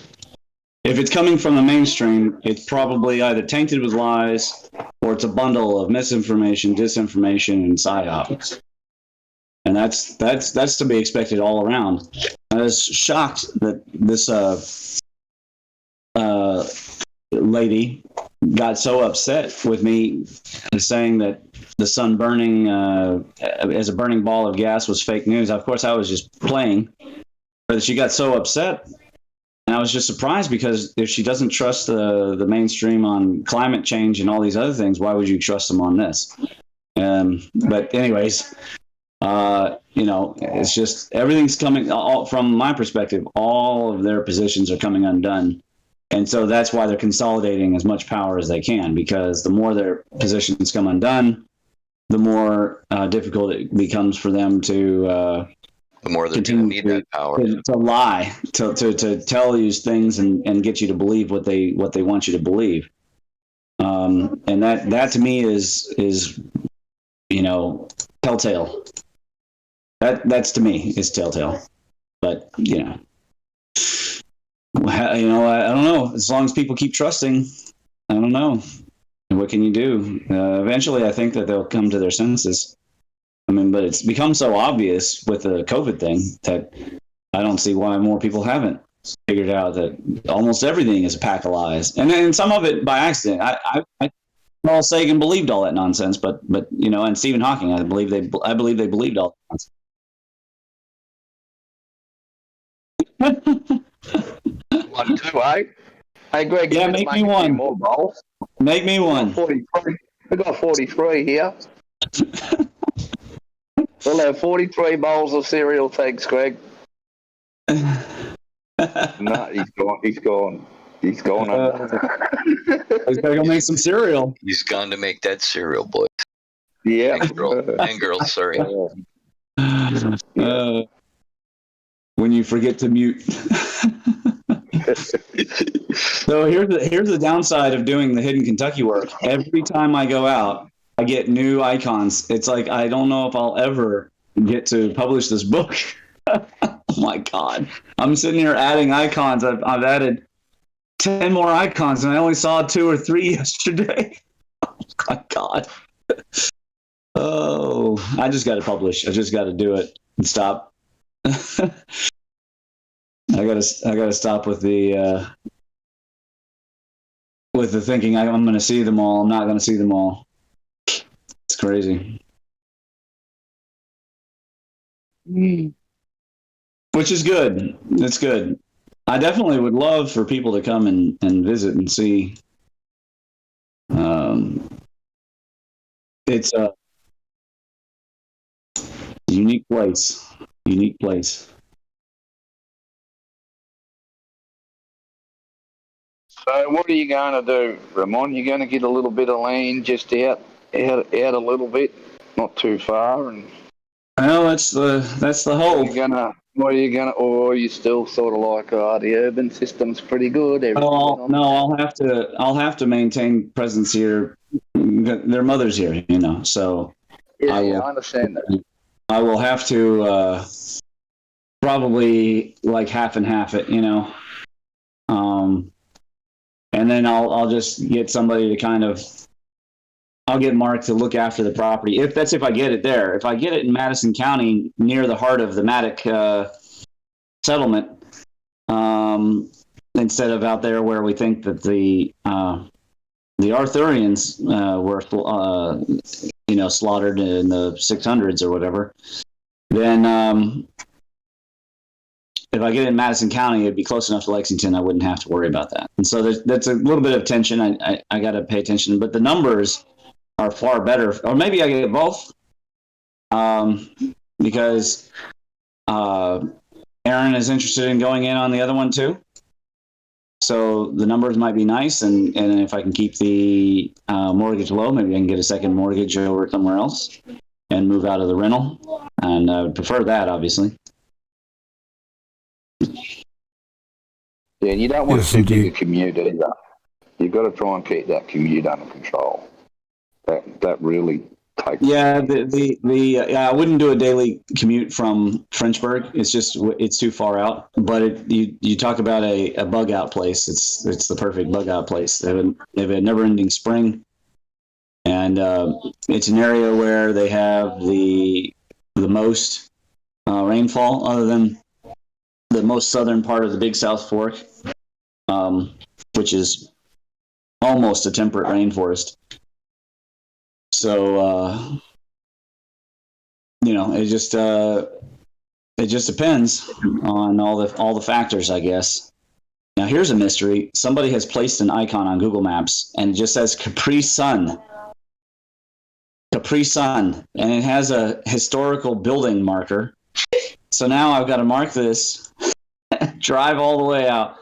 Someday in the next few years, I don't know. It looks like it might be in Arch or something. Look at this, wrong. Capri Sun. Yeah, you never know. People could just be adding garbage on here, obviously, but then I have to hike it. Oh man, who knows? Yeah, man. Who knows? That's so funny. Historic Capri Sun Station. Yeah, you never know. People, that's the problem. People can put anything on these maps, so you don't know for sure what's there until you go. This in general is a kind of a mysterious area of the state. We've been one time to this area. We've been plenty of times in this area down here.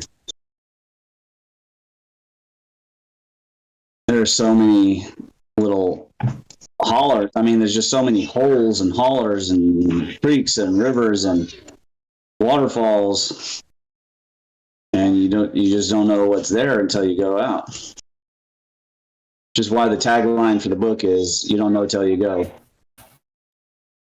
I've had places that I was so excited about based on the name, and get there, and it's a dump. And then I've had things that I didn't think would be anything, or didn't even plan for anything, and suddenly you end up with just a plethora of gems. It's good to be getting back into the hidden Kentucky work, ancient Kentucky work too. I haven't heard from Bruce's wife, but I need to get Bruce's research material. Okay, go ahead. So it would seem like that area has had human, like populations and civilizations for a long, long time. The Cherokee controlled all this area. The only reason they didn't at the time of Daniel Boone is all the plague.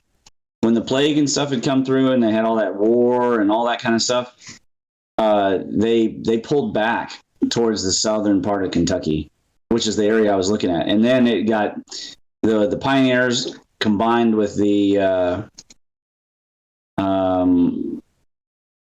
Shawnee, and they attacked the Cherokee and drove them all the rest of the way out down into the Smokies. But this area was controlled by the people of the caves for thousands of years. It's not exactly clear that the Archaics didn't possibly become the origins, but there is a lot of Hebrew DNA in the mitochondrial DNA in the Cherokee who have been measured, and that's an interesting book. And they use the maternal because it lasts longer than the paternal DNA. It does send some of the paternal DNA evidence too. Yeah, not only that the symbols in the Cherokee Nation are from the Jewish. Yeah, they're very obviously plasma scripts. I was just thinking yesterday that I'd like to find somebody who is an actual expert in the Cherokee script to go, into it with. Again, the fact that they're the only other language supposedly invented by one person, and it happens to be the people who were the witnesses for the slaughter of the Welsh Indians, the Fort Ancients, the Nicotiani, tells me that there's more to it than we're being led on. And again, because the mainstream lies about everything. And I don't think they could stop lying, to be honest with you. I think they just continuously, like a habit.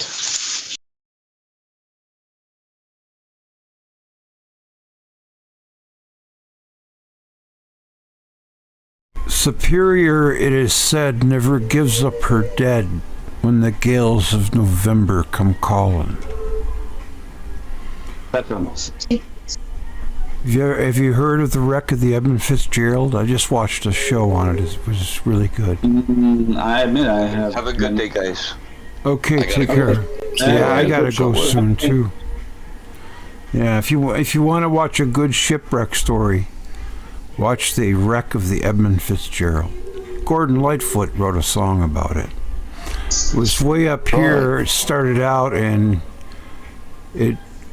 with another ship that all the way to about 3 or 5 miles from Whitefish Bay, and it dove into a wave and just kept going all the way to the bottom.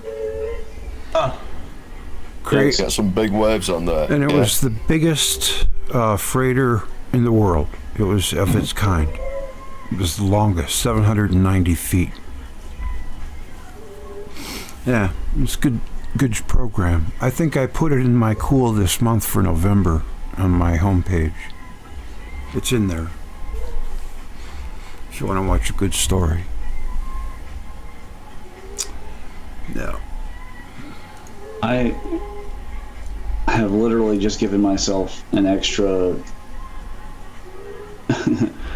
month at least of research work here just by going around and clicking and adding more icons. Oh my god. Oh yeah. That's all. It's not letting me through. Hear me? No. I can't see where now. I've sorted these settings out, chaps. Okay. Can you hear me? Yeah. There's England. Oh, you can hear me? Yeah. Oh, I've been trying to speak for about an hour and a half, 3/4 of an hour or something, but struggling with these settings. Okay, now we can hear you loud and clear. Loud and clear. Oh, that's strange. Anyway, sorry about that. Yeah, I was here all the time. I just couldn't get through or type anything in, so messing around with trying to get it going. But really enjoyed the show, Greg. So many different things. I found absolutely fantastic in that show. Oh, great! I'm glad you liked it. Thank you. Yeah, I'm going to have a re-listen. I had a really good time. Yeah, especially the last couple of hours, the Velikovsky and the Verdict stuff I found really good.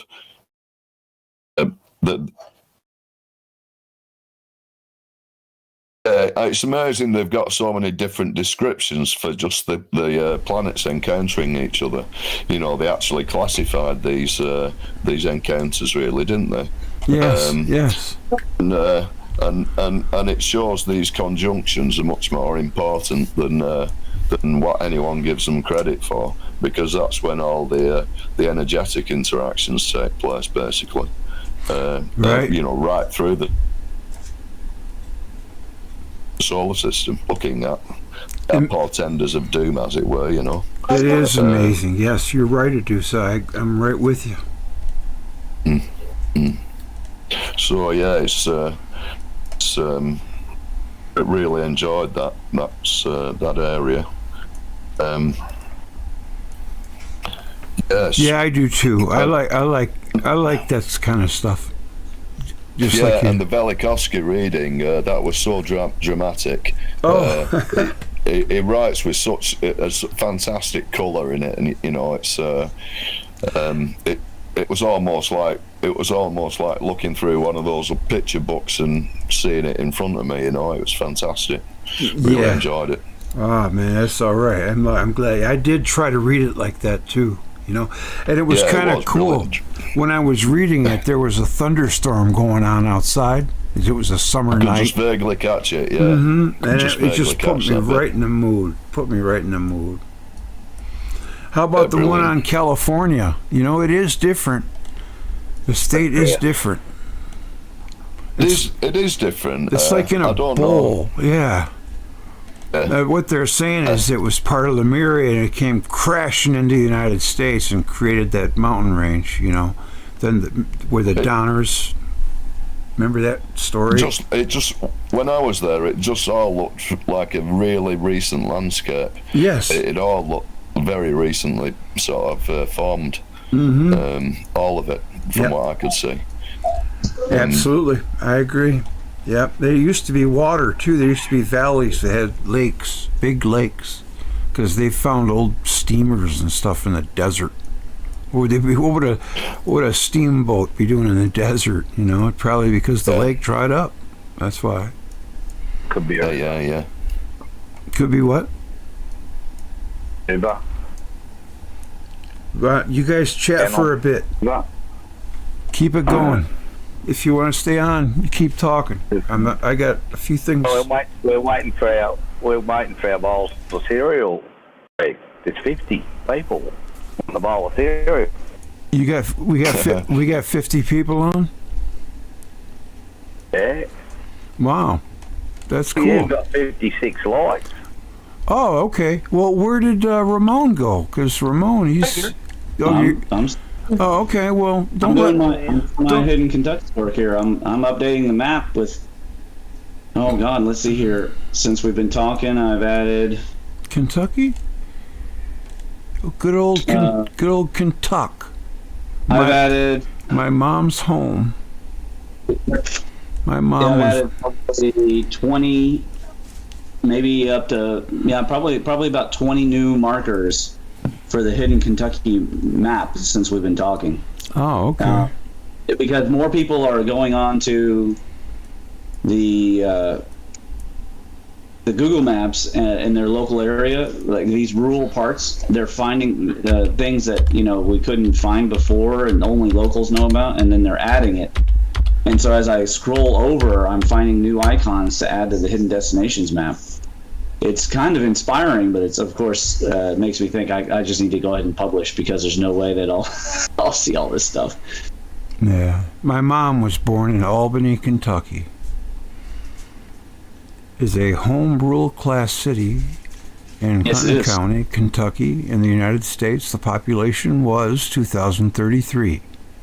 So and there's a Shaker village nearby. Oh, really? A Shaker village? Mm-hmm. I know it's just 6 miles from the Tennessee state line. Yeah, it's Albany's a very quaint little place. Yeah, my mom had a nice little place out there. I went out and visited her a few times. She wanted to go back to her childhood home, but it wasn't the same. Her brother died the year after she moved back there, and then she was alone out there. I said, Mom, come on back to Michigan. So she did, and finished her life out here. Yeah, but it was a nice place to visit, like you said. I mean, it was just beautiful country all the way through, driving all the way down, you know.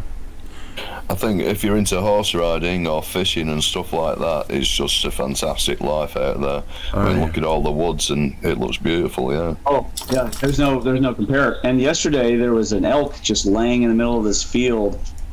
We came around the bend, and the lighting, everything was perfect, and this giant elk cow, she was just laying in the middle of the field. She had nothing better to do except to enjoy the most perfect lighting and sunshine in the fall weather. You know, plenty of game here. There's plenty of all sorts of stuff. Lots of room. Cheap land. Yeah.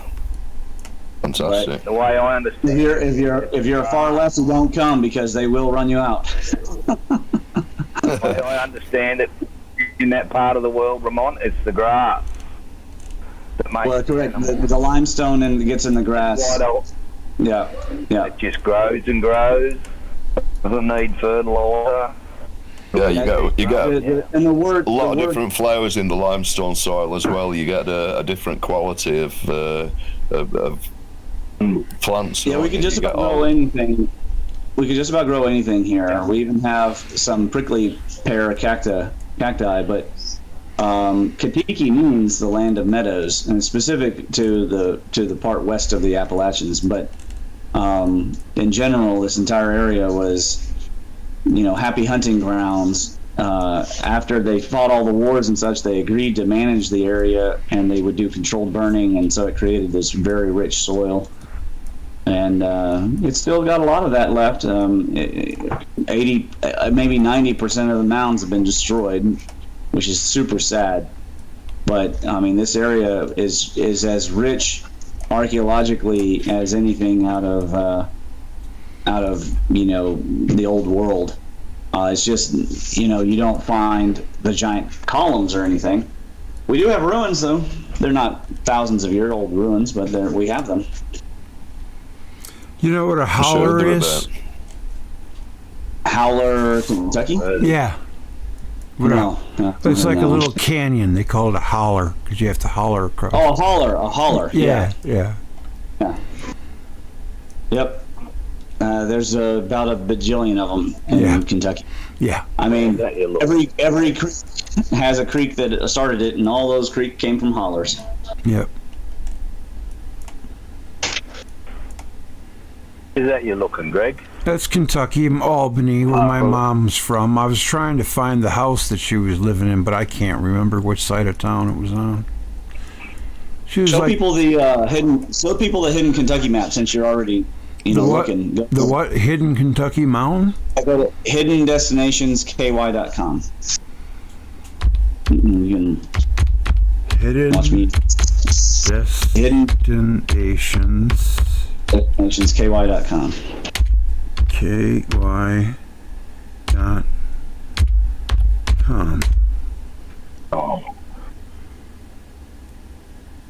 Hidden Cave Ranch Bed and Breakfast.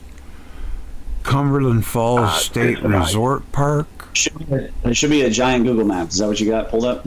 Louisville Mega Cavern. That's it? I don't know. I mean, is it a giant Google map? Well, yeah, I'm on Google Earth, you know. Yeah, that's it. That's the map. Yeah. So, you know, there's a lot of things, and I mean, literally just scrolling around and finding more things. And if I delay putting out the book, I'll be doing this for, you know, next 20 years. So I might as well just get the book out. I've been to about 1,000 and some. Yeah. I'm just getting tired. How did I get it upside down again? Doggone it. I don't know how I do that. Ah! Okay, here we are.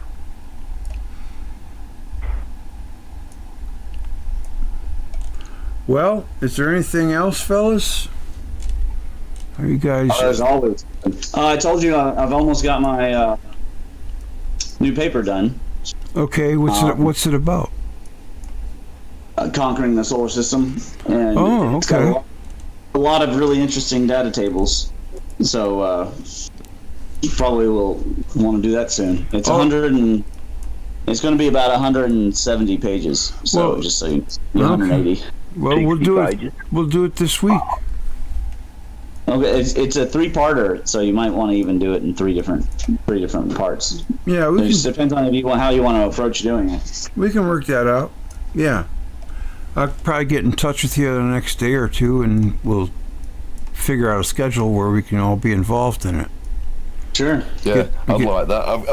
I've got a little bit to add to the sort of the local Arthurian research. It's quite a nice little bit of stuff to add to it as well. Oh, good. Yeah, that sounds like fun. Let's do that then.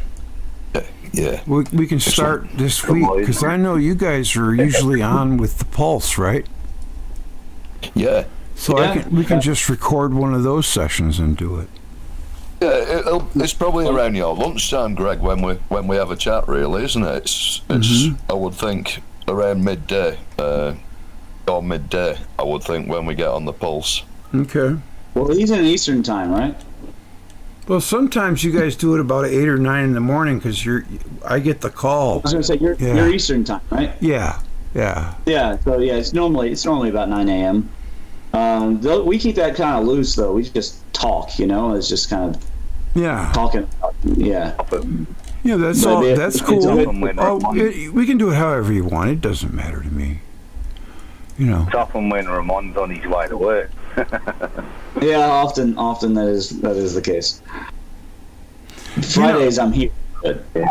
Boy, that land that's extreme north between, like in Canada before Alaska, it's just really interesting topography. Have you ever really noticed it? I mean, it's really rugged. Oh, that's all the Yukon then, isn't it? And all that sort of business. Yeah. Yeah, that's the Yukon. It's like, man, not too much going on out there. It's pretty desolate. No. Fort Province. So there'd be like a little town out in the middle of nowhere. Right? And not much else for 1,000 miles. Oh, it might be cool to live there. Of course, it could be a real close-knit community, too. Look at that. I mean, look at when I pull back, it's in freaking the middle of nowhere. Literally. They'll have to be pretty self-reliant out there, don't they? There's Kioska, or whatever that's called. What's this? Something. It's blurry. It's probably some kind of a governmental testing place. It's a little town. A lot of mining out in them areas too. Yeah, well, that one there, I guess that is, what is that? No, that's just rocks and little lakes. It's pretty barren, isn't it? And then all of a sudden, a little town. That looks like it's been mined. It's been mined. Stripped. There. Then this little island here, and then this little community. Oh my. I mean, what the heck, man? I bet you, I wonder how many people live there. Well, once you're in town, I guess it's all right, but what if they don't? Well, there's a baseball field. It can't be all that bad. Shoot. Maybe I could go there and be a star.